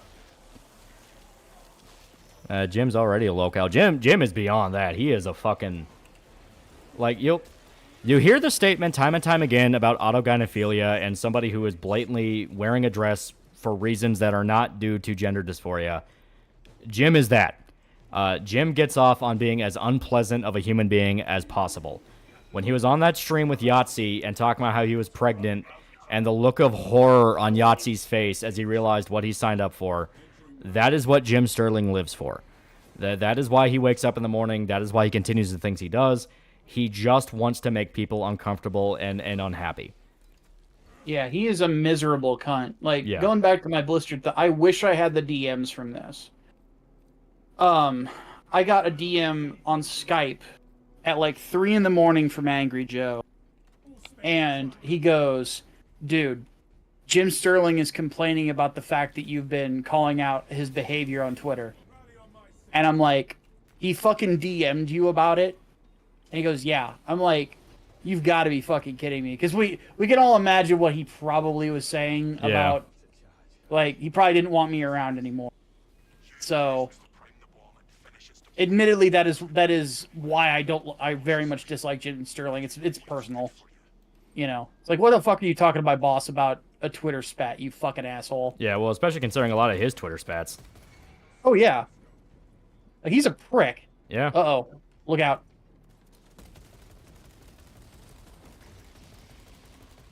I hate those fucking things. It's not dead yet. Psychic bug scary. Die. I hate the zoanthropes so fucking much. Yeah, misery loves company. Yeah. Jim's a follower of Slanesh on God Emperor. Yeah.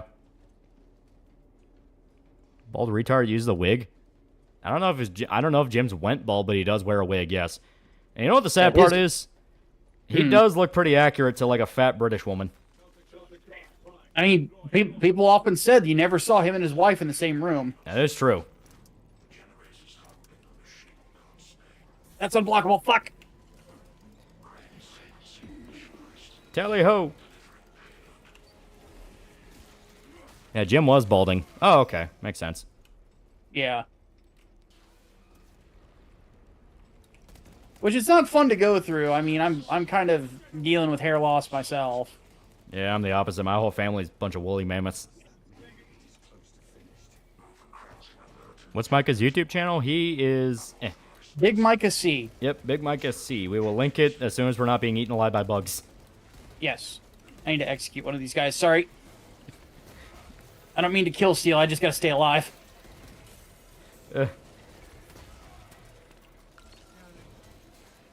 Go away. We're trying to get revenge on the crickets, but it's not quite working out. Oh, God. I got you back. Jim Sterling and his buddies, the reason TB went insane near the end of his life, his buddy was direct reason Coxicon incident happened. Yeah, Laura Kate Dale.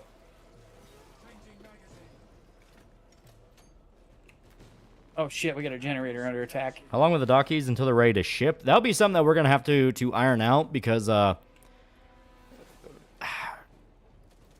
I do wonder if it is a thing where we can send them out as soon as they're ready, or if we want to wait until it's a bit closer to the comic's release. I could see either or. Yeah, I'll say right now though to you guys, I am very much open to the idea of once the funding comes that we ship those out to you guys. Same thing with the other a la carte items. I think that would be kind of nice. Yeah. But it's just something I got to talk over with my logistics guy. Yeah, we I just don't know gotta, if he's still in the chat or not. Yeah, we just gotta get the everything organized. Another thing, I know, shameless plug, but Grindstone does have its own YouTube channel as well. It's just Grindstone Arts. You'll find us. Where we do have a weekly podcast called On the Grind. It's formatted like the old Mike and the Hat Man stuff, but I don't know if I've told you that. Well, I did tell you this, but I haven't told the chat this. Hat Man, my business partner, is now becoming Lawyer Man. Yeah. So he's very busy. Sadly, he doesn't get to podcast with me. Yeah. Which was a bummer for me because he and I've been working together for so long. Now we're starting to kind of turn a corner success-wise. If tonight was a good indication of that, plus other things. Like my YouTube channel's been doing a lot better.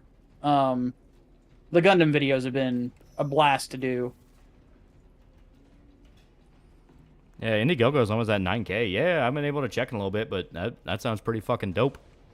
Pretty fucking Yeah, we haven't dope. we've been exterminating a little bit, so yeah, I'll check it. I'll check it as soon as we're done. Well, we got this is kind of like a period of the mission where we can afford to wait. Hold on one sec. I'll look at it.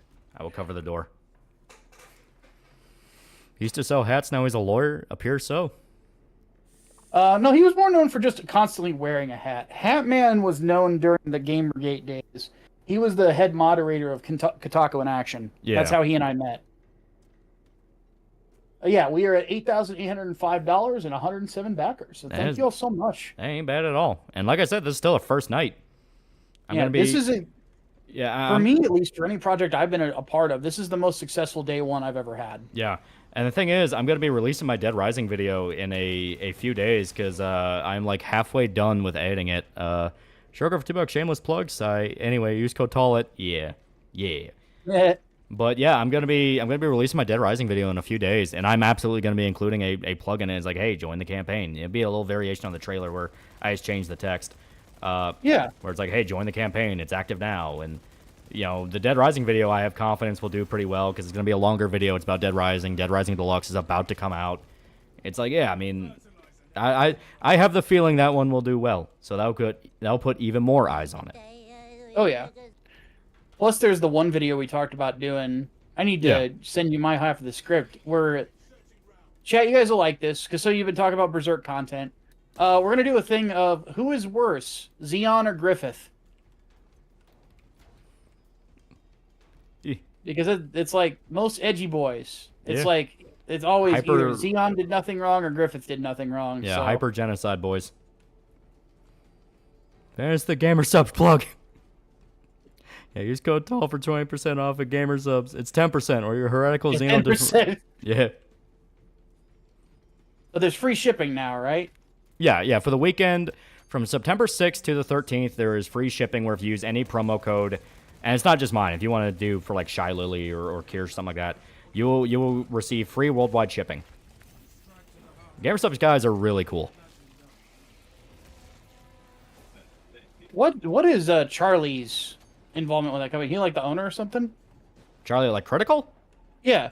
I don't think he owns it because right now one of the big owners of it is Shy Lily. At least that was last I checked. I think Critical does own a part of it. I just don't remember what percentage. Lily out there making moves. She's successful. Yeah. I mean, granted, I can speak from experience. It's a smart thing if you're getting into content creation to get into business. I mean, yeah. Well, I mean, that's what you're doing, man. Making a business. Yeah. I mean, in the long run, it can be a wonderful way to, Yeah, Jay Schlott owns it. Lily's part owner. Yeah, that was it. Gotcha. Yeah, but yeah, because when I was talking with the GamerSubs guys when I was setting up the sponsorship in the first place, I specifically said like the smartest thing you guys did was get involved with VTubers when they were getting big. They didn't do the whole like, guys, aren't VTubers so dumb? No, they were going like, hey, you're a pretty big account. Do you want to sponsor us? Because that was a big reason they spread as far as they did. The fact that they were able to cover so many different genres, get so many different influencers involved, and they were really smart how they handled it.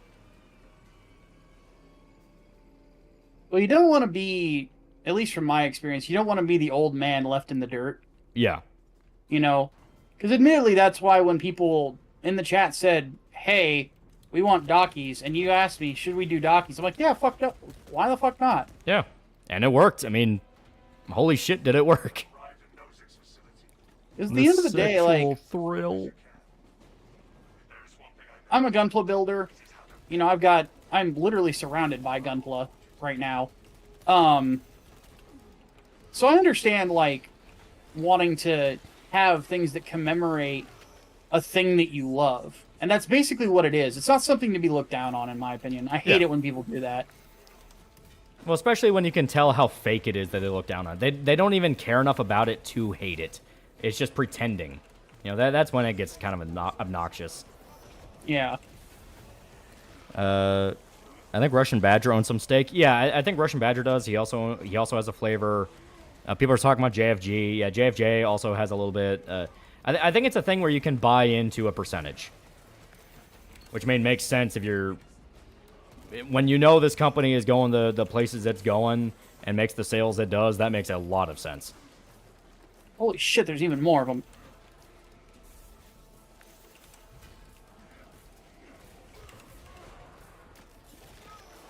Plastic crack, yeah. It really is, but goddamn if it ain't fun to build and paint. Yeah, my poor brother, he spent like weeks setting up an Air Dwarves army, and the first time he actually tries to play it in a tabletop, he got his ass whooped.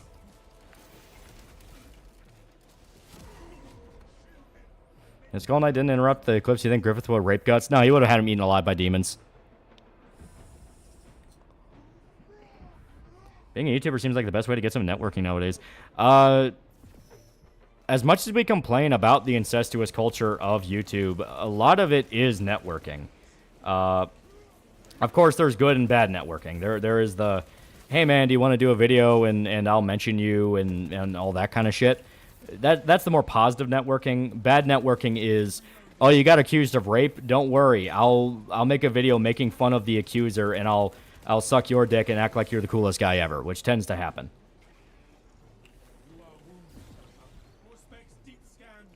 It's in 5 parts, so yeah, there is a level of tribalism to it. Yeah. Woo! An intense little fight.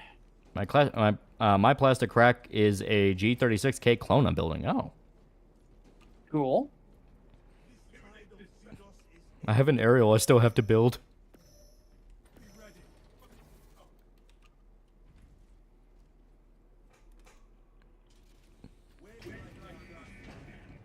All right. So many dead bugs. So yeah, they had it coming. So Space Marine 2 safe to buy. Like I said, it's a live service game. Prepare for a pants shitting moment in some way. But if you really like 40k stuff, if you have friends that you want to play with, even if you just want to check out the PvP, I would say it's pretty good. It comes out in, what, 2 days now? So I'd say just wait for it to actually come out. Yeah.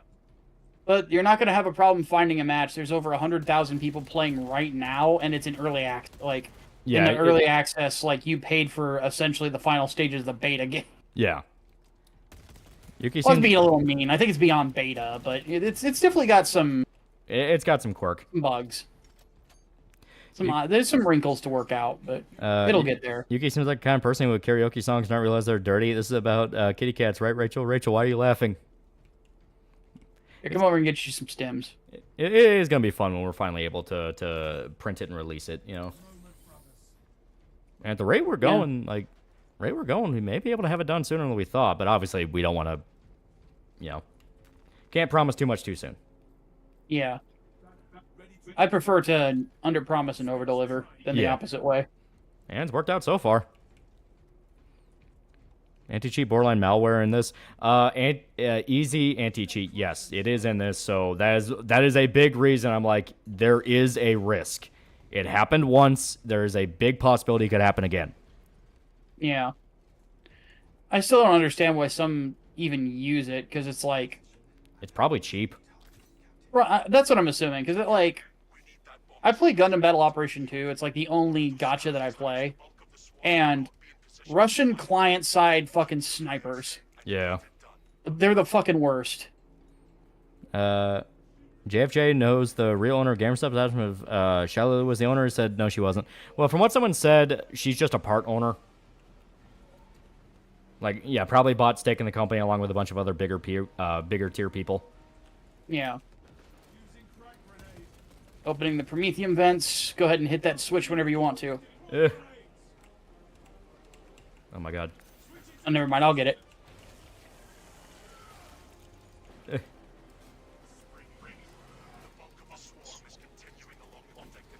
I'm coming.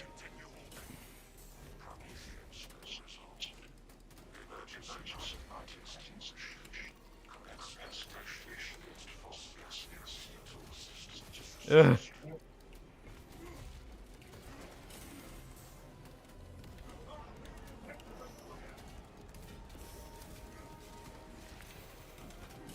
Oh my god. Too many bugs.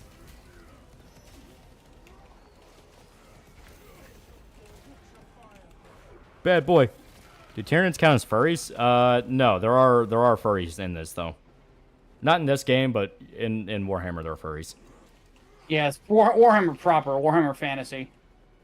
The closest to furries in this, I'm gonna piss somebody off by saying it, but just know that I'm joking, are the Space Wolves. Entire rivers and they're of not bugs. really. It's just, it'll say, yeah, these are bugs. The Tyranids are what the Zerg in StarCraft were originally based off of. Yeah. Our Silvervale and the other VTubers who were bullied during Hogwarts doing. Well, Henya is doing very well on her channel. Silvervale, from my understanding, is back to business as usual, and most everybody kind of holds a lot of the VTubers who supported a lot of the Hogwarts shit in absolute contempt. Like, it is the #1 way to get a VTuber to stop associating with another one to name drop. Oh yeah, they were involved with the Hogwarts shit. Good shocker, yeah. Nobody trusts anybody that went along with that. Yeah, the only reason that I think that Fruit is still a thing is because she got gunt guarded by her simps and some of the people that are in VShojo. Yeah, because that whole thing was a shit show and a half. Where's the fucking money, Fruit?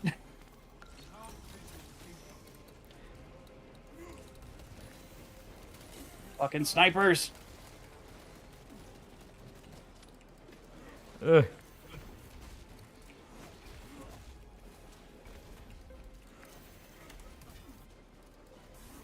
Ow, fuck. There we go. Here, you little shit. Pikami still hasn't been totally avenged for what happened. No, but it is one of those things.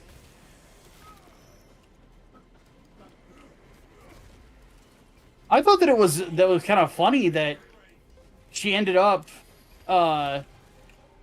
over as part of VShojo when VShojo had fucking Fruit in it. And what the fuck? Really? Okay.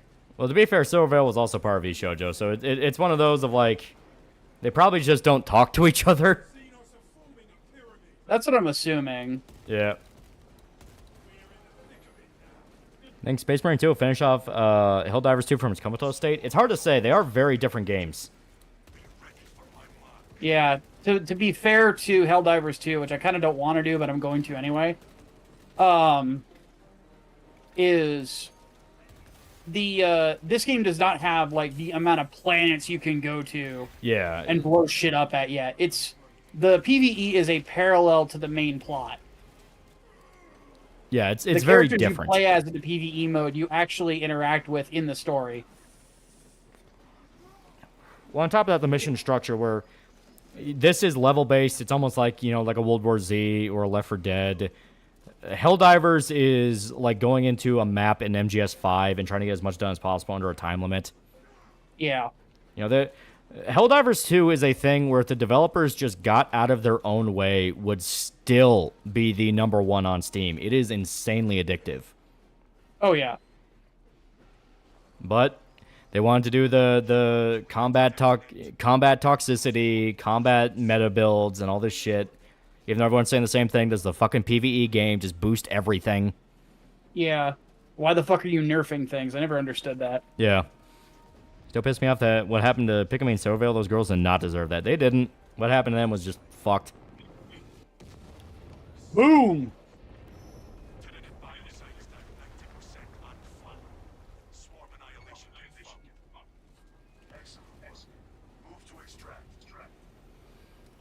Let's get the fuck out of here. Ow! Dev Lost Man is a fan after a stupid take on Pikmin Wizard game. Yeah. Oh, fuck. Die. Fuck it, go for the extraction. I got him. Come here. Alright, let's get the fuck out of here. One point, all you heard was good things about Helldivers. Helldivers 2, when it was coming out, was fucking great, and then it did literally what I talked about with every live service game will die in some way. That's why I think it's funny when people are like, oh no, Space Marine 2 won't do that. It's like, we thought the exact same thing with Helldivers. Yeah. It'll be a sad day when it happens, but, you know, the inevitability about being human is eventually you will fuck something up. If something's alive, it has to die.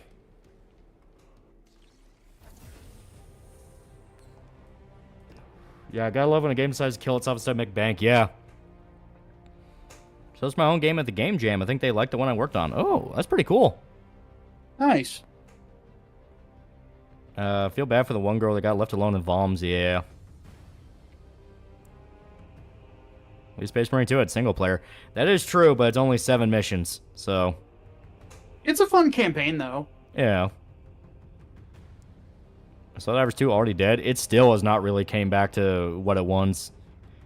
Helldivers 2 is catching so much shit because 1, Sony went mask off evil through it early on, and 2, the devs made a mistake releasing a fun game and have been falling over themselves correcting it. Yeah, it's a thing where they did the exact thing that kills every fucking one of these types of games. And it's why I say they will all inevitably do it.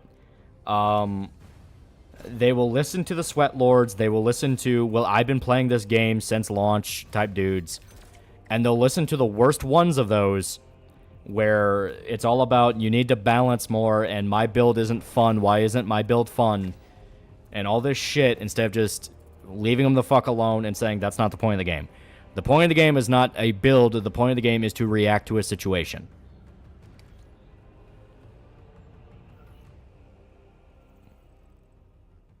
Who is picking me? Mainly ignore a lot of Hogwarts Legacy drama except Harry Potter. She was a very popular VTuber. All right, give me one quick second. I'm going to go ahead and check the...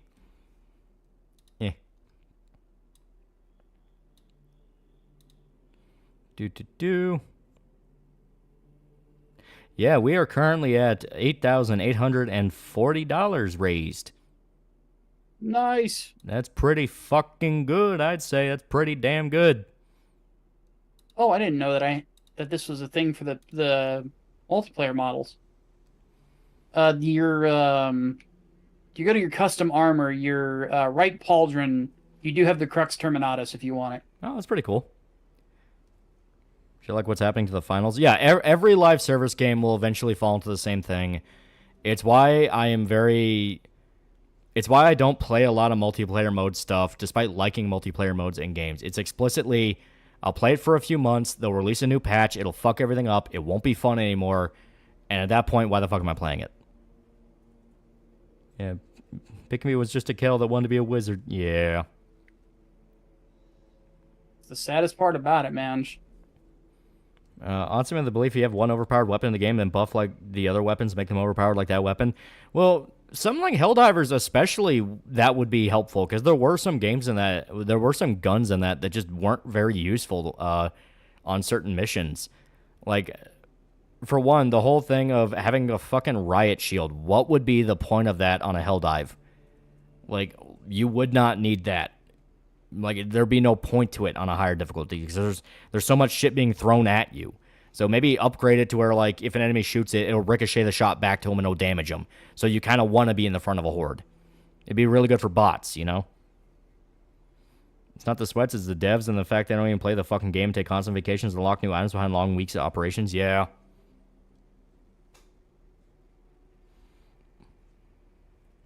When they come out of the sequel and kill the old game off a la the crew, they release a patch that downgrades something of the old game, like Trackmania 2. Yeah.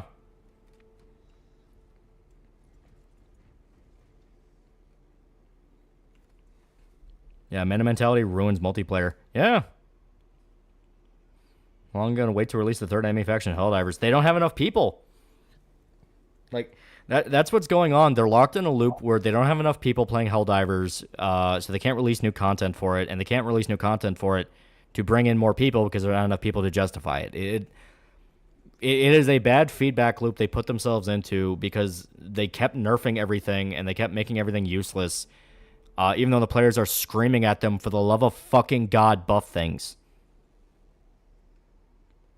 Yeah, energy laser weapons were never strong. There was one that was strong enough to chew through bot armor, but it was like a DLC pack you had to go out of your way to get. Why is it when a movement declares themselves peaceful and loving, they become the opposite of what they claim when someone does not agree with them? Well, because that's how they work. There's a psychological aspect called othering that I'm not going to be that good at explaining. My friend Aiden Paladin would be better at it. But the basic idea is that when you start getting super tribalistic, there's going to become a point where the other becomes the enemy, and you can't tolerate their existence. They must be destroyed. Yeah, it's when somebody believes they themselves are morally justified in what they do, that creates an issue where anyone who disagrees with them is not moral, they are not good, and therefore are bad. And because of that, because of how extremism works, that will escalate and become worse and worse, to the point you get Movie Bob saying there's no bad tactics, only bad targets. Yeah, one of the most mask-off moments on the internet. Yeah. And I love people putting the Mario image right next to him. It's like, this is the man saying this. Yeah, players are legitimately want Super Earth to be conquered and yelling guns are shit. Yeah, the player base has made it very clear to the devs what they want and what to fix, and the devs are making, like, tiny, tiny compromises, and it's just not fucking working.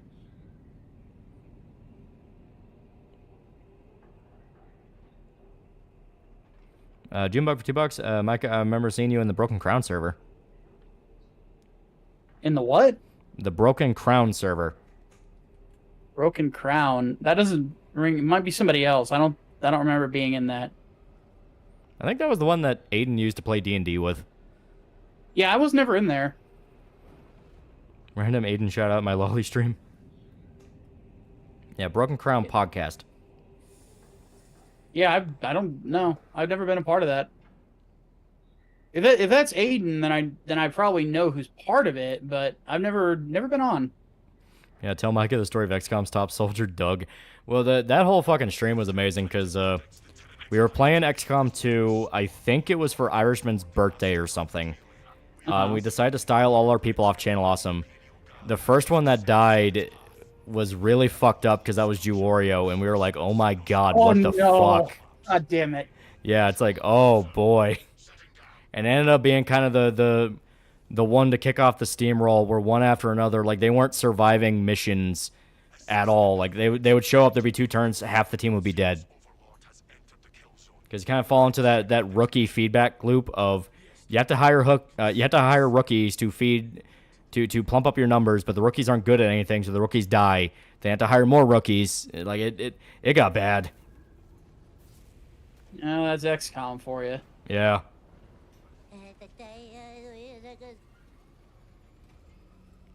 How does Movie Bob still afford to do YouTube full time? Like, how the hell he watches that game? That's actually a good question. Oh, he might have a Patreon. I know he still has a YouTube channel he puts his videos on. Maybe those are monetized. I would imagine they probably are. I would imagine there's that. Probably has a Patreon that's probably got a decent amount of people on it. Yeah. Because he has been active for a long time. Just, you know, given enough time, he will build up a sizable fan base no matter what he does. Jimbo for $2. Lolly, when are you gonna bring on Aiden Paladin? She'd probably say yes. Yeah.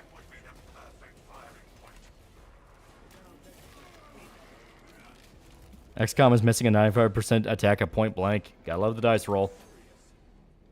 Yeah. Who's the other voice? XCOM is the eternal reminder that 5% happens, and you're just sitting there like, how the fuck did that miss? Yeah. Who's the other voice where it showed it? This is Micah. He's helping pitch the comic. Well, not even pitch. It's straight up launched and funded now. Yep. Which we're gonna have to do. We're gonna have to do a lot of math because we gotta start factoring in expenses now. Now it's time to pay off some of those debts. Yeah. But you know that'll be after. That'll be after fun. Yep. And it won't take long to figure either. Yeah, I'll make my little document of all the expenses so far and how much Magneto's gonna need. I'm gonna click on the office worker brain and be like, all right, let's get this shit done. Didn't Aiden show up in chat before? Yeah, a few times. She pops in and out. There's a lot of YouTube people that'll just kind of pop in and out and be like, hey.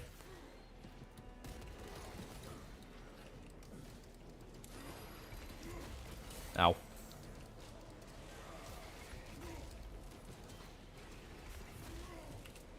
Yeah. You gotta spend money to make money. Yeah, I mean, that's basically the whole idea of it. Just be smart about it.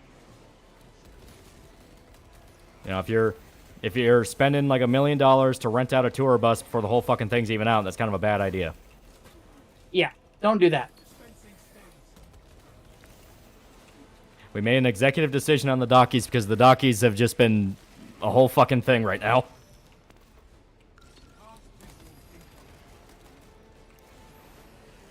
What's the channel called? It's called Big Micah C. Ah. Ava was in chat once, and I think we scared her off. It took a while for. She probably just lurked. It took a Aiden's kind while of hard for to chat. scare off, dude. It took a while for chat to get used to the presence of a woman. They're still not really comfortable around Gabby. Oh, there's one more ranged guy that we're missing. There he is. Yep. I sadly do not have a good weapon to get him. I'll try, though. I'm using the heavy bolter. No, no, no, no, no. Oh, there's the sniper coming in Yeah, clutch. the sniper got him. So basically, don't do what Firefall did. It's good to look into failure stories in order for you to understand, all right, don't do that. And you'd be amazed how hard it can be to even understand, all right, what did they do wrong, though? You know, these stories have layers. Yep. And I've been around the indie comic sphere long enough to have seen enough failures. I've of course made my own mistakes, you know.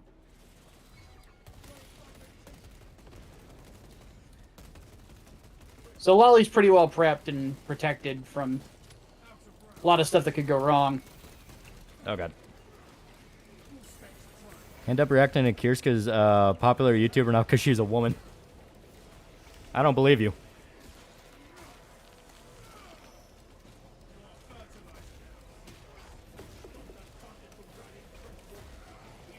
Alright, dead.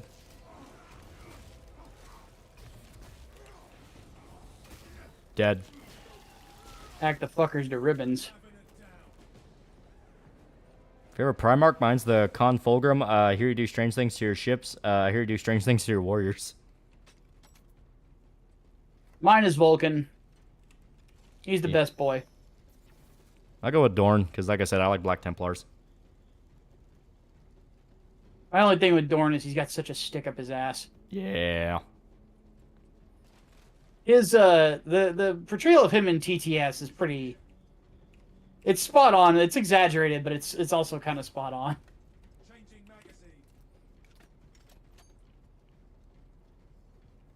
Don't be like your boy Zach. Well, in general, like I said, it's good to look at various failure stories and learn each lesson from them, because there are multiple lessons to learn from each one. Like Yandere Simulator is understand when you're adding feature creep and going too far with a project, and you need to You need to shove 20 pounds of ideas in a 10-pound bag. You know, that quote from the Battletech guys will forever be some of the best advice you can ever hear.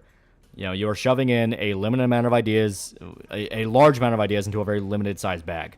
You have to know what to cut.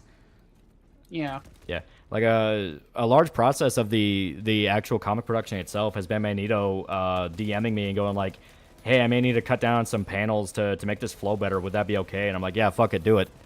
If it makes it flow better and it's quicker, do it, because, you know, that is the process. The process is refinement.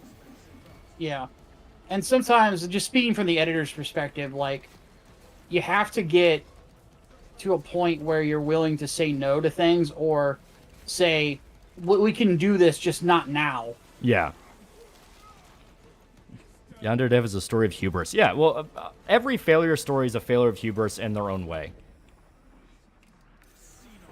You know, that's kind of a big aspect to them and why they fail, because they allow their hubris to get in the way, or bad luck. I mean, there is a lot that can happen that you want to pay attention to, and that's why they are interesting stories. Can't be a good example. You have to have an obligation to be a horrible warning. Yeah.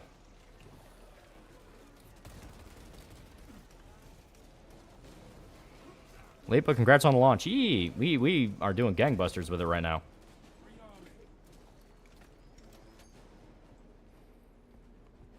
Goddamn, Fred Kugel, the Lucifer Thursday runs are not preparing me when I attempt a full playthrough in October. Yeah.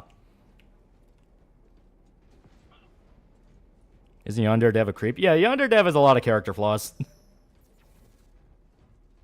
I mean, some call them character flaws, other people call them felonies. Well, I don't know the full story of what happened to him. What did he end up doing? Groomed kids, stole a bunch of money. He has done a lot. Jesus Christ. Yeah, he's the one where you might see the screenshot of him going, "You're emotionally abusing me," and the person under him retweets like, "I'm 15." Yeah, it's the first day, almost at 10K. Yeah. 29 days left to go, and we'll refresh a bunch of stuff and offer new stuff as well. Like, there's a lot we got to get done with this. But that's the fun part. We had to open up more dockies. Yeah.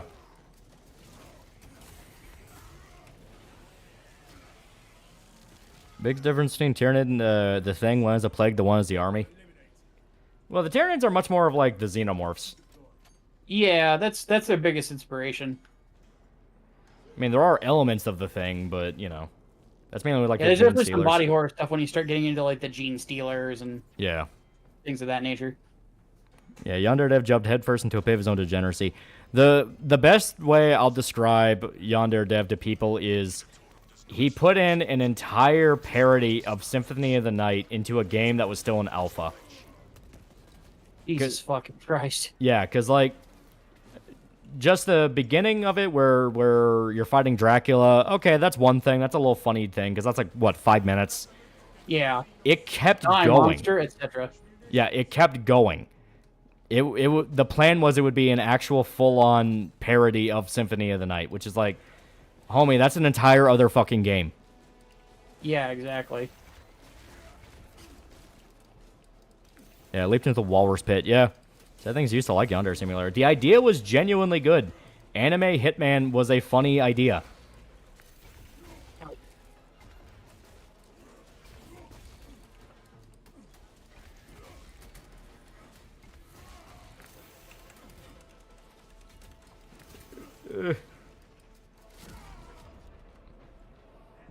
I enjoying the game so far. The game is legit fun. It is very fun.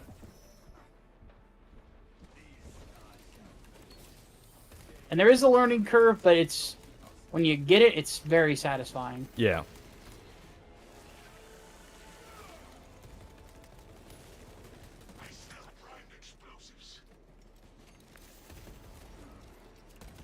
And I do like how the PvE is class-based. Yeah.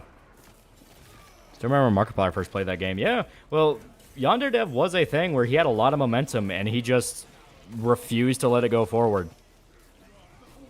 Because, you know, there's tons of videos you can look up of, like, people going through his code and finding it was, like, a fucking disaster. People finding out that he had, like, you know, he would just keep expanding on ideas that he came up with that week and couldn't limit them. Like, he had a lot of different fucking issues. Again, it's one of those things, like, you got to be able to have somebody around you to tell you no if you can't tell yourself no. Yeah. Are you also going to send a docky to Bread Boys? Son needs a new docky. The old one's crusty. And if they want one, that'd be funny.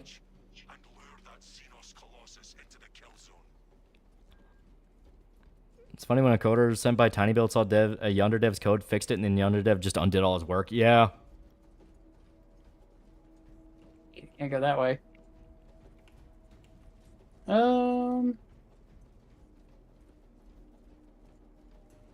Was this the way out? Nope, that ain't it either.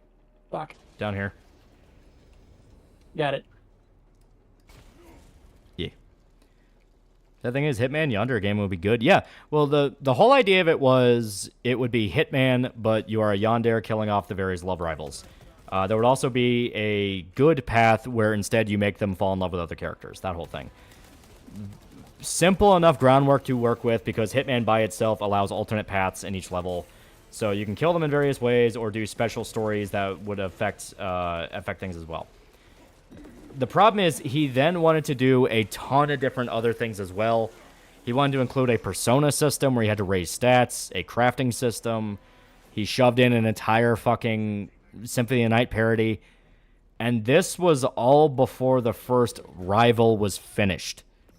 The joke for a while was the first rival will never get done. Yeah, they wanted to incorporate Yakuza into it. Yeah, his ideas were literally just what he was playing that week, and it was like Persona, Yakuza, all sorts of crazy shit.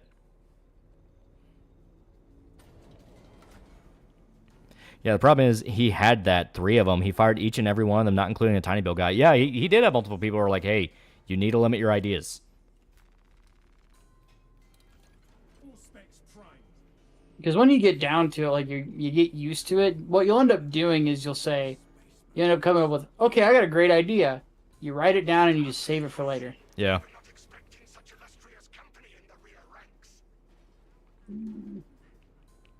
Any stuff around here?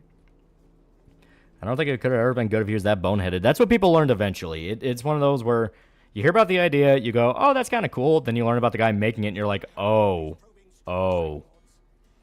Because, yeah, like, he could not handle a project that large.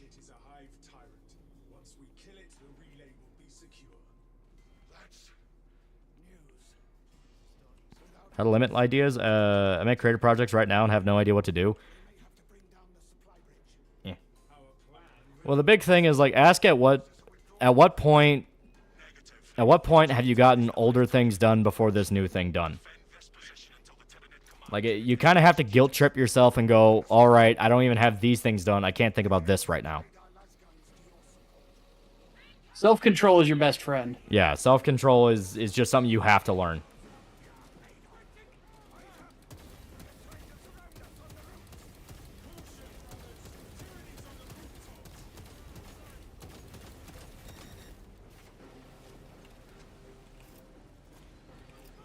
I do like that they use the World War Z system for the Tyranids, where they'll, like, crawl up walls and you can shoot them down. Oh, yeah. Last video made about the game was 2 years ago for a 1980s mod. 1980s mode. Yeah, it's like... He had no idea on how to limit his project to a degree where it actually is manageable.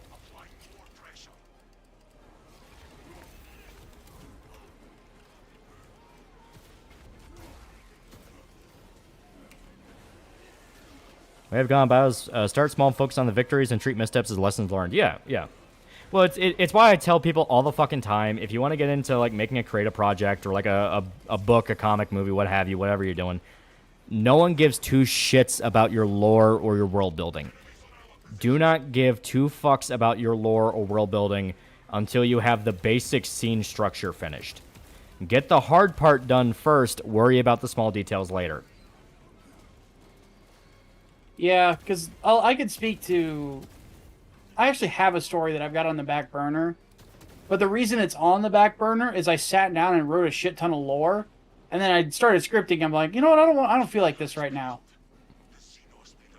I effectively wrote myself into writer's block by not writing about the things that mattered. Yeah. Well, that's what a lot of people do. They get the desire to make it out by wasting time on the lore in the world. Meanwhile, if you start with a story structure, scene structure, and making things action by action, you yourself will start kind of going like, well, I want to see what happens next, so you'll have that desire to finish it. And then later on, you'll be like, well, now I'll think about the lore in the world and all that shit. You know, everyone wants to write Tolkien, everyone wants to write 40K. Nobody really wants to understand why those work the way they do. Yeah. Yeah, character and story come first, lore in the background. Yeah, basically. Yeah, because lore stuff can be fascinating. It can be a lot of fun. I mean, my YouTube channel wouldn't be growing if it wasn't for lore videos. I won't lie. Yeah. But at the same time, you know, the point of Gundam, like you said as an example, the point of Gundam is not the lore of the mobile suits, as cool as it is. It's about the story of Amuro Ray maneuvering through a war zone as like a 16-year-old kid. Yeah, yeah. You know? It is a story about something before it's a story about a world. I was going to make a review series around literature and anime and describe scene. How does that sound? I mean, through your perspective, not execution answer. Well, I mean, if you can make it work, but that's kind of a different beast than what we're talking about. Because, I mean, at that point, that's basically like a vlog with a gimmick, which you can do. I mean, that's more than feasible. Tons of people do it. Just be aware that it's like that's on you to get it done. But we're talking about like specifically trying to create like a creative work, like a book, a movie, a story, you know, that kind of thing. Yeah, lore means nothing. You can't make people care about the characters. Yeah, well, more than that, lore means nothing if you can't even get the fucking thing finished. You know, that is the big lesson at the end of the day to take. Your lore means nothing if the thing is not even fucking finished. Lore and world building is the dressing to the cake and how good it looks from the outside, the person who hasn't. Yeah. Cut to the underdev fuck rah, clip. Yeah. We're on the subject. Do you have any idea of how to get over mapper's block? What's mapper's block? Is that different from writer's block, or is that just a different term for it? Yeah, I've never heard of that one. Yeah. Because if it's just the same as writer's block, watch like TV, watch movies, watch something creative, because that will give you ideas itself.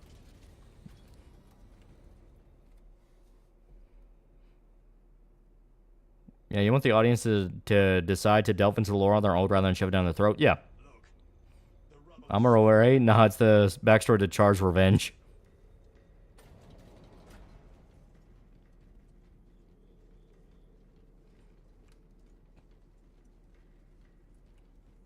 Gundam is a series built around how war is held. The mobile suits and lore are cool, but the story is basically the meme of, oh god, they're executing civilians. Yeah. War is hell, buy our toys. That is Sunrise's entire business model with it. Which, I mean, again, it's effective. I have them all over my office. That's on the Kagawa's 2-year fuckery. We were all played like a damn fiddle. Didn't Tolkien first write The Hobbit as just a bedtime story for his kids? Yeah.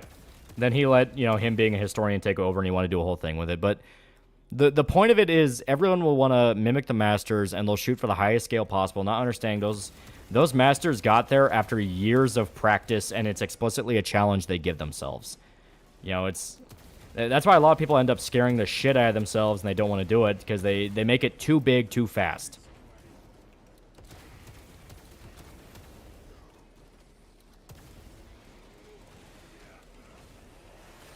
Dipper $10. Mapper's block is writer's block, but for level design, my main issue as a Doom modder is getting levels finished because I stumped on level design. I guess I'll give. Yeah, I guess I'll give the same advice. Same advice, but change it to where you're like playing games. You're playing games, maybe Doom mods in particular, and you're trying out different maps. Just throw a map together, see what you like, see what you don't like about it, and then just refine from there. You'd be amazed how reliable the just throw something out there and put it together after it's on the floor, how helpful that can be. I love how the Hive Tyrant has like this giant fucking steel rod through itself and still going. Almost none understanding that masters start out with something they have simply enjoyed doing and built on that. Nowadays, they hate the content and wait for masters to die to grave rob. Yeah.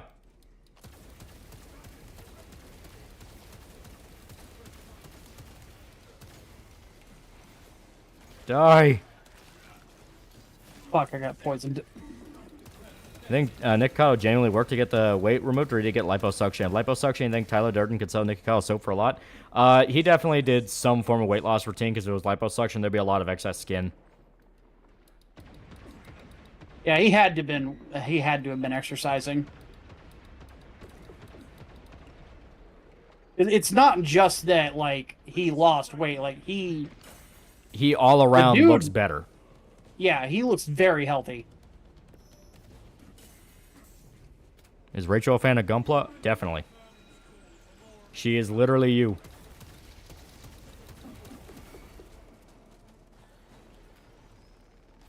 Whew.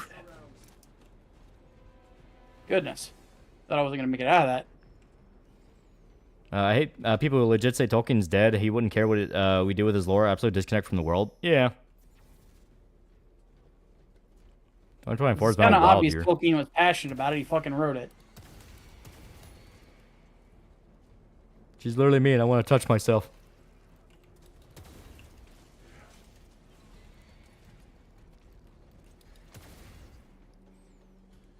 Been losing it for 2 years, apparently. A lot of it was backlog. Yeah, he did pre-recorded videos when he was still fat. So there was a lot of attention and a lot of intention, a lot of effort. He did not slowly...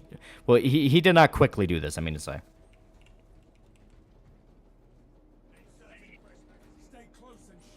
Plus, Urder's Hunt not done yet, since I haven't gone past Ratziker, and the OVA hasn't been released yet.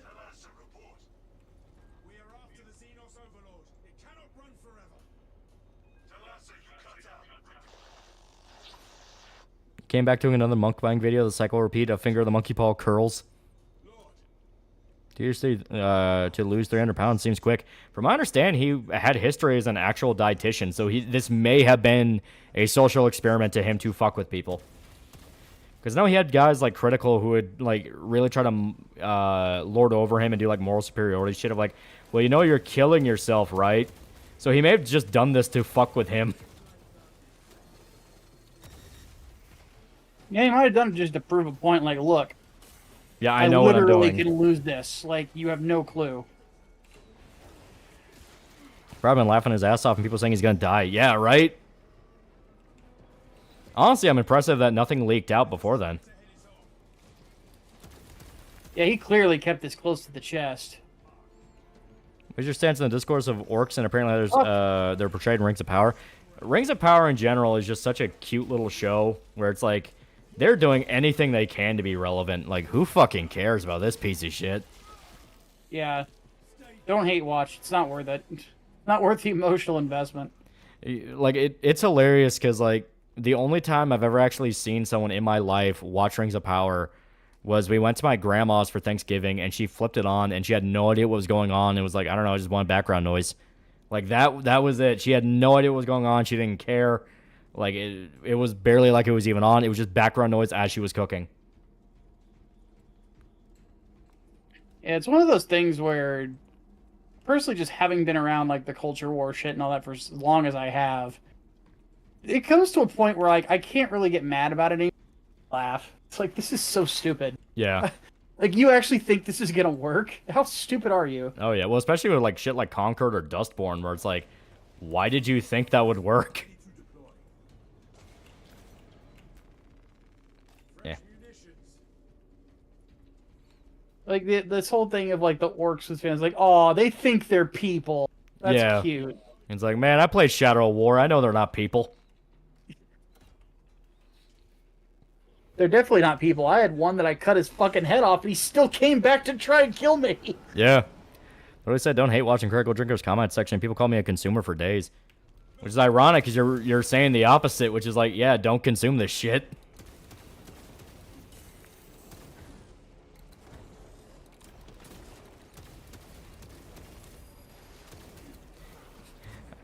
He's really mad at me. I'm trying to get his attention. Yeah, upside if I charge the plasma, it does really big damage.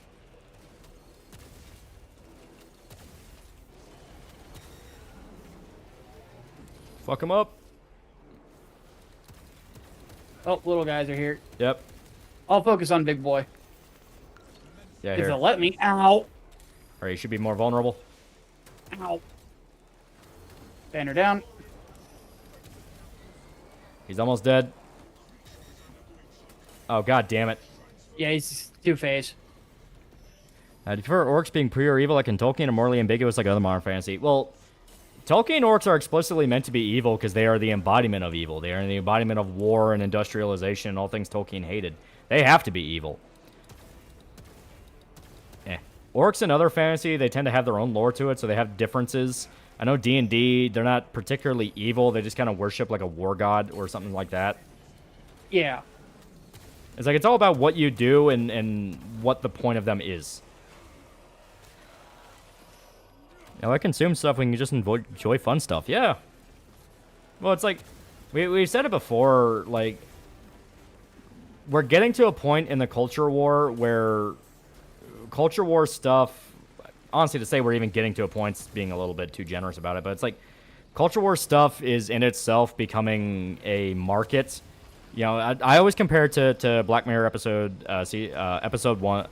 2, season 1, with the guys on the bikes. Like that to me is kind of the embodiment of the issue right now, where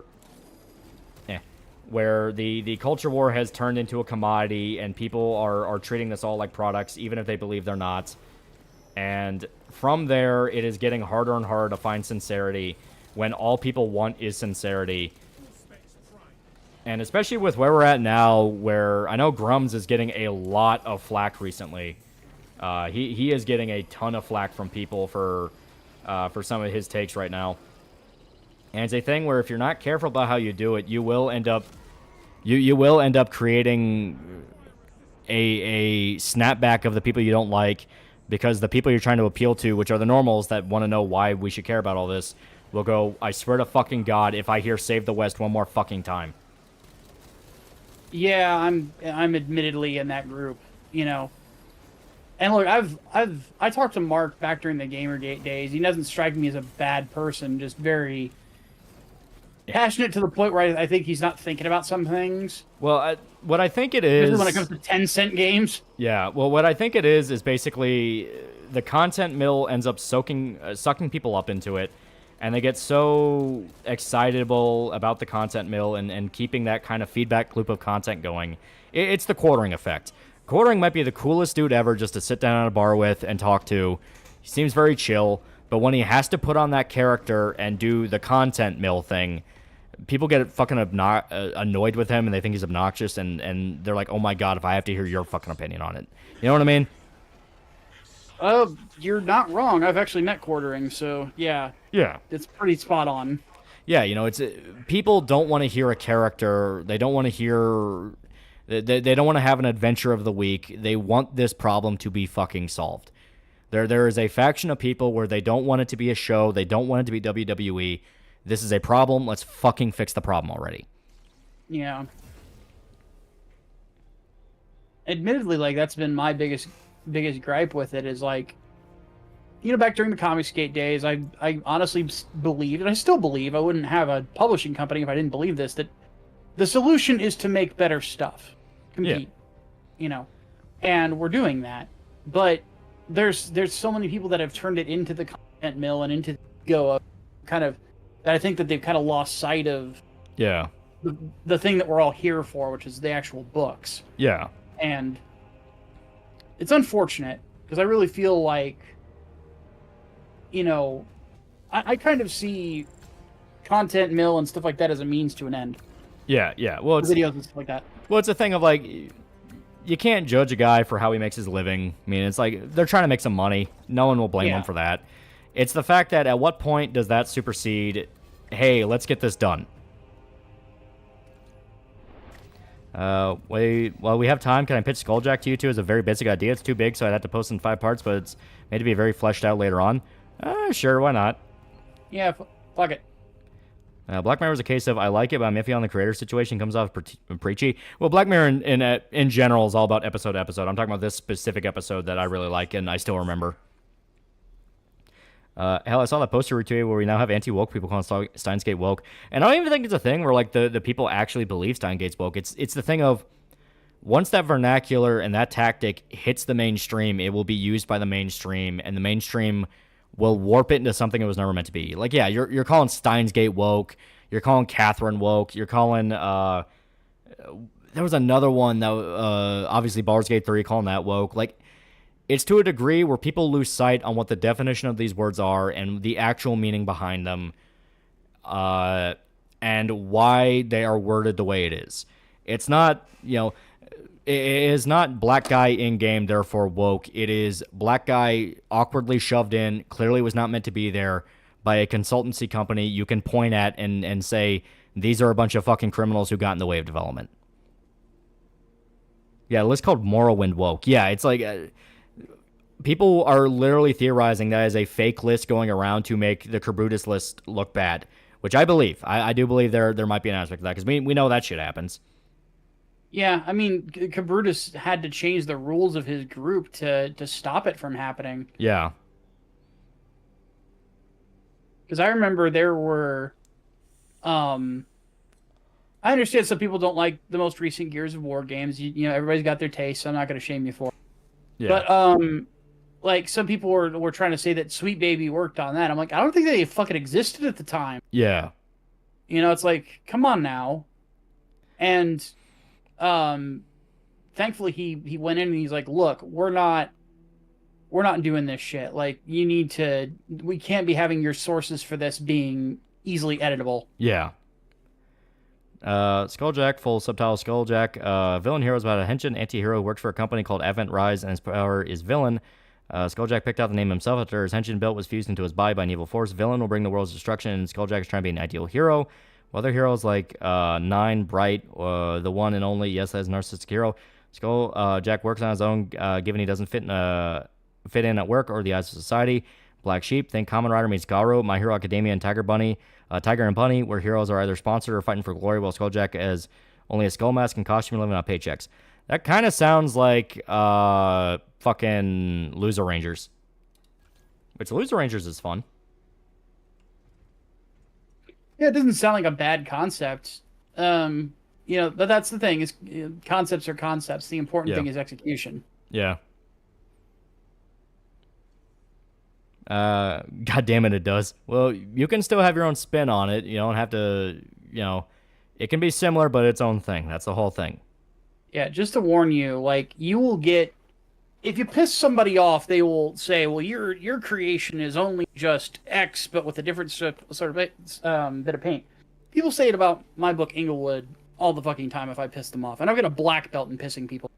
Yeah. You know, they'll say, like, oh, it's just Daredevil, or it's just that, and then, but the thing that it's just always changes. It's just, people will get pissy about you as a creator, so ignore them. But there's nothing wrong with similarities. Like, some people just wear their references, their inspirations on their sleeve. Yeah. Gona Guy did too. So did fucking Tomino. So did... Yeah, Miura... Miura specialty. I mean, Miura worked with his fucking hero on King of Wolves. Multiple heroes, because he also worked with the Epo author, also worked with a bunch of different fucking people, man. Newest people on the list was Age of Empires 2, Definitive Edition for the female villagers doing the same as the males. Alright, at that point I'm believing that's a troll list. That's gotta be a troll list they're spreading around to fuck with people. Yeah. Because, I mean, that makes no sense. I like Armor Core music, do you? Armor Core music is really good. Yeah, everything inspired by everything. You just gotta make your own thing. Yeah, it's about how you are able to make it feel like it has its own personality. Definitely be working on that kind of idea or going with a complete other one. Loser Rangers is bad. You're bad.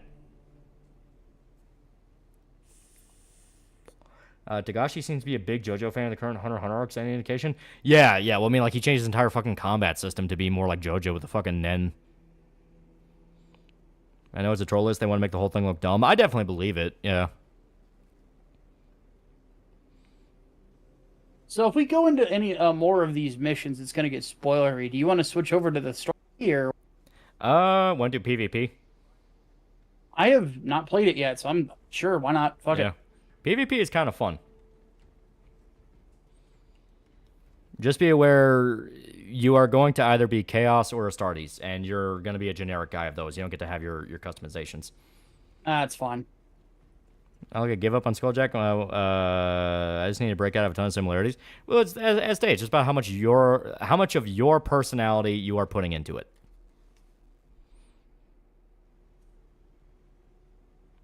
Yeah, George Lucas is another example of someone who wore his inspiration on his sleeves. Kurosawa films, Flash Gordon, 1950s Americana, vaudeville acts. Yeah.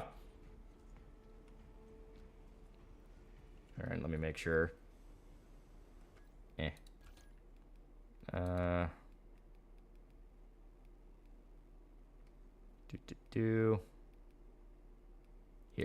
I'm going to turn my voice chat off just so, to be absolutely sure, I'm not going to be blowing out somebody's mic. Yeah. That's the problem with the age of streaming. Everyone is streaming. Oh my god, and I forgot. I don't have my helmet. People can see I'm Asian. Deep scan ready. Like your discussion streams overshadow his wacky streams. It's good to have a balance. It's good to have a balance. I'm hideous.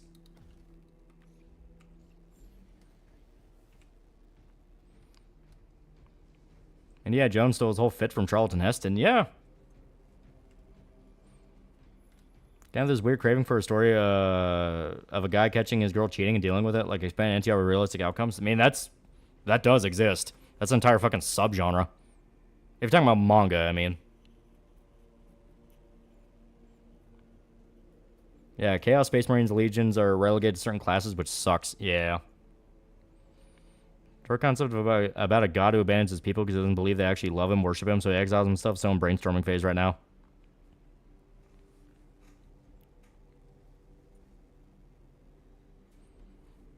Lunch Hinge Shota, best Shota. But actually, I'm not trying to make him edgy. Be honest, costume he's not doom and gloom. He's a normal guy who just happened to get picked and insults or sucky. Ah, okay. Berserk audiobook 2. Of what? Like, I'm caught up on Berserk. There's no more chapters coming out right now. I think the only thing you haven't covered yet is the light novel.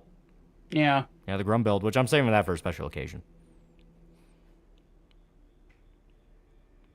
There is, what is the subgenre called? Any example? It's literally the cheating subgenre. It's the cheating subgenre. It's in manga. I think fucking doesn't Manga Dex outright have it as a tag?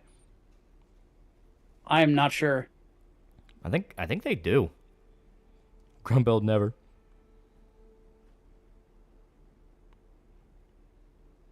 Going back to the Mappers Black thing, should play more Doom mods or other games and play around with what I like about them. Yeah, it's the whole idea, like, the best interview I've ever seen in regards to, hey, I want to be in a creative field, what should I do, is the John Waters one where he was talking with the guy, and it's like, just watch movies. If you want to get a job in films, just watch movies. Watch good movies, watch bad movies, watch boring movies. Watch anything you get your hands on, because that will give you that kind of creative spark where you'll start soaking in what you like about the good movies, what you hate about the bad ones, what you think you could do better with the boring ones. You know, just do whatever you can.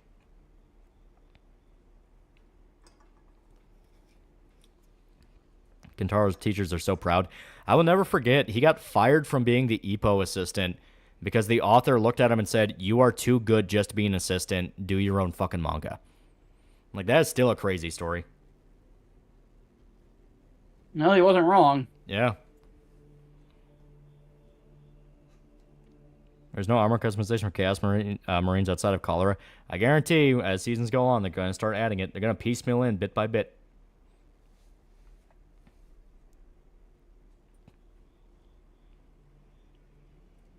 Yeah, Majora's Art from 15 was crazy.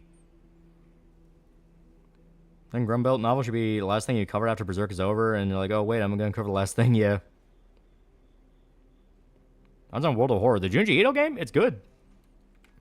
It's very different. It's a lot like Fear and Hunger, where it's more of like, it's a JRPG, but it does lean a lot into the horror aspects. We currently are at 9,000. We have raised 9,000 in a single night. We've been fucking incredible. Yeah, we've been active for like 5 hours. This is pretty fucking good. And as stated, this is the first night. The first There's still so much to go. Junji inspired, not Junji game. I know, but some of it is just direct adaptations of the Junji Ito shit. Like, isn't there outright a reference? Isn't one of the storylines fucking Uzumaki? That's the power of Rachel. Yeah. Who are you playing with? This is Micah. Hello. Favorite Chaos Space Marine Legion? I like the Noise Marines, the Slaanesh ones, just because, like, that goes into full-blown Cenobite body horror. Oh, yeah. The Slaanesh is, like, heresy of heresy as a god, but goddamn if the designs that go with that, like, area of Warhammer aren't fucking wild. Oh, yeah. That's when they're allowed to go completely nuts. Yeah, I love Hellraiser. It's not my favorite horror movie, but it might be my second favorite. It is really good. Just watched a JFJ video on it, and now I'm autistically obsessed with the game and shit now. See when he's talking about World of Horror. Yeah, World of Horror is great, and because it's getting to be Halloween season, it's going to go on sale, and you can get that game dirt fucking cheap when it's on sale. It's like, what, $2? Now, what's more impressive is that the art's done with MS Paint. Yeah. Got an email from Indiegogo on CYBERP0P Control Theory. Yeah, Russian comic book geek. This is... I was explaining that you were talking about how you were interested in doing like an audiobook or a motion comic of the comic when it's done. Because people are asking like, oh, who would you have as like a voice actor and all that? And so I was pointing them at you. Berserk Saga has no set schedule. The videos are done when they're done, and they're done when new chapters come out.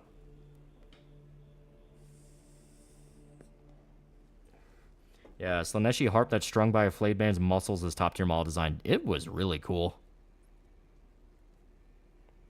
Yeah. That's why I love horror. That's why I love writing it. You can just do crazy fucking bullshit, but it's great.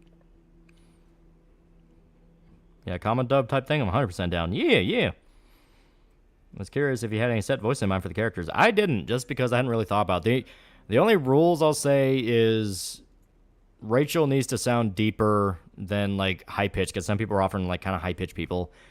Yuki, there would need to be some kind of, like, digital effect to her voice to make her sound almost, like, auto-tuned. Those are the only two real rules I would give. Just because that's what I was thinking in mind with certain things.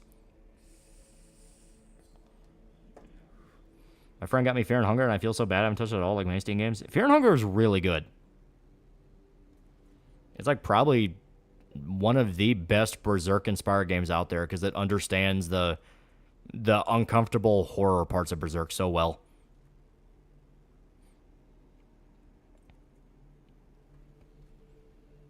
What's your prediction for Berserk ending? That it will come? Yeah, that's the important thing, is just that it gets to end. In voice adaptation, I never see the CEO bad guys voice being one-to-one of the generals from Saints Row 2. Yeah, maybe.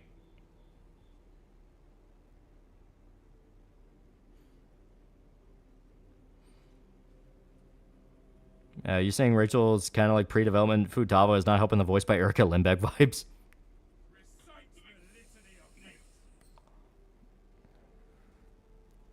Thank you, Salamander. Very cool. All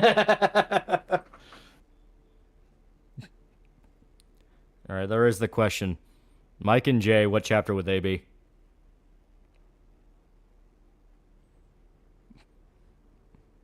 Indiegogo, it's over 9,000.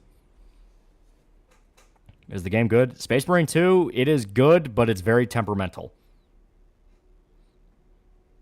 And it will try to sneak some shit into your computer you got to watch out for, because it'll install Epic Online Services for crossplay with Epic. That's their big excuse. As you can see, the servers are a little temperamental as well. Not a lot of people in PvP, apparently. Yeah. Which sucks, because the PvP is legitimately kind of fun. We'll give it another few minutes. Email me a few pages for a scene description and the type of voices you had in mind, and come up with a short mock-up if you like. Well, we got to get some pages lettered before that, and we're just getting into where things are kicking up to where we'd want to. So give us a month, maybe 2 for that, I'd say. Because I'm not against it. I mean, once again, free advertising. Is there a way to avoid having Epic? Some people swear if you delete the Epic Online Services files, the game will run fine. They got corrupted, and I tried to delete them, and they bricked my game for a little bit. The funny thing is that they don't work most of the time. Yeah. Because it's fucking Epic. You know what I'm eating for? You know what I'm eating in forever that I haven't? Cheesy soft pretzels. I haven't missed processed cheese in so long. Soft pretzels can be pretty great. Oh yeah. I'm super excited to go down to Florida because I'm going to be staying at a resort, and that's going to be super fucking nice. Oh, lucky you. Yeah, it's a work thing, so it's a work thing, but it's also one of those of like, you're in a resort down in Florida. No, you're only going to be here for like an hour. Go fucking crazy. Yeah. Yeah, nowhere to get me posted? Yeah, as stated. Like, the big thing is just getting some pages of the letter to where we actually have the dialogue in place and can see how it flows, and then we'll be able to hand it off to people who want to do crazy shit, because I'm not against it, as stated. Is matchmaking broken? It is possible. I guess try to quit out of it and try it again. Yeah. Jim, for $2, how do you fix that problem? Do you agree to EPI? Or EPI? Wait, what problem? Oh, if you're talking about the Epic thing, you can download a separate bat file that was going around on the Steam forums explicitly because sometimes the installer would just flat out give you a version that was incomplete. It's fucking annoying. It just DC'd me from the fucking Warhammer thing. Rachel needs to sound like the Scottish milk from Hi-Fi Rush. She does not have a Scottish accent, so no. Learn to draw, just make Rule 34 of Rachel.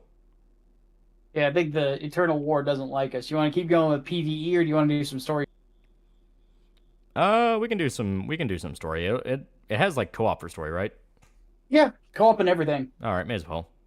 Yeah, go ahead and just shoot me an invite or something, or. Yeah. All right. I guess if you're looking at my screen, you can copy the invite code. Give me 1 second. Miss Titus is old VA. Graham McNeil, mighty as he. Yeah. Get Tomoe to voice Rachel, start her VA career. As stated, she kind of does have a voice that I had in mind, just needs a little bit more of a country drawl.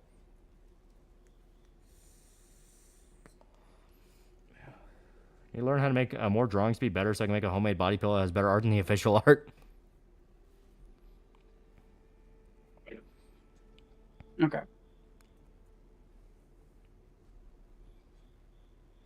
Do you know someone made a video that has Morshu reading the entire Bible? It's 3 days long. Lucky for you guys, you don't need to care about spoiling the story for me because I don't care for 40K whatsoever. No offense, but I haven't seen the appeal. Is it an I or a 1? I think it's an I. If it's a 1, I think it'll look different.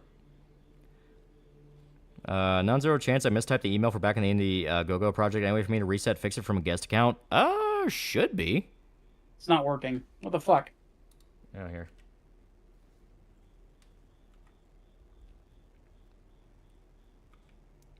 Oh, it's still having me do matchmaking, so... Oh, wait, no. Yeah.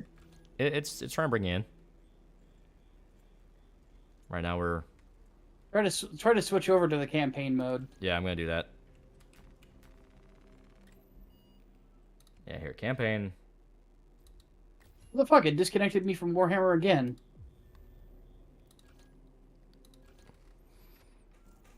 That's some sister battle. I like those sisters. I think they're really cool. Okay. So, here we go.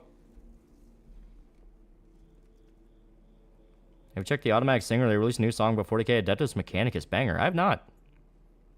Yeah, in regards to, like, mistyping the email, should be something... I'm trying to think of the way you would fix that. Like, probably something you could email Indiegogo about and be like, hey, that's the wrong email. Like, did it go through despite it being wrong? Because that's kind of interesting. Wait, what happened? Sorry, I was looking at something else. A guy said he mistyped the email for back in the Indiegogo project and wants to know if there's a way to fix it. There should be. Well, the email for it has gone out. Yeah, I mean, if it's... Send an email to info@grindstonearts.com. Yeah, if it's a thing where you join the mailing list and that's it, then it shouldn't be a problem. You're not like automatically charged or anything like that. Yeah, but if you want the mailing list here, just email us at info@grindstarts.com. Let us know what the email you typed in was. Yeah. Because then what we can do is I can just search it in the CSV file, and then if I see you in there, we can just link you to the perk. Yeah. Anyway, I gotta go do some stuff. Have a great stream, Lolly, and once again, congratulations on achieving your goals. Truly, you're the anime protagonist. Good shit. Good shit. Is this Space Marines only? You can play other Imperium units like the Guard, Sister Battle, Krieg. At the moment, Space Marines only. It's literally called Space Marine.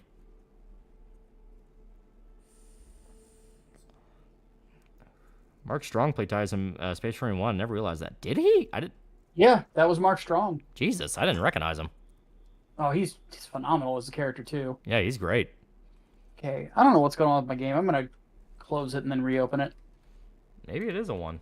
No, 1 looks different. So it's... Yeah, there we go. I think it's more just something was going on with my connection to the server. I don't know what happened there. So yeah, server issue. It'd be cool if they had Sister Battle of the game. I wouldn't be against it. Yeah, that would be neat.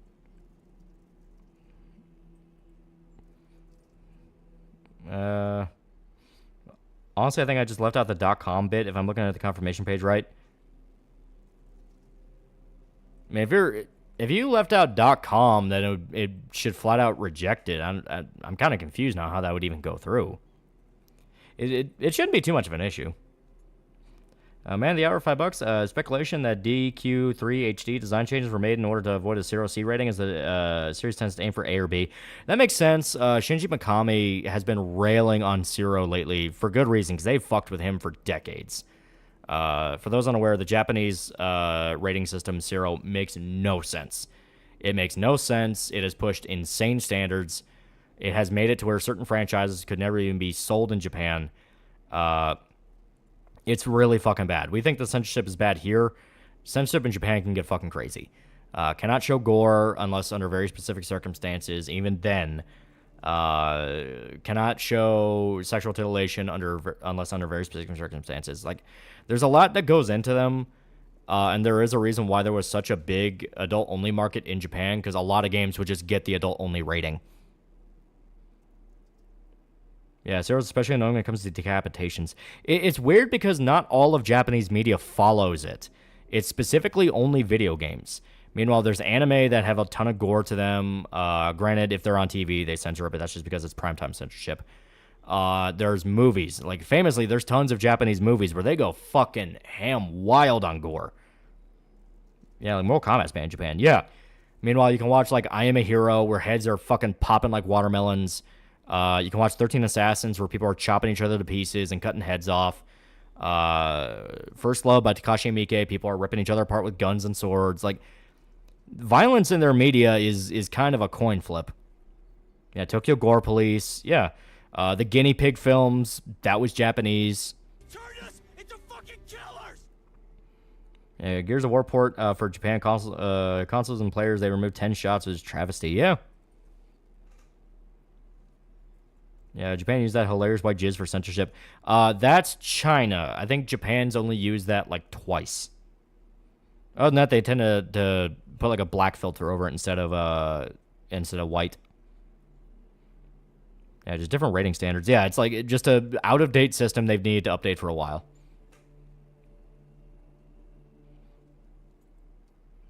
Yeah, I figure with the title of Space Marines, the only reason I know anything about 40k is I think Deathcore Krieg look cool as hell. They're pretty cool. Yeah, I gotta love that World War I vibe that they have going on. Censorship law has become very strict. Like, I think the most bloodiest thing I saw from modern Japan is the bloodbath scenes from Kamen Rider Kuga. And Kuga was released in 2000. Well, no, like I said, there's modern Japanese media that is exceptionally gory that has come out very recently. The I Am a Hero movie was like 2019, 2018, I think. That's something I'm going to have to look up. But it was a bit ago. It was pre-COVID. Yeah. You also have the Zom 100 movie. Zom 100 live-action movie. Zom 100 itself, like, very gory, has a lot of blood and death to it. I mean, Zom 100, a chick gets her fucking face ripped off. So it's this thing of they're very antsy when it comes to video games. Meanwhile, other media, they can do a lot. A lot of censorship stuff makes absolutely no sense to me. We should get rid of them. Yeah. All right, I'm loading in, finally. All right, which one are you going to be? You going to be black guy or Asian? Black guy or Asian? Black guy or I'm Asian? going to probably be Asian. I'm pretty sure they usually stick you with a Gadriel. I'm a Hero was 2015. Yeah. So still pretty modern, but it was a few years ago. Yep, I'm Gadriel. All right. Oh, that's interesting. You don't play with the helmets on.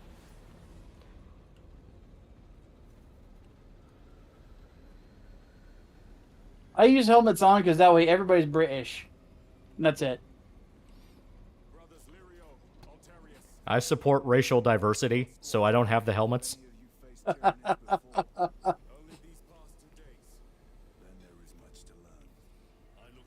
Shit 51's games like No More Heroes and Lollipop Chains like got fucked by Cero. Him and Mikami recently blasted him. That's why I think they're adding in the repop mode to Lollipop Chainsaw.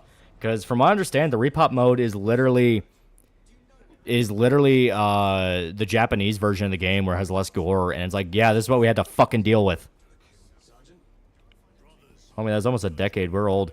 Yeah, but that's still relatively modern in the span of things, where people are under the belief that you couldn't have gore in Japanese media since like the fucking 80s. And it's like, that's not really true. Yeah, because it just depends, but the big thing is like, are you gonna...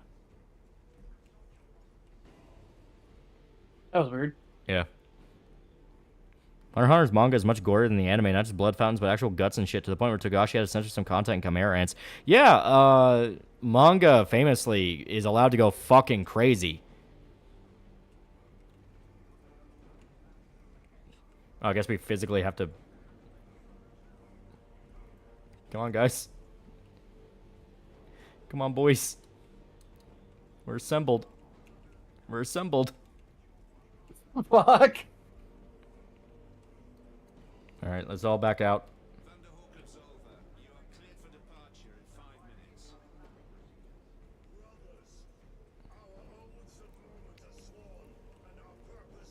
Are we held up for a speech? I don't think so. I've been playing the multiplayer, so I don't know. Again. Try loading the checkpoint again. That might maybe unfuck it. Yeah. Talk to the blue tards. How do we talk to them? We did. Yeah. We already talked to them. Maybe it's Kyron's fault. Oh, so we're just blaming the black guy now. I see how it is. That's why you have racial diversity, so you can blame people. Correct myself. Glorious thing I've seen in recent anime was the Ship Out and Spy Family. Meanwhile, for manga, that was Moro shoving his arm to Goku. All right, let's try this. Tally ho. Let me in. Let me in. Come on, we have things to purge. Blame the High Lords. Yeah, just try to resetting the checkpoint, Lolly. That'll probably unfuck it. Decapitations are sensitive in Japan. Tickles their natural instincts. Yes and no. I think it's more of a thing of they believe video games are for kids, and they're kind of like the otaku thing where it's like, hey, you're not really supposed to care that much about them. So they get stricter media censorship. Because like I said, I mean, like, you look at manga or anime or some of their live action films, they don't give two shits about gore. Oh, yeah. High Lords need their Tyranids derived Viagra. Yeah, this is the country that put out GenoCyber. You know? Yeah. GenoCyber, Fist of the North Star, JoJo, My John's Daily Life. Like, they're not against gore. Manga for Dragon Ball can get very gory. I'll never forget the panel of Jiro popping that rando's head off with his bare hands. That, fucking Android 16, when his head got crushed in the manga, it's actually kind of grisly. Yeah, Tetsuo Iron Man, fucking Berserk. Yeah, it's like...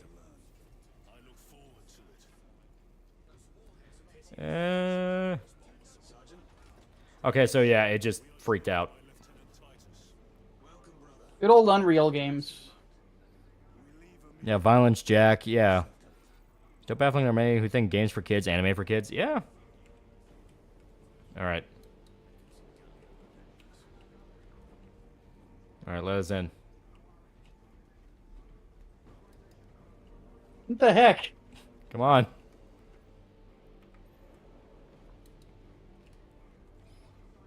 Yeah, even Shin Kama are out of blood. Yeah.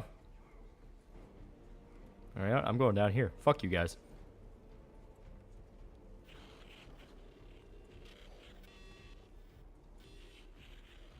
Let me out. I want to go home. Take us back to Ultramar. I know that's not specific. It's 500 planets, but seriously.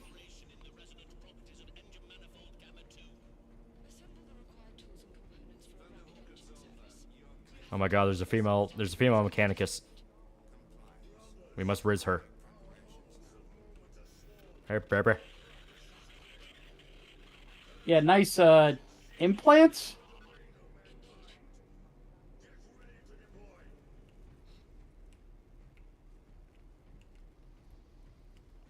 Soft locked? I hope it's not soft locked. Like I said, I've mainly been playing the multiplayer, so I haven't really fucked with campaign that much.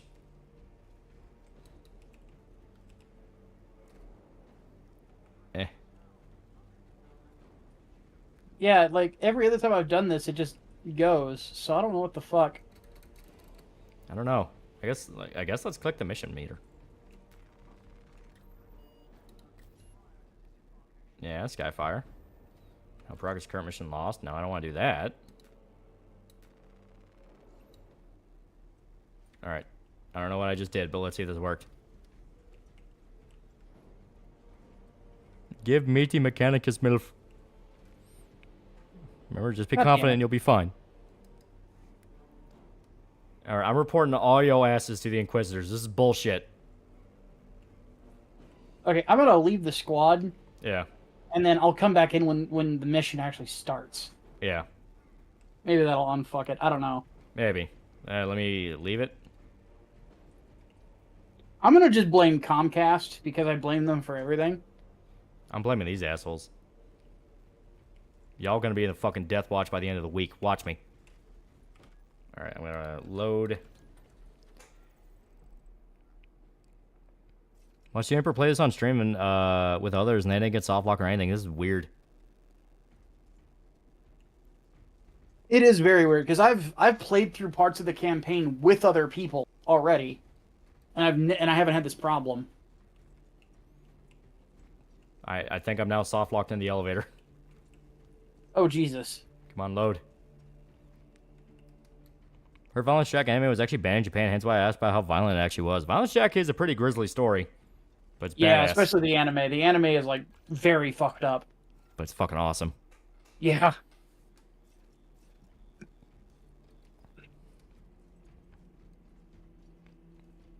Because I actually watched like the Demon Town OVA. I still have not read through the manga yet. Manga's really good. What I've heard, it's kind of got a slow start. It's got a slow start, but if you ever tell somebody to go through Devilman chronologically, it would be at the very end. Yeah, it is. It's the end of the time loop. Yeah, it is explicitly the end of the time loop and the first time humanity wins. Which is why I like it the most, because I kind of get tired of the time loop. There's a country I've actually been like I was diving a little bit into Devilman Grimoire just because I'm curious about it, because I've already read Devilman Lady. Yeah. Yeah, there's the country that made Devilman, Apocalypse, Berserk, Dog Bullets, and Carnage, and Trigon Maximum. Japan's very okay with gore, even have a dedicated porn genre for it. Yeah.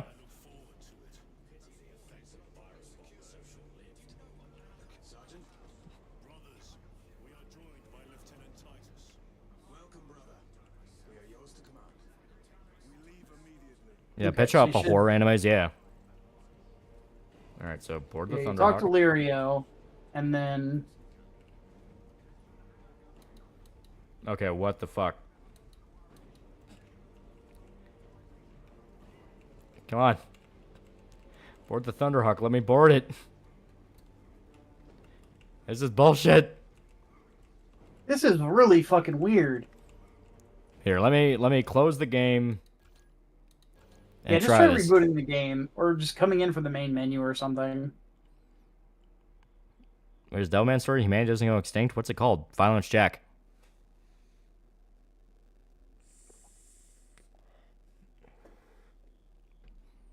Wait, Violence Jack's the end of Devilman timeline? It explicitly has to be because of what happens at the end of Violence Jack. Elfenlight was pretty violent and pretty sad, especially when the director's daughter stayed. All she wanted was to live with mom and dad, and he was supposed to take care of her. Yeah. Elfenlight is like, it's fucked up, but a lot of the bad people in that story end up getting what they deserve tenfold. So to me, it kind of balances out, and it's like, it's not just cruel for cruelty's sake. There is a level of hit back. That's one of the reasons I like Shiki so much, because that entire fucking story with Shiki is about that. Is the anime all there is to Shiki? Is that the end of the story, or is there a manga that goes past where the anime went? There's a manga and there's a novel because it was based off a book. Gotcha. Yeah, there so are much with, like, seinen anime, like they rarely ever finish this. Well, yeah, like the end of Shiki is explicitly the end of it. That's where it all calls out and ends. But the whole idea around it is each iteration kind of has small details change. Some characters die that don't die in other versions. Some characters die in different places than they did. Some details are shifted around with what characters do. In the manga, the main guy is there during the tractor scene and actually helps out with it. Which, I know people bitch about the main guy in the anime, but that made me love him because I was like, God damn, that's just hateful. And Shiki's one of the vampires, right? Yeah, Shiki's the one about what happens if you break the masquerade. That is the best way I can possibly describe Shiki to people. If you've ever played Vampire the Masquerade, it's what happens when you piss off the Camarilla. Anime tends to play that. Yeah, anime tends to be an advertisement for the manga light novel section. The source material isn't translated. Yeah. Yeah, because there was another one that I'm thinking about doing a video on it because it's kind of funny. I don't remember the name, but it's one about people have these powers, and then one of them is he turns into a mascot that some chick can climb into. Yeah, that one. Fuck. Oh, God, I can't remember the name of it. That one's like funny. That one's just funny. Yeah, because I thought that, like, I could frame it in a way it's like, is this a mecha? Question mark? Glepnir, thank you. Yeah, Glepnir, yeah. Well, Glepnir's whole thing is it was so edgy, it had characters make really stupid fucking choices for no reason. Like, that one chick did not need to die. Like, at all. That was explicitly a case of, why didn't you just tell him what was going on? Yeah, Shiki is what would happen if the Anarchs tried their power fantasy with humans. Yeah. Well, to me, it is such a good story because... Alright, I'm trying to explain Shiki. I'm trying to hold some details off on it because you may hear about it this year. But what I like so much about Shiki is it is the perfect yin-yang type story. The first half is all about, oh god, the vampires are going to kill us all. What are we going to do? You have the chick under the bed and all the creepy shit to it. Here, I'm going to try seeing what happens with the mission now. You know, you have all the creepy scenes in Shiki, the hospital scene and the Fright Night elements of the kids finding out what's going on and like, oh boy, this is spooky. I know a chick where she's flat out like, yeah, to cut it off at the second episode, scared the shit out of me. I love the second half so fucking much. The second half of Shiki is one of the most... That's one of my most favorite climaxes in anime, where it goes from the what are we going to do about the vampires to holy shit, what did you just do? Like that kind of level of inhumanity and slaughter that comes with it. It gets freaky, and it's fucking amazing for it. Yeah. Humans manage to win. Not even manage. It becomes a point past certain point. It becomes a point in the story towards the end. You humans are going to win. It's not even they squeak out a victory. They're gonna fucking win, and that's the scary part. Yeah, because the people in Shiki, like, it gets to a point where they just don't give a fuck. Yeah, it is pure hate. Yeah, favorite Mac Miller song? I don't listen to a lot of Mac Miller, so I wouldn't know any offhand.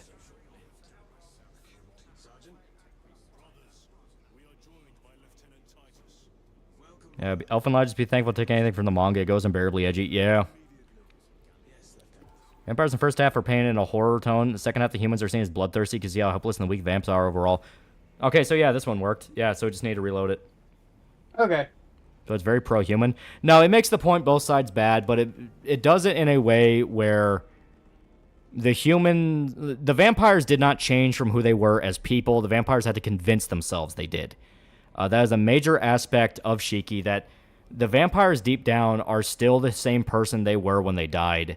They just convinced themselves they were different, either because they got drunk off power, they were manipulated by other vampires, or they were so fucked up by what happened to them they could never get over it. There's kind of that big trifecta of responses from each of the vampires. The humans get to a point of... We said before, if you feel you're morally justified, you are capable of doing terrible things.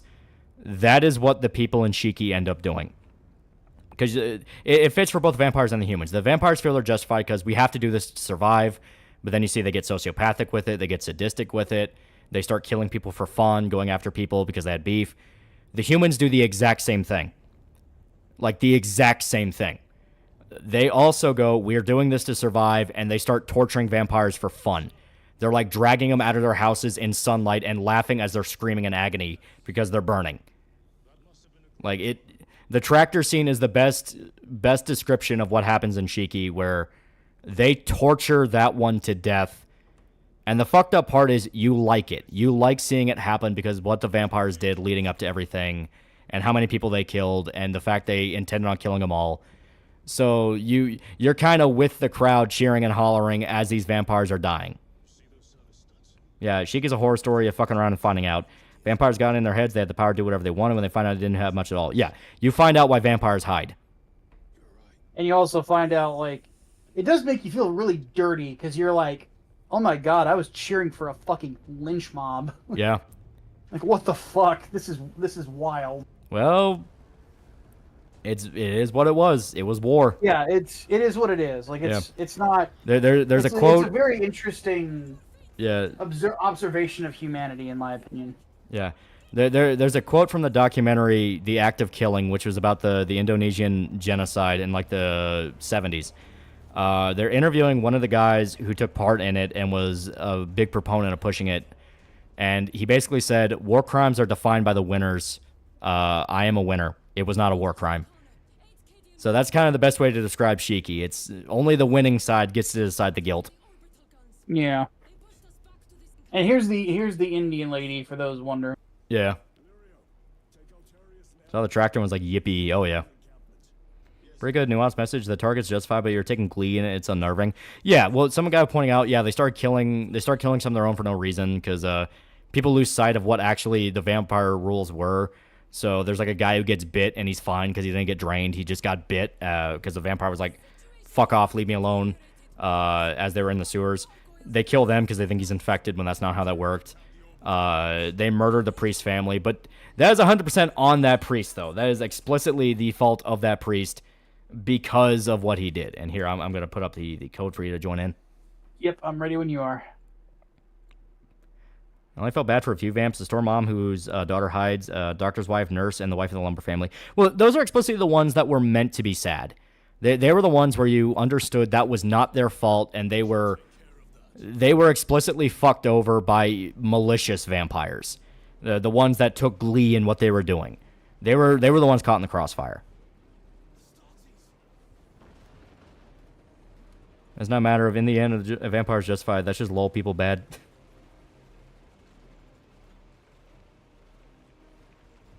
Truly believe in the fatigue for humans are the real monsters. Well, as stated, Shiki does it right, where the vampires never changed. They just tricked themselves into thinking they had to do these things. Yeah. The humans did need to do those things, and you saw the horror of what that could lead to. It's like, yeah, they start killing people who are being hypnotized. Yeah, they do a bunch of fucked up things.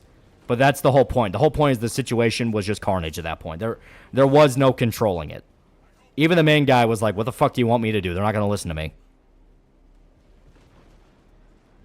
All right, I'm in. What's the documentary called about Indonesia? The Act of Killing. Didn't that guy start throwing up when he started remembering all the people he killed? Yeah. Like, Shiki is all about human nature. That's why I like it so much, because it's a story about people, and it does it very, very well. Even when it does the whole man is the real monster thing, you understand why it does that. Because it is a thing of, it does point out, when the bullets start flying and people start killing each other, it's not fucking clean. It is never going to be clean. So it was basically, people are scared, they won't stop till everything's dead. Yes, quite literally. It was, we cannot stop until every single vampire, no matter who they are, is dead. And they fucking made sure of it.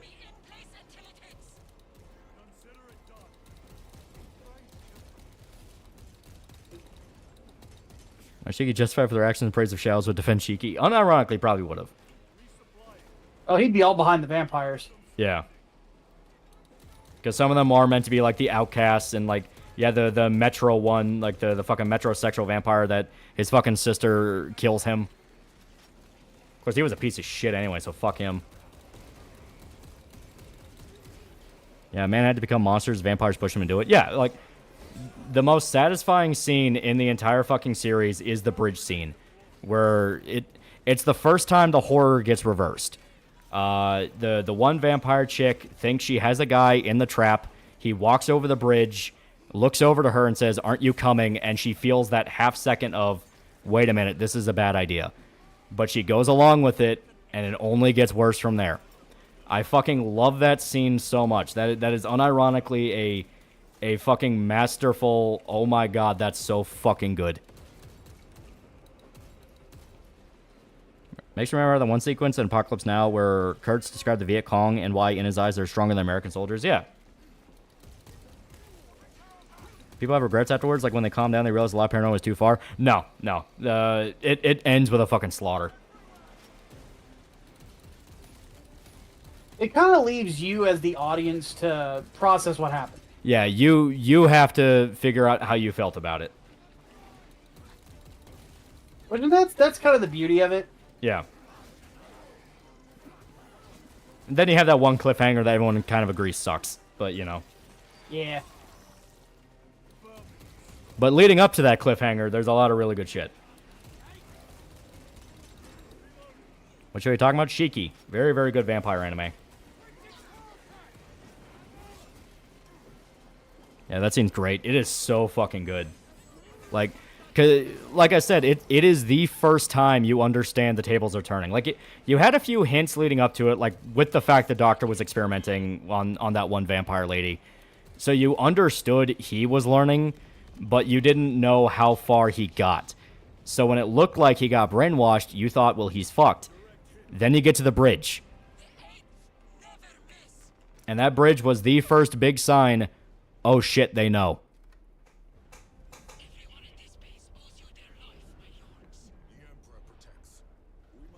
Honestly, I didn't feel anyway about what they did. Well, fight for survival. What's there to feel about? You know, there is that reasonable response to it, which is, this is an enemy force that came in wanting to kill, and they were killed in return. The great thing about art, especially art done well, is that you get the chance to kind of have your own perspective on it. Yeah. So you're talking about the anime or the manga as well? It's same story.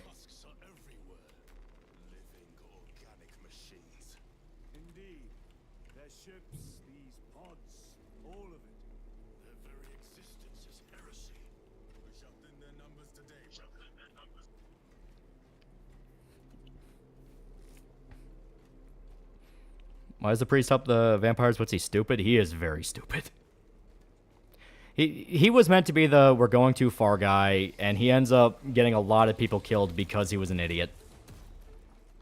Because like I said, once it turned into all-out war, there was no talking anyone down or making it reasonable. It became war. People were gonna die.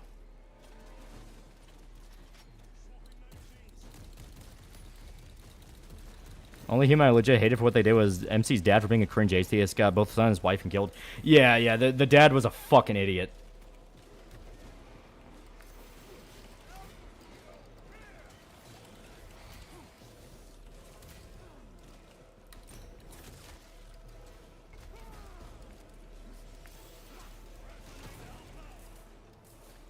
First watch Shiki on YouTube, funny enough. Whole series is edited in 2 long videos, though. His English dub for people who prefer sub won't be ideal. English dub's okay. It's not the worst, but I don't watch it personally. Yeah, it's a matter of taste. I personally watch them because I just don't like reading subtitles. Yeah, yeah. But even then, like, if the dub is bad enough, I'll switch to the... Yeah, you'll switch to the sub, yeah. That's how my buddy Dick Bro is.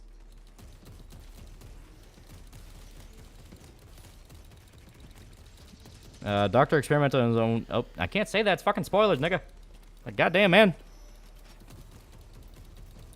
English dub of Shiki was during the time for nepotism good, god bad. Yeah, well, it still is just kind of okay. I just don't think it hits as hard as the sub, because the sub has some, like, fucking primal screams to it.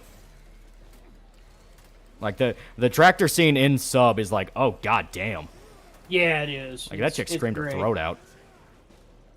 Got the bridge scene, holy shit. Yeah, it's fucking good. Like, that is one of those where you'll have, like, a dark fucking smile on your face going, oh, fuck yeah. Especially when they have her, they hold her down, and she's freaking out, screaming, let me go, let me go. And the doctor walks up, she still thinks he's hypnotized, and just says, yeah, you gotta stake him in the heart to kill him. That is such a fuck you, and I love it. Like, that's one of the reasons I like that series so much. There are so many great fuck you moments. Like, their characters do things out of sheer fucking spite. Like the tree scene, I love the tree scene because that's why I don't agree with people saying the main character is kind of a wuss. He's really not. Once he gets angry, he kills motherfuckers.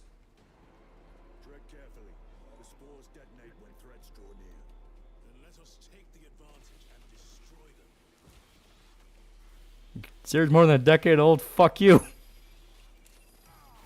It's also Halloween season. Let people have fun with the Halloweens. Though Vampire Death, Black Souls taught me anything that sucks your blood for food is a threat except your dick.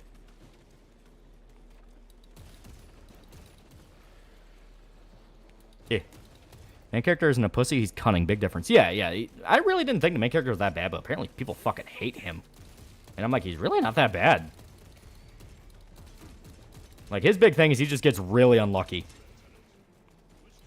So they say humans are completely justified. The blue-haired mom, they drove insane, killing her kids, making sure she wakes up, cradling her dead, decomposing kid. Yeah, that's what I mean by the vampires are sympathetic in the fact that there's the tragic cases, but the rest are just sociopaths. They just enjoy it. It's like Near Dark. You know, honestly, I wouldn't be shocked if Shiki was inspired by Near Dark. There's a lot of similarities. It's a very good parallel. Yeah, there's a lot of similarities. Because you have the vampires in Near Dark, the ones who just view it as feeding and it's just food and there's nothing to feel about it. And then you have the ones that enjoy what they do. And the ones that enjoy what they do without fail are the ones that bring the heat down on all of them. Because they get too big, they get too uppity, and then they end up picking a fight they cannot win.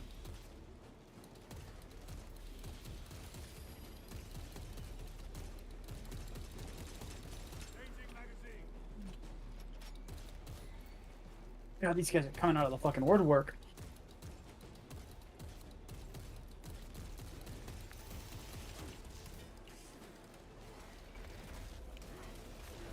One thing I will say about this game that I think some people in chat will definitely appreciate, you were talking a couple days ago about like games that hold your hand too much. Some people don't like that because like with shit. Yeah, the yellow paint. This does not hold your hand. No, you figure out that fucking combat system. Yeah, that also like red barrels, like explosive barrels and shit, are not super obvious in the background. Yeah. Like you get used to wrong button. You get used to starting to see them, and then you start looking out for them. But it's not. They're not like a bright red. They're a darker red that fit in with the sort of same hue as everything else. Yeah. Adam Wolf for $5 thinks Shiki is a better modern version of Salem's Lot. Of course, what am I hearing? What the new one I guess is coming next year. I didn't know they were making a new Salem's Lot. There was a TV series based on it. I think Adrian Brody was in, if I remember right. Huh. I can't remember the name of it. It's not called Salem's Lot. It's called something else. Yeah. I watched like half of it. I'm like, oh, it's pretty good. It's that typical thing I do where, you know, I'll watch something, I'll get halfway through it, and then I'll just drop it because I've got other shit going on. How you doing on grenades? Got 3. Okay, I'm going to grab these then. thing people got annoyed at MC was with how he accepted and forgave the one who kills him. Well, yeah, that was his buddy, so it was a thing of he was conflicted about it. And then he still ended up helping kill half the fucking coven, so it's a thing of like, yeah, I'll let you live, but ain't gonna be twice, motherfucker. Yeah, a few of vampires just become serial killers. They feel they finally get to let go of their frustrations. Frustrations, or they just get addicted to the power. The blacksmith kid did not have any real issues. He was just a fucking dick. Reason to watch Haunting of House Hill, Hill House, and Follow the House Usher. Pretty good shit. I keep hearing Haunting is really good. Ow. Seriously, what did the atheist dad do? He fucks up. He fucks up real big.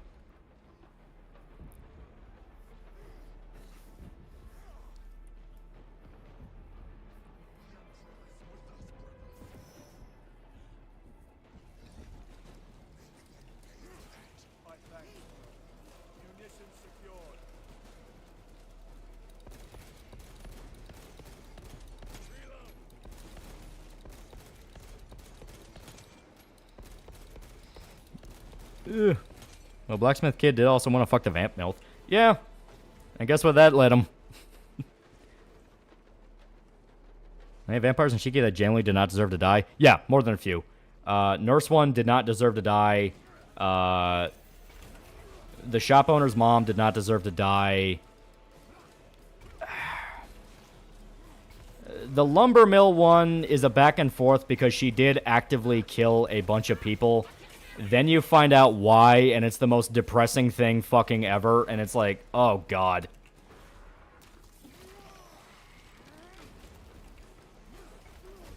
Like, she... that lady was one where she was just explicitly fucked over and manipulated. MC Friend? Fuck MC Friend. He was a piece of shit. He was one like, no, you 100% deserve to die, motherfucker. Yeah, blonde vamp lady could get it. Yeah, that was the nurse one. That was the one that didn't deserve to die. Doctor's wife really didn't deserve what happened to her, but by the time she was turned, the whole situation was fucked. Because that turned him into fucking Mengele.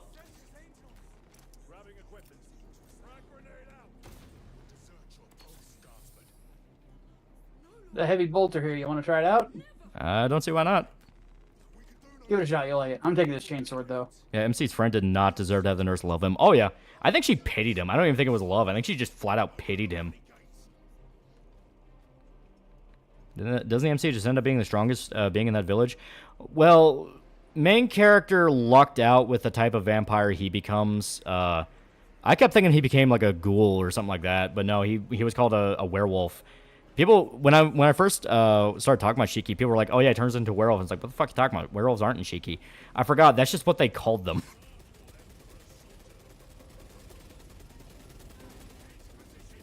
Any other personal recommendation for underrated anime? Person like Dark Gathering. Parasite, if you can watch it. Parasite's really good. Oh, Parasite's fantastic, yeah. You want to feel some feels? Watch Parasite. You want to feel some feels with a lot of violence? Also watch Parasite. Oh, this fucking everything's in Hero Might and Magic coming out. Seth will finally arrive from his fucking goon caves.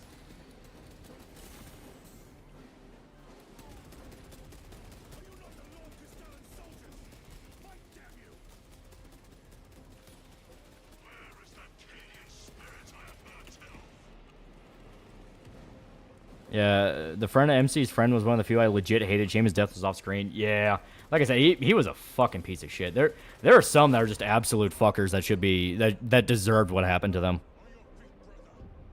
Parasite the Maxim is great, just real sad, but lots of fuck yeah moments. Roxy was satisfying. Oh yeah.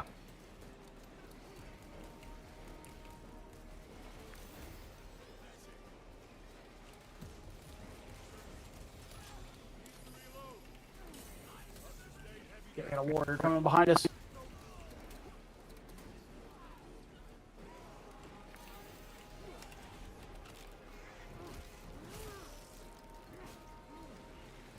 Ugh. Damn it. Ugh. See any stims, let me know. I got a mortal wound I'll have to take care of. I don't see any. A lot of grenades, though.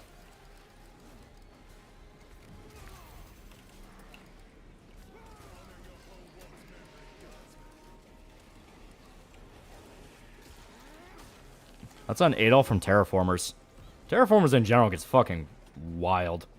Yeah, that show's insane. In fact, J-Rock artist who is a visual inspiration for Vash and Alucard to the opening for Shiki. Yeah. I forgot his name, but yeah.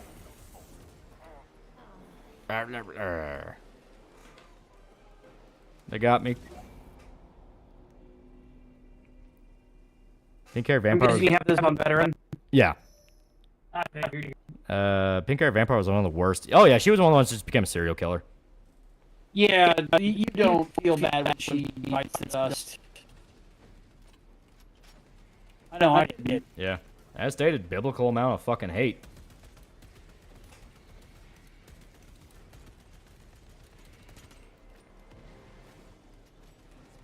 Yeah, Kuchizuki is the guy's name. Yeah.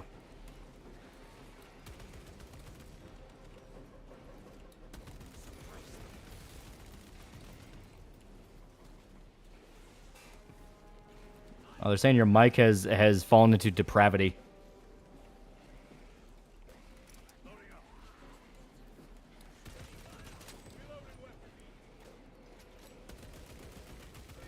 Ugh. All right.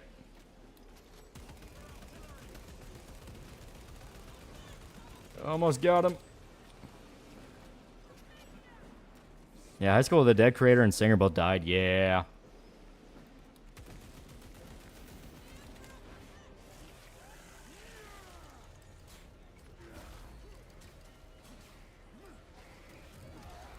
Mike has been corrupted by chaos. What? They're saying your mic got fucked up for a sec. I don't know if it's still an issue. You sound fine on my end.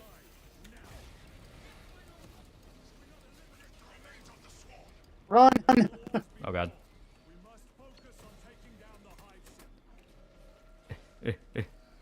Run, Lolly, run! I got you. Close the door.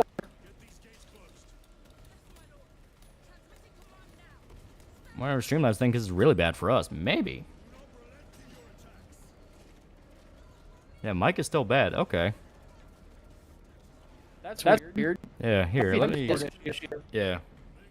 Try unplugging your mic and plugging it back in real quick. It's on hard, so I'd have to like undo the power source. Here, let me see from the call and reconnect real quick. Yep.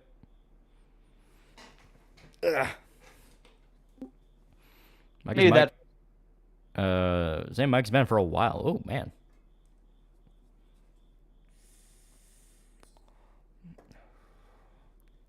Now refresh the audio in OBS. I may have to. Say something again real quick. Let's see. Something again real quick. Yeah. Let me turn it up. Now refresh the audio in OBS. I may have to. Say something again real quick. Let's see. Something again real quick. Alright, sounds good now on my end. So yeah, I guess just popping out, popping back in helped. Yeah, must have been a connection thing. Yeah, maybe.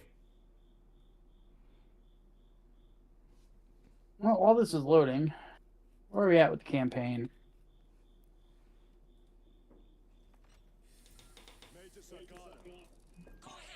We're almost at 10K. There we go. 9,245. Yeah, hard to say no to that.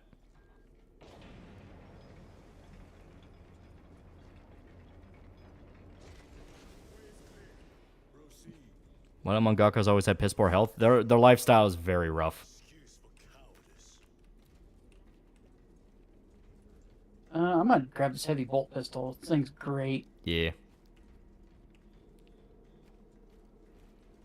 Alright. As you can see, folks, the Cadians did a lot of work while we were coming in. Yeah.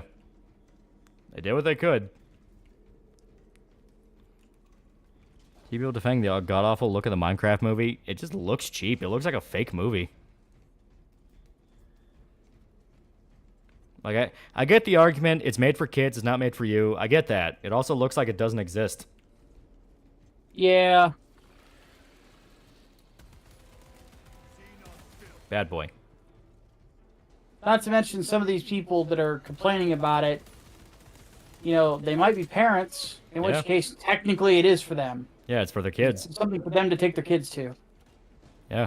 Like, the big thing is, look at what the Sonic movie did and learn from that. The Sonic movie did not say this was not for you. They explicitly went, this is for fans and kids who grew up playing this. And they've been making a lot of money so far. Just copy what they've been doing. I haven't even watched any of them yet. I saw the Sonic 3 trailer. I'm like, dude, this looks like a fun movie. They're taking more and more aspects of the games with each one. And Keanu Reeves' Shadow the Hedgehog just works. That couldn't have been the Cadians. Cadia isn't a thing that exists. Well, not anymore. But it did exist. Then it kind of just... Well, it got a colony dropped on it, and then it broke. Apparently, the War Master of Chaos decided that Star's counterattack was a good idea. Now, they redesigned Sonic for the first movie because people hate how he looked, and that put them on the good timeline. They didn't cry about it. They didn't go my harassment. They went back and they worked. Oddly enough, it's sadly gone unnoticed, but the Silent Hill 2 remake devs have kind of done the same thing. Yeah. Well, not to the same degree, but they've been making tweaks to the character models. Yeah, they've been trying. I'm going to give it a fair shake. Yeah, I plan to as well.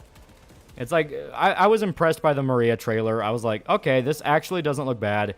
This should have been the trailer they led with. And I'll see from there. Keanu fits Shadow really well. I am unironically curious to see Keanu Shadow. Ow, fuck. I missed the fucking parry again.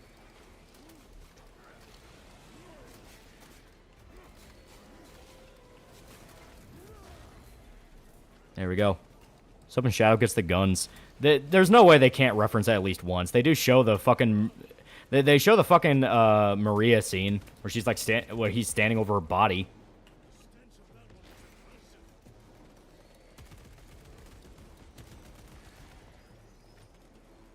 So not all convinced about Silent Hill 2 remake. Way too much bad blood during a really bad time. I'd be extremely surprised and proven wrong, and I have hope for it. Definitely better to err on the side of caution. I don't blame anybody for going like, dude, I just don't trust it. It's like, yeah, fair. That's why critics exist. Like, we do this so you don't have... You know, I'm quoting the Nostalgia Critic, and I don't mean to, I promise. But we literally do this so you don't have to. Admittedly, that's kind of what I like about the job, because there's a level of excitement to it. Yeah. Like, because you really don't know. All right.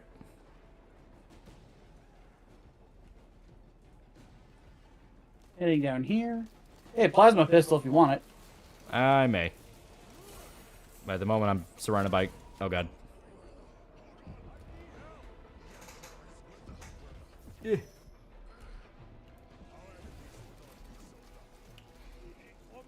The Comic Pro never quote Doug Walker again.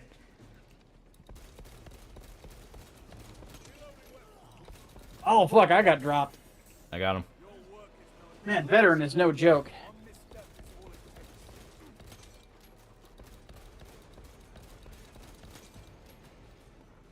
I'm going for it.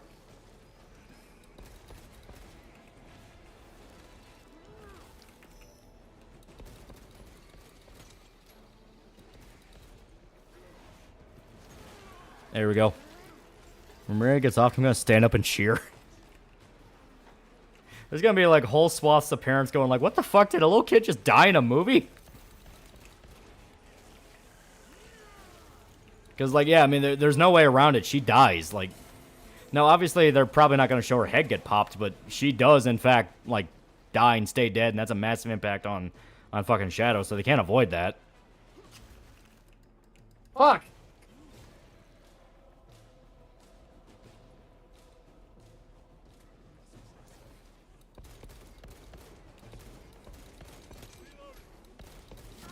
Oh, son fucker. of a bitch. Welcome to 2000s era Sonic lore, baby. Now we are getting fucking wrecked over here. Yeah, look at that guy. Fuck him. And his eyebrows. Alright. Okay, the plasma pistol was down here if you want it. Alright. I may swipe it. Plasma's pretty useful. Right over there. Can Pander's cameo win? From my understand, like I don't know a lot about Sonic shit. All I know is if Ken Panders is referenced in any way, it needs to be in a pejorative sense, or else people will actually riot. Yeah. That and he will find a way to sue. Yeah. Surprise Sonic 3 jumps to R-rated specifically to make that one scene as gruesome as possible. Game running fine now. It's very temperamental. Very. Yeah, it's clearly still got some creases to work out. I need those meds. But it does have a fun groundwork.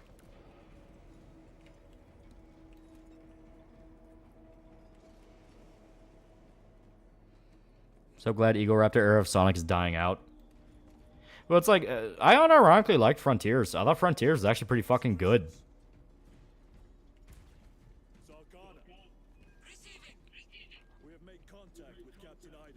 Well, campaign's still be going on the 24th. That's when I'll be able to support it. It's gonna be for the next 30 days, so it's gonna stretch into October.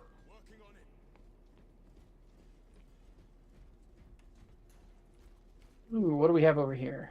Chainsword, autobolt rifle, autobolt rifle. So nothing. I'll take the standard bolt rifle. Carbine's not a bad weapon, but it's super close range. We're about to enter an open area. Frontier's fun aside from the levels you had to go through in cyberspace. Yeah. Base Frontier's good. DLC was bad for what they did with the characters. I never played the DLC, so I don't know. Who the fuck is Ken Penders? From my understanding, that's like one of the worst Sonic comic writers out there. He worked on Archie Sonic. Yeah. And he kind of like started doing his own thing with it. And he tried to like from what I understand, like he's tried to like sue Sega multiple times over characters that he claims are things that he created. Yeah.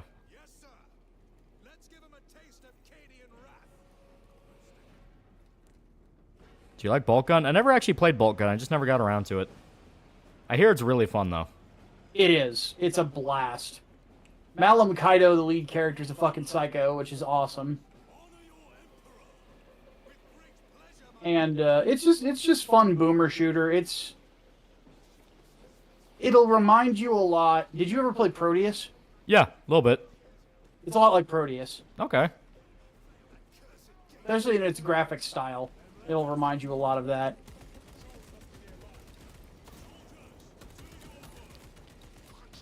You go to watch Sonic 3 and Maria's head pops like a balloon.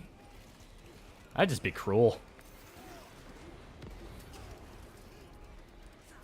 Yeah, it would be wild if they did just some straight up Watership Down moments. Yeah. I mean, it is Shadow. That's when it gets edgy.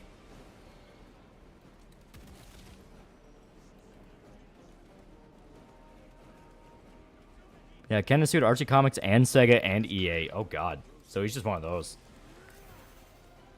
Most I know about him is apparently he would shove in a bunch of fetish stuff into Sonic Comics and a bunch of other assorted weird things.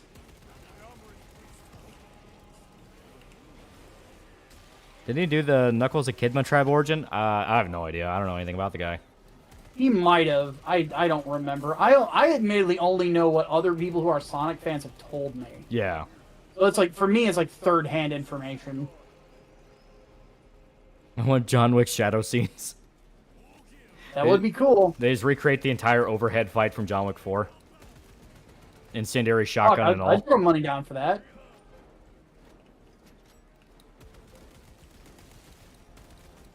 Now, one thing I'm curious about, are John Wick 3 and 4 worth watching? I have not seen them yet. 3 is kind of episodic. 4, I personally think, is the best of the sequels. Really? Yeah, it is just a shameless love letter to action films, even more than what 3 was. But it has more of a definitive story and pace to it, and the sequences are more fun. It has some of the most creative sequences in the fucking movies. Because you have the overhead fight, which is Hotline Miami.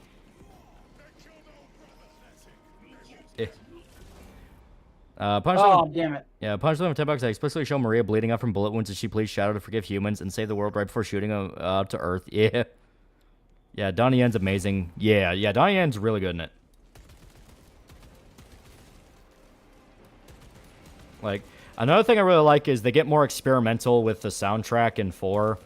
Because 3 soundtrack is just kind of a continuation of 2's soundtrack, which isn't bad.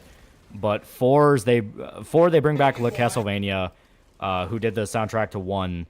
Well, you know, tracks of the soundtrack in 1. And he's given, like, full-on, like, scores he can do, and it's really good. There's a whole tribute to the Warriors in 4 that's really well done. There's a lot of really, really good moments in 4 I really like. Yeah, you dead yet, John? Yeah.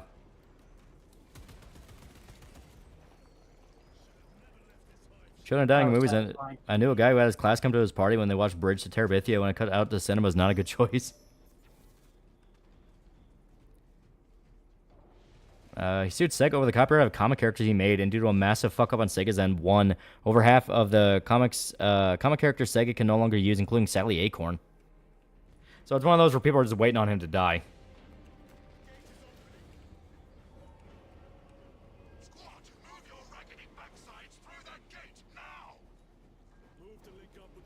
Yeah, you arrogant asshole, you didn't shoot. Yeah, 4 has so many fun moments.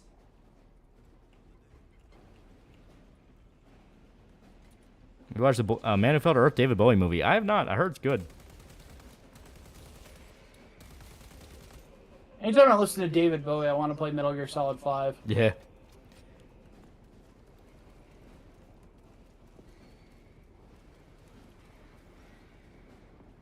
was kind of interesting. Twitter kind of rediscovered the game. I think its anniversary wasn't too long ago. Yeah, I think it was like 3 days ago now. Yeah. And I'm like, yeah, like I was saying this years ago that not only did it have a pretty good story for what we got out of it, it also had a phenomenal gameplay style. Oh yeah. I mean, it's what Helldivers 2 took. To the point where like the last 2 Ghost Recon games are basically trying to be it. Yeah. Well, like I said, Helldivers 2, it's basically MGS5 gameplay style. Yeah.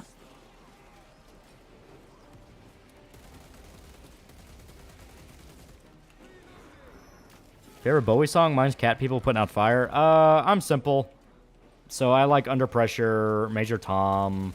Yeah. Man Who Sold the World is mine. Yeah, Man Who Sold the World. Yeah, there's a lot of good ones. Shoto's the one who's like a fucking junkie for David Bowie. He loves his music.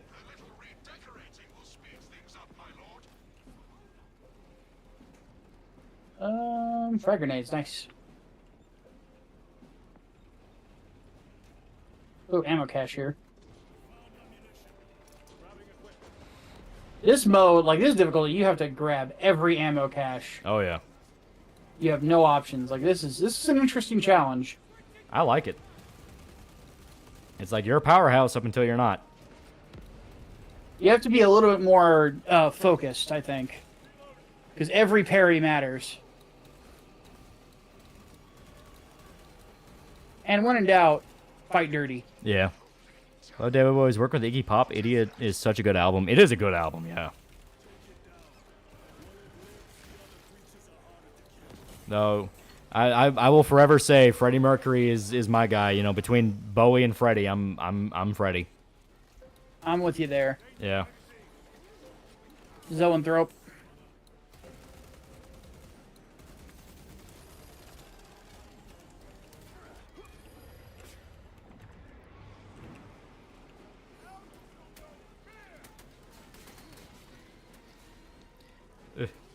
I got it. Stay dead. I was about to say, you little shits are not stopping us from killing that thing. One of my favorite memories is singing Under Pressure with my friend in karaoke. That's his favorite song. It is really good.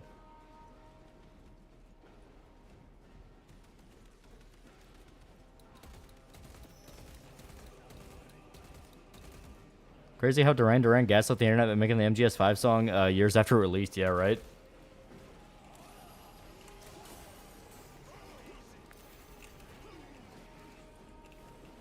Fucking get him.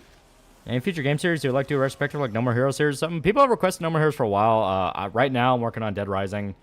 That's going to be a whole saga, and it's going to be great. Yeah, there's a lot that I'm working on.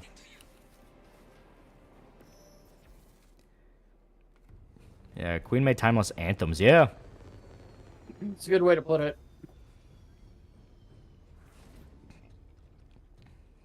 Yeah, if you haven't heard already, check out David Bowie's song he did with Trent Reznor called "I'm Afraid of Americans." Yeah, that one's great. You know, Vanilla Ice got sued for stealing the beat from Under Pressure. Yeah. What's funny? Have you heard his excuse with that? No, what is it? It's so fucking funny. He tries to argue, oh, they're two separate beats because we added a snare hit in it. Yeah, that's pretty good. I'm like, you fucking asshole. Oh, it's funny because like, it's like tons of rappers have used song instrumentals for beats before, so it's like one of those of like, maybe he was just before that became common. Pretty much, like, because Puff Daddy does it did it all the fucking time. Yeah, Puff Daddy did it, Eminem did it, like everyone fucking did it. You know, sampling was a pretty common thing. Hell, Biggie did it.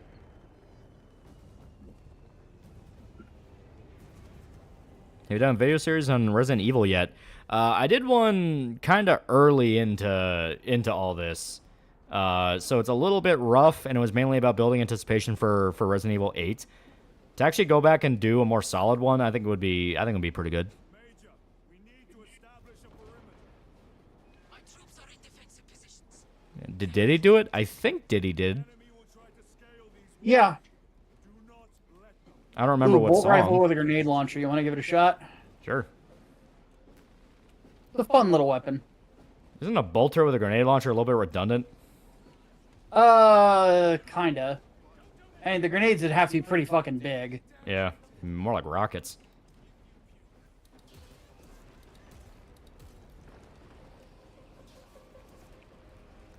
I feel like I need to enunciate how disturbing it is. So many who yell about tolerance and forgiveness are the most graphic in describing their revenge. Yeah, it's psychos. It's bad people trying to be good, or pretending to be good, I mean to say. Oh, okay, it's the alternate. Instead of zooming in, you fire the grenade launcher. Okay, that makes sense. Yep. That is a little weird.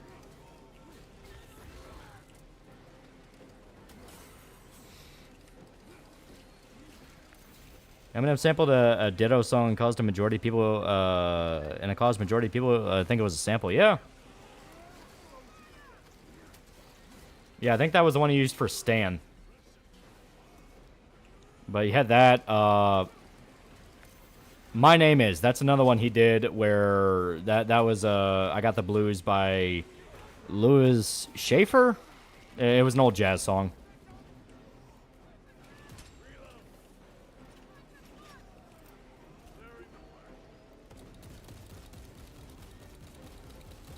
Yeah, Ditto song is for Stan. Yeah. Best Venture Bros episode. I love the camp one where they open the compound up to be a summer camp.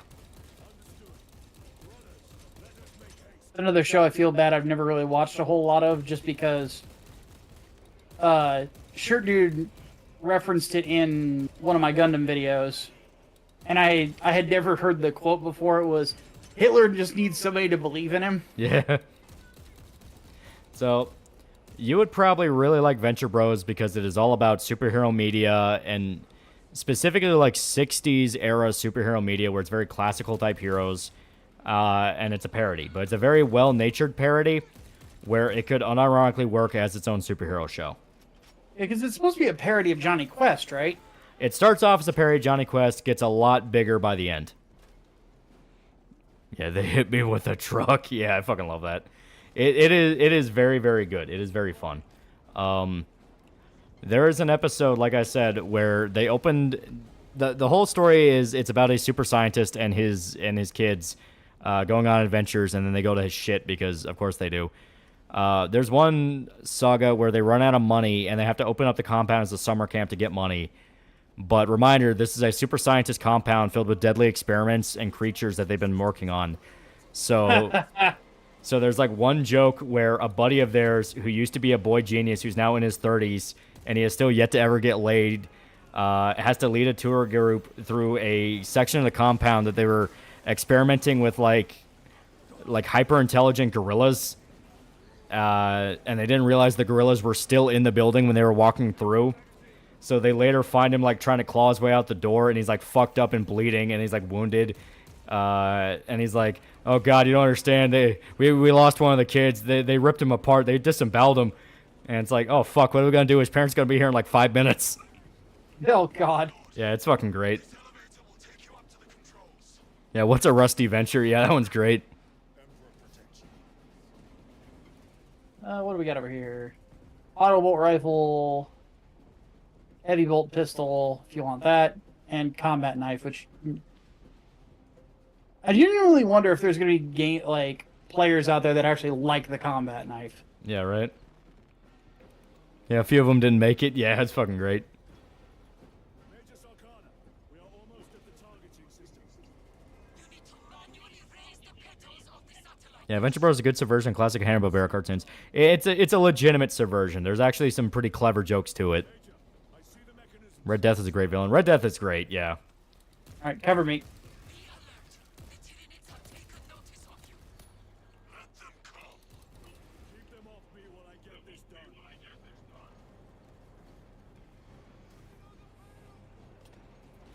What he's saying is I should watch Venture Bros. Venture Bros is great. You will laugh your ass off at least one episode. Absolutely love the Red Death train monologue to blindly rage. A really great subversion. Oh yeah.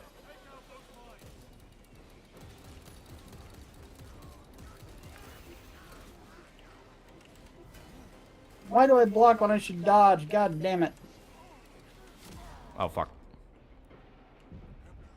Kyron's coming to you. Also really like its animation. It needs to have output to justify its small range. Not familiar enough with the game to judge though. Talking about this? I don't know. Maybe. My name is Sample was used by Dre. I got was using the scene from Better Call Saul when him and Mike were sharing a desert. Yeah.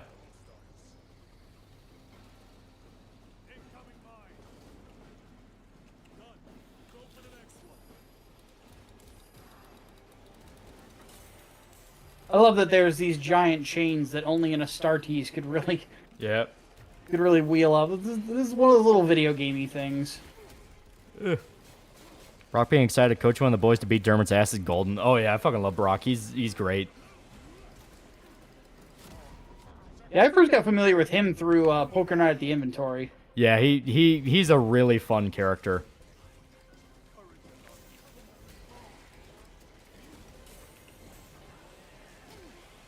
I also love Henchmen, I think 21 and 22. They're also fantastic.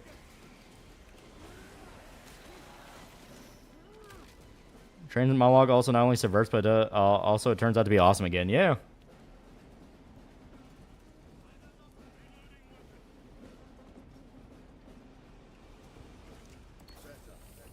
Up we go. Dr. Dre's song still, Dre used music sampled from David McCollum, who played Ducky in NCIS. Intro was literally made by David McCollum. Oh my god.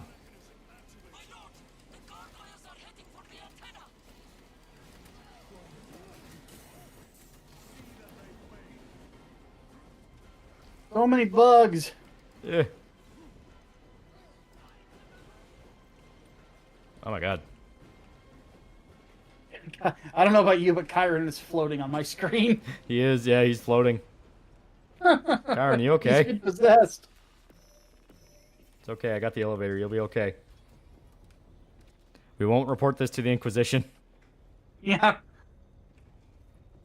We'll just say it's an anti-gravity failure. Where's the FF16 rank on your FF list of favorites? I like it. I like it more than 15. I'll say that. It looks pretty dope. From what I understand, they kind of lean more into dark fantasy than high fantasy, right? It's written by a lot of the same people who did 14, so there's a lot more of that 14 edge to it. I haven't played 14, so I have no clue. 14, past a certain point, like around the time you get to Heaven's Ward, starts dipping into some darker fantasy concepts. And a lot of people really like that because, shocker, dark fantasy is really cool. Yeah. Yeah. And that's what 16 ends up taking a lot of influence from. It's more of like 14. It's in medieval fantasy. They don't do the Magitech stuff. It's pretty good. It's pretty good.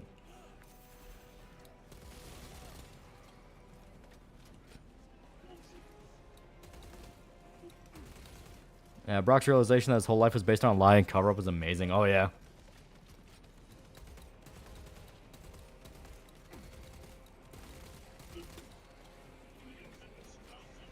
Fuck, I got poisoned.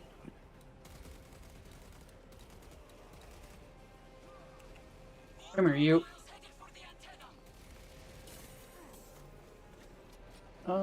Which antenna is the question? Ah, there it is. Antenna C, so over there.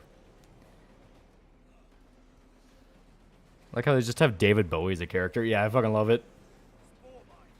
And not like and not even like a small one either. He's actually pretty fucking important.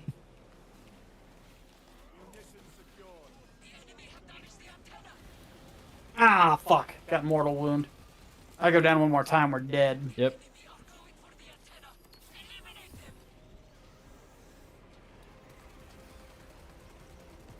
There we go. Don't suppose there's any stims lying around. And probably somewhere. Yeah, there is one. Alright, I'm popping You an need ult. 2 to get rid of a mortal wound on this difficulty, apparently.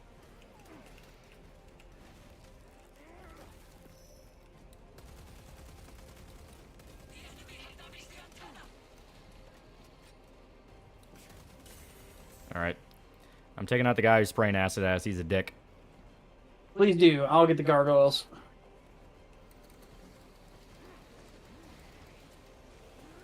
Didn't quite get all of them. There we go. He's dead. Well, so the movie was good. Sad show was canceled. Yeah, the sad part about it is you feel in the movie they weren't able to do everything they wanted. And then the creators came out and literally said, yeah, we had to scrunch like 3 seasons worth of stuff for a single movie. It sucked.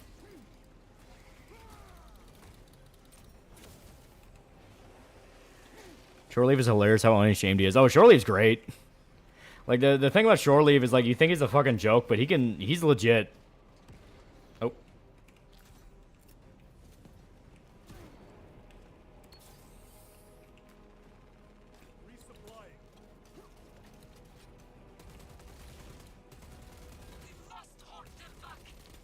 Alright, almost cleared this one. Yeah, I'm on my way. Yeah, Dr. Orpheus is one of my favorite. Kind of felt resolution with the guy who stole his wife was kind of forced, though. Yeah, as stated, there was supposed to be a lot more under the hood, but they just couldn't get to it.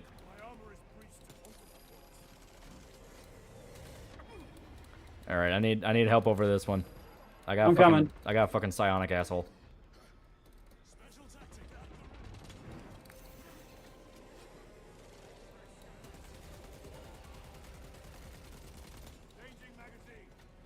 Oh, stim pack over here.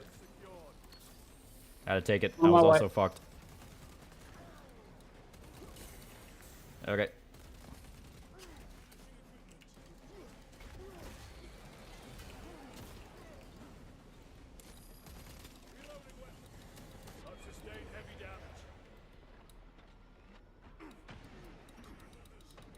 Fuck. Hey, he's almost dead. Fuck. Fuck. Ah, fucker. Trying to stay alive.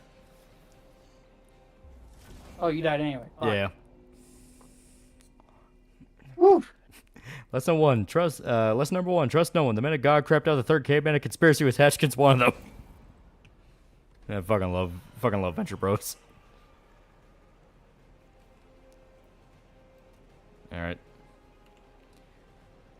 Grabbing ammo. Grabbing stims. Love how Adult Swim chose Rick and Morty over Venture Bros only for that to happen. Oh, yeah.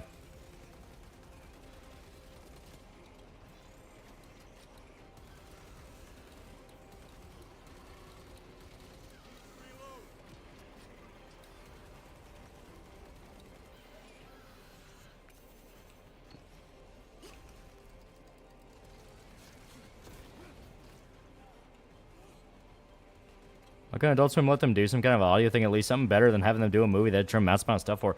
For some reason, like the creators of Venture Bros talk about it, for some reason they just had like major fucking beef with the Adult Swim guys. Like they would just always get into fights with them and they would do things to fuck them over.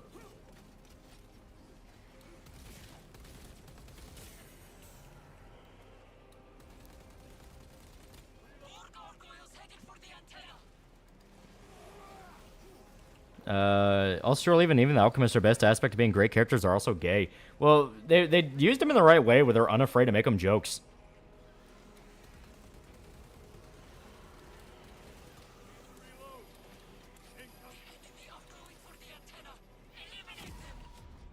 Ah, fuck. I got hit by the acid boys. Trying to get to you. God, there's a ton of them. Yep, watch out.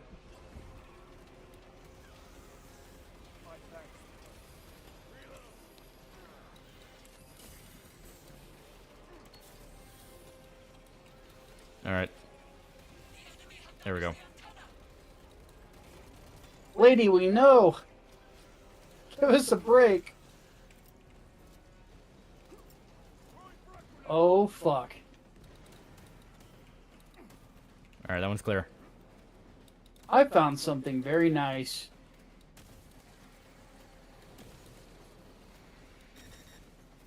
Alright. I need the cool guy kill. Yeah. Love the Scooby-Doo Son of Sam. Oh yeah, that was great. The Scooby-Doo parody. Yeah, that was funny as shit. They were all based off serial killers. Ow.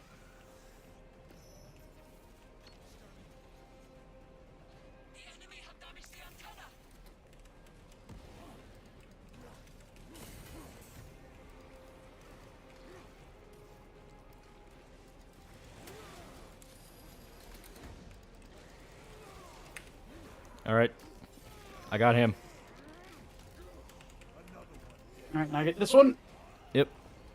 Wish they Just brought need a back second to reload. heal and execution while made higher difficulty much more manageable. Yeah, that's probably a perk you have to unlock later or something. Because, I mean, that would just make sense. It's like glory kills. Yeah, it's definitely a thing where, more than anything, it's what kills you the most is missing your parries against the warriors. Yeah. Because those are pretty tight windows.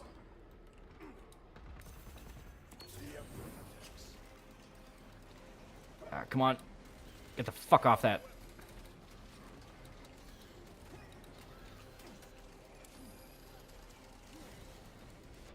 The other thing that will also get annoying is the little ranged fuckers. Yeah. Ah, fucker. Get up the hide just back on from Kingdom Hearts 2 PTSD. Tyranids are dicks.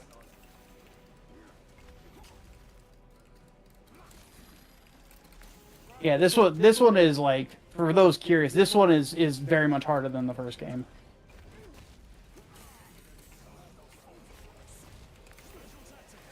Here we go.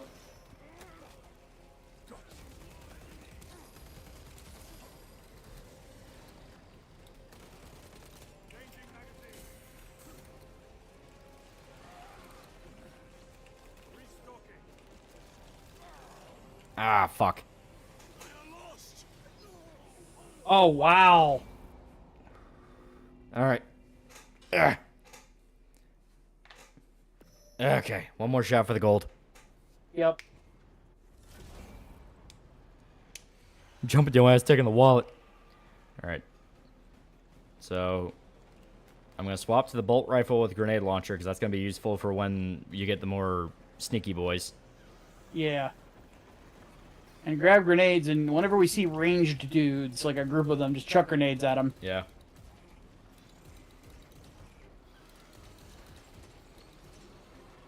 There we go. There we go, ripping to pieces.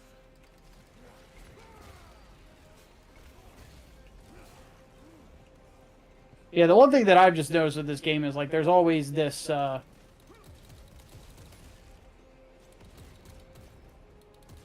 it's a culmination of little things. It's like death by 1,000 cuts with the Tyranids. Yeah.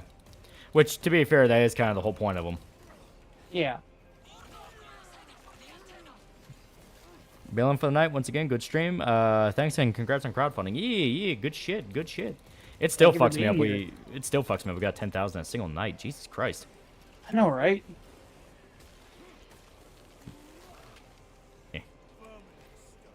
Okay, we gotta shoot these fucking spores before we go over there. Yep. I'm gonna be focusing down on the tower itself. Yep, I'm trying to get the spores as best I can, but I missed a couple of them, and I'm almost dead. God damn it. There we go. Wizard guy learning about how Hank and Dean had died so many times. Oh, yeah.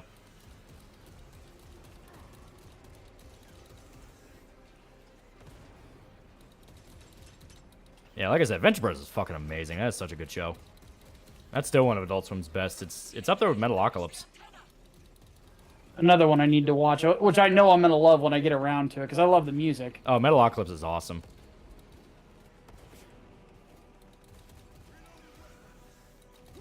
Oop.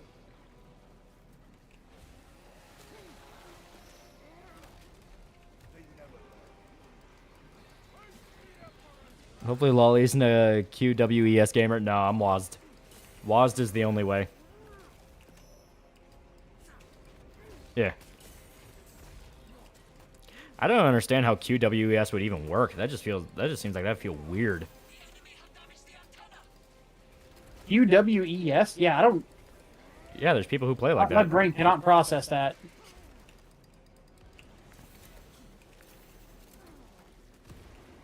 Alright. Stim. Yeah, I figured I was going to go get dropped there. I did what I could. Yep. Almost there. Kyron's got me. Go ahead and focus. Oh, never mind. Come on, Kyron. Heal me. I'm good. I'm good for it. There we go. Yep, let him... There we go. Okay, I'm chucking nades. Fuck this. Done playing nice. There we go. Ah, fucker. Come on. Get her. Ah, come on.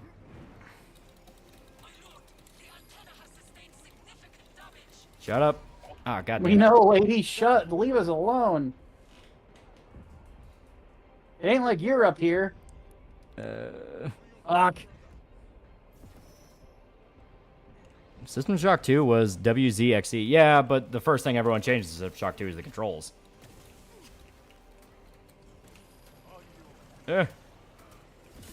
Oh, God. The fucking sonic whale.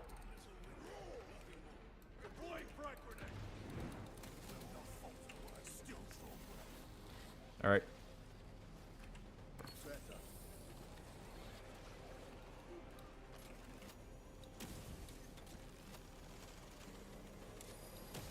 Oh.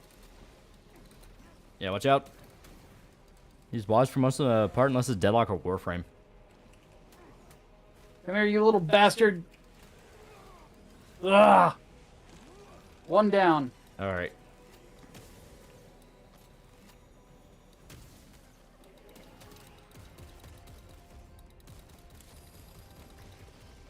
Oh my god. Oh Second my one god. down. We might get this. Alright. Yeah, do you need any stims or are you good? I'm alright for now. Alright. Go ahead and use it for yourself. Alright, because I'm pretty fucked Because up. neither of Yeah, I us need can to get drop some. right now. Alright, I need to run around and grab some. Found it. Ah, fucker.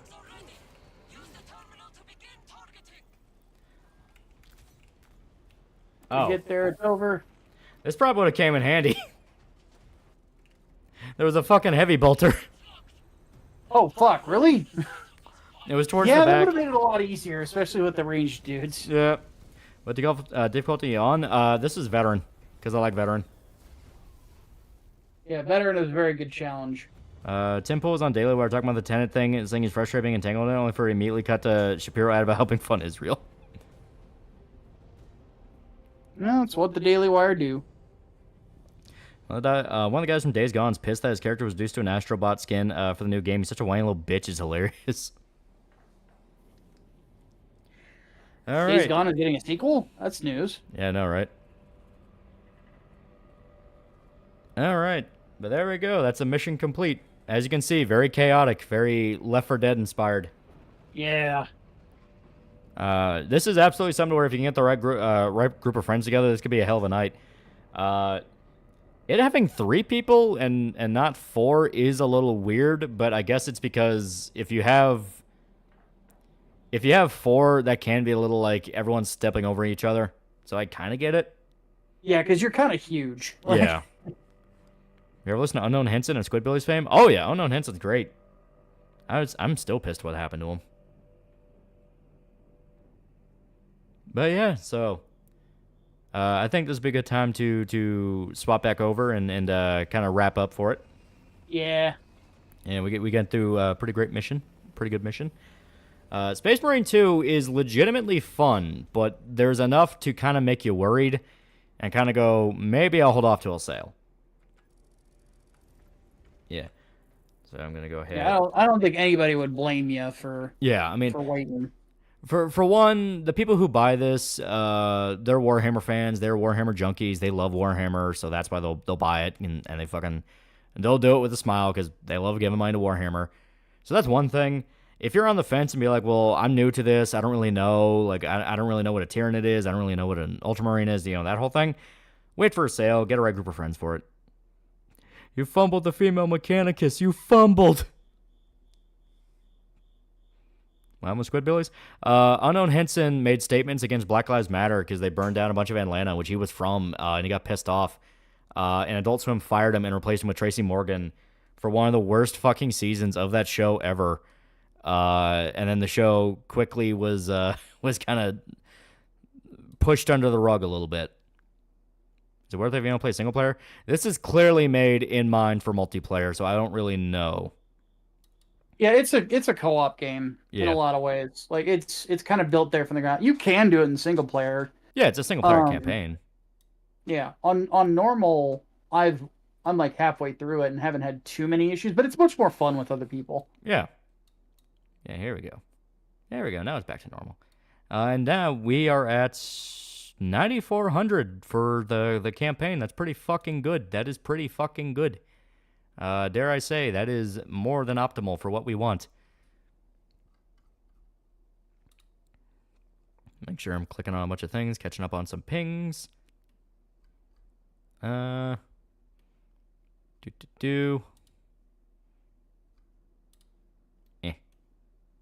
here we go.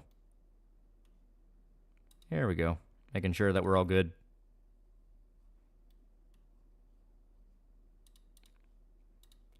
All right, let me check my Streamlabs real quick. Make sure we're caught up on Streamlabs because you never know. You just never know. It's probably face for $1. How effective would the pickup line, "My love for you is like diarrhea, I just can't hold it in," be on Rachel? It would not work very well. It would not work very well.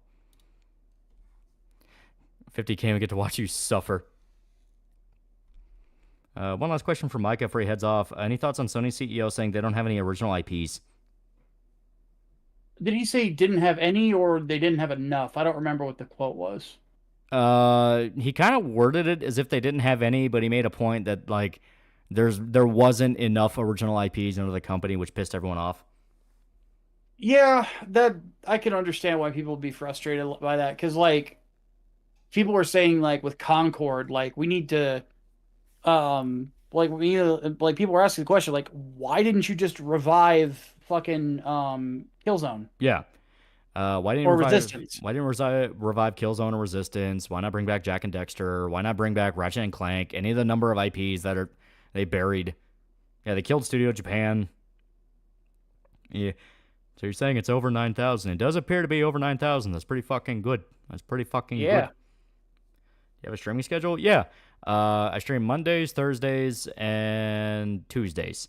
Today was a special exception because we had to do this, and I'm very happy we did this. This was a very good idea. So yeah, we have a lot under the hood here. We have a lot under the hood. It's fantastic. Yeah, Twist Metal, Ape Escape, SOCOM. Yeah, there's a lot. Yeah, don't forget Sly Cooper. Yeah, the minute you name one, others are naming off others. Compared to most campaigns, love how reasonably priced yours is. Thank you. That's very nice. That's fine. I don't want anything to be revived or remade because everything's so fucked. Yeah, it's a legitimate worry. If you can, check out Buffalo. They're a 1970s hard rock Aussie band. They're Black Sabbath-esque sound-wise and pretty good. Oh, okay. Is there going to be a Monday stream? No, we had to move Anime Night to Monday because of this, so you get an extra stream on Saturday. I get to have my Monday. It's only fair. But yeah, so hopefully we made you guys excited. Hopefully you guys are all super hyped about checking out the campaign. Personally, I think we are off to more than a roaring start. It's the first day, and we are overfunding. So yeah, we have not only that, like we're a tenth of the way, or not a tenth, almost a fifth of the way to the Loli torture stream goal. Yeah, where I go through Last of Us 2, yeah. But yeah, that's pretty fucking good. I'm excited because now this means that we'll be able to fully finish it and get it out there and be able to get it out there and have you guys read it and be excited. Like, that's what I'm excited about. I'm excited that you guys are going to be able to read this. So I'm going to make notes of all my little expenses. I'm going to go full office worker mode like I usually do and get a whole little doc together of what we need to pay for. And we'll start divvying things out, and we'll start working. I think it'll be great. Loli torture stream might have a different meaning. Nah.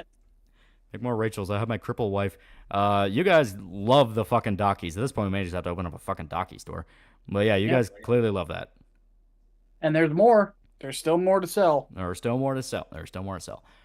But yeah, we will keep you guys updated on this. It'll be fantastic. It'll be great. With a full month left, we might have Loli suffer through Last of Us again. Yeah. Looking forward to owning it. Yeah. I'm also very excited. I know Russian Comic Book Geek said he wants to do a motion comic of it. That sounds really cool. If anyone wants to do like a fan art thing of it or anything like that, go fucking nuts. You know, we support that because, you know, that shows you guys are excited and it's like, oh hell yeah, it's gonna be so cool. Not to mention, we've talked about this, might as well mention it. Since this is going to be anything crowdfunded that Grindstone does, whether it be CyberP0P or anything else, we consider them kind of special editions. So they're like, if it's good fan art, that's not like that our printer's not going to like get pissed at us for. You know, we might be able to include it in the actual book. Yeah, do like a little compilation of fan art and things like that. I think that'd be really nice. You know, kind of make people excited and be like, oh, you were a part of this, you know? Exactly. So every stream will be an update for the goals. I don't see why not. I mean, hell, keep people aware. Show off more dockies and the Coomers will come out in full force.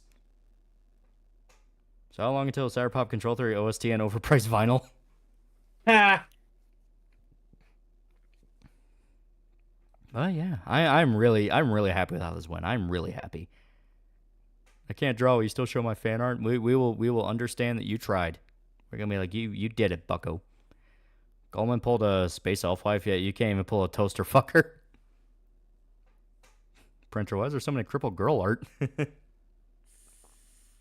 Yeah, I'm super happy about this. This has went exceedingly well. This has went exceptionally well. We have something here. And I like this momentum.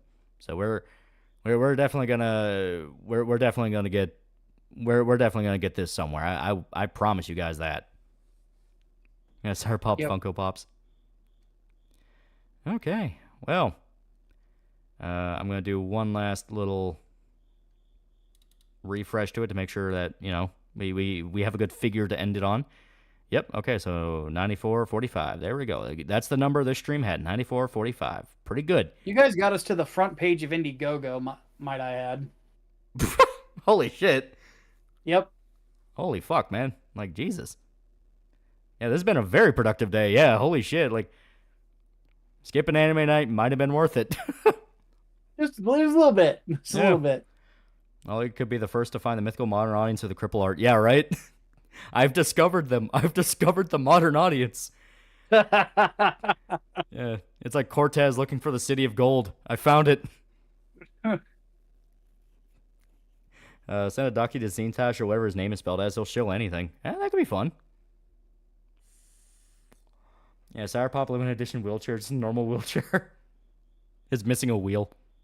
There you go. It'd be crazy if Japan also likes your CyberP0P comic. It'd be crazy. We have a lot of manga influence in this, so fuck yeah. If there's like a manga artist who really likes it or something like that, it's like, that'd be the most flattering thing ever. Chat was feeling generous today. They want those goddamn dockies. They really do. Yeah. So, I guess reminder to the people that bought the Goon tier, you're going to need to email us a picture of yourself so we'll be able to have a reference to put you in the comic in that specific scene. We'll have to talk to Manito about that. There's a lot of lists on the agenda we're going to have to work through, but that will be as we work. But as stated, if you bought the Goon tier, you'll be able to email... the Grindstone email is on the campaign, right? Just make sure.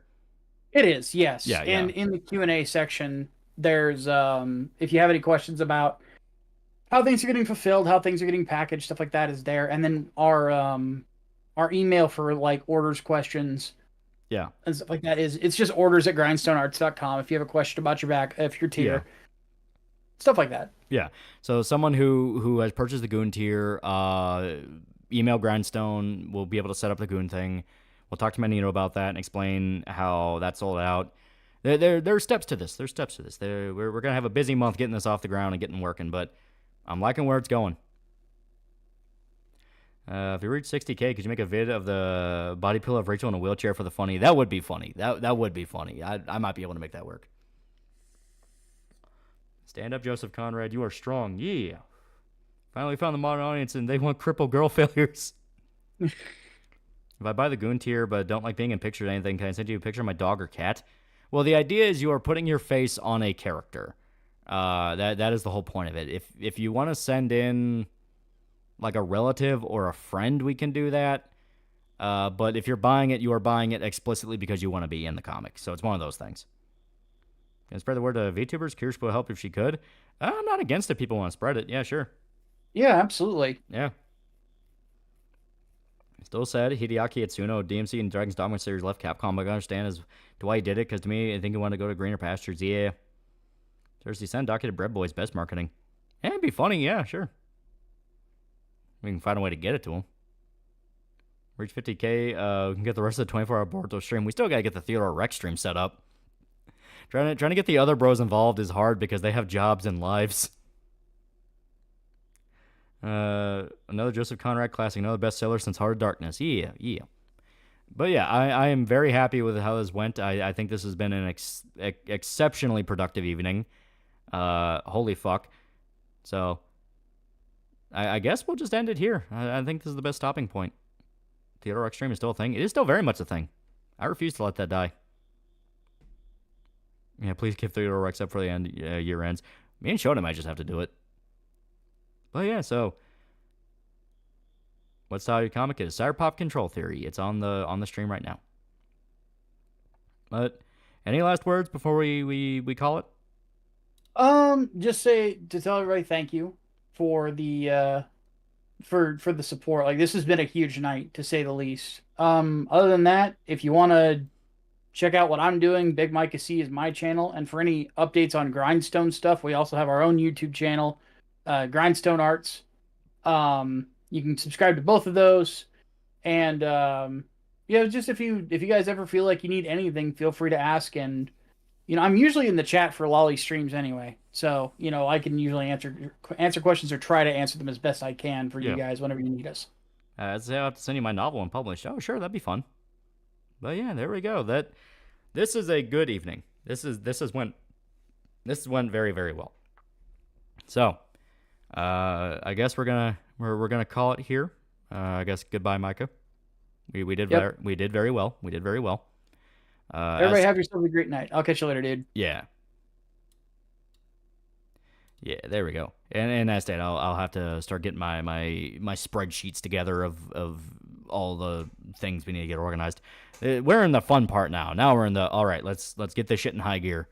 Because you got to talk to Tim Manito. There's a lot of different things I got to do, but this is gonna be the fun part. As stated, Dead Rising video is gonna be out mid next week. Maybe around what day is it? It's Sunday right now. Maybe around Wednesday. Once again, that all depends on jury duty. Jury duty's been a fucking pain in the ass. That has been like the most agonizing experience so far, because it had to come in the middle of when I'm working on a bunch of shit, and it's like fuck. Of course, that is the nature of jury duty. But yeah. But beyond that, we have had a very successful evening. We are going to be able to get a whole lot done. This is the first day of the campaign. Like, really think about that. This is the first fucking day of the campaign, and we went way over our goal. This is really well done. Very well done. We are in the midst of something very special here. Sorry, did you, Duty? We go over a period of time. Like, over a period of time. So it's not just one case. It's over and over again until, like, end of September for me. It sucks. It really sucks. But, yeah. So, any last words? Yeah, Baba Booey. Yuki's Robo Penis. Baba Booey. Pat yourself on the back. Exactly. Pat myself on the back. Yeah, there we go. There we go. But yeah, we have a lot of shit in the process here, and we have a lot of really good things in the process here, and I am more than excited for it. So, no point in stretching this out any longer. One last check for Streamlabs. We are Gucci. And yeah, congrats on hitting the goal. Yeah, we did very fucking well tonight. We did very fucking well. Thank to everybody who bought the big boy tiers. Those are not cheap by any means, so we are hoping it'll be worth it. Now, the actual time frame for the comic, as stated, we plan on getting it out next year. Next year is going to be our hard goal. I want to be vague on the exacts of next year, just because you never know over a long period of time. You know, a delay is going to happen, what have you. But we are already a chunk through the book. We are a chunk through it. So it's not like we're just coming up with an idea and we're going to work on it later. We are a ways into the process here, so that'll be good. But that's all I can say. See you guys.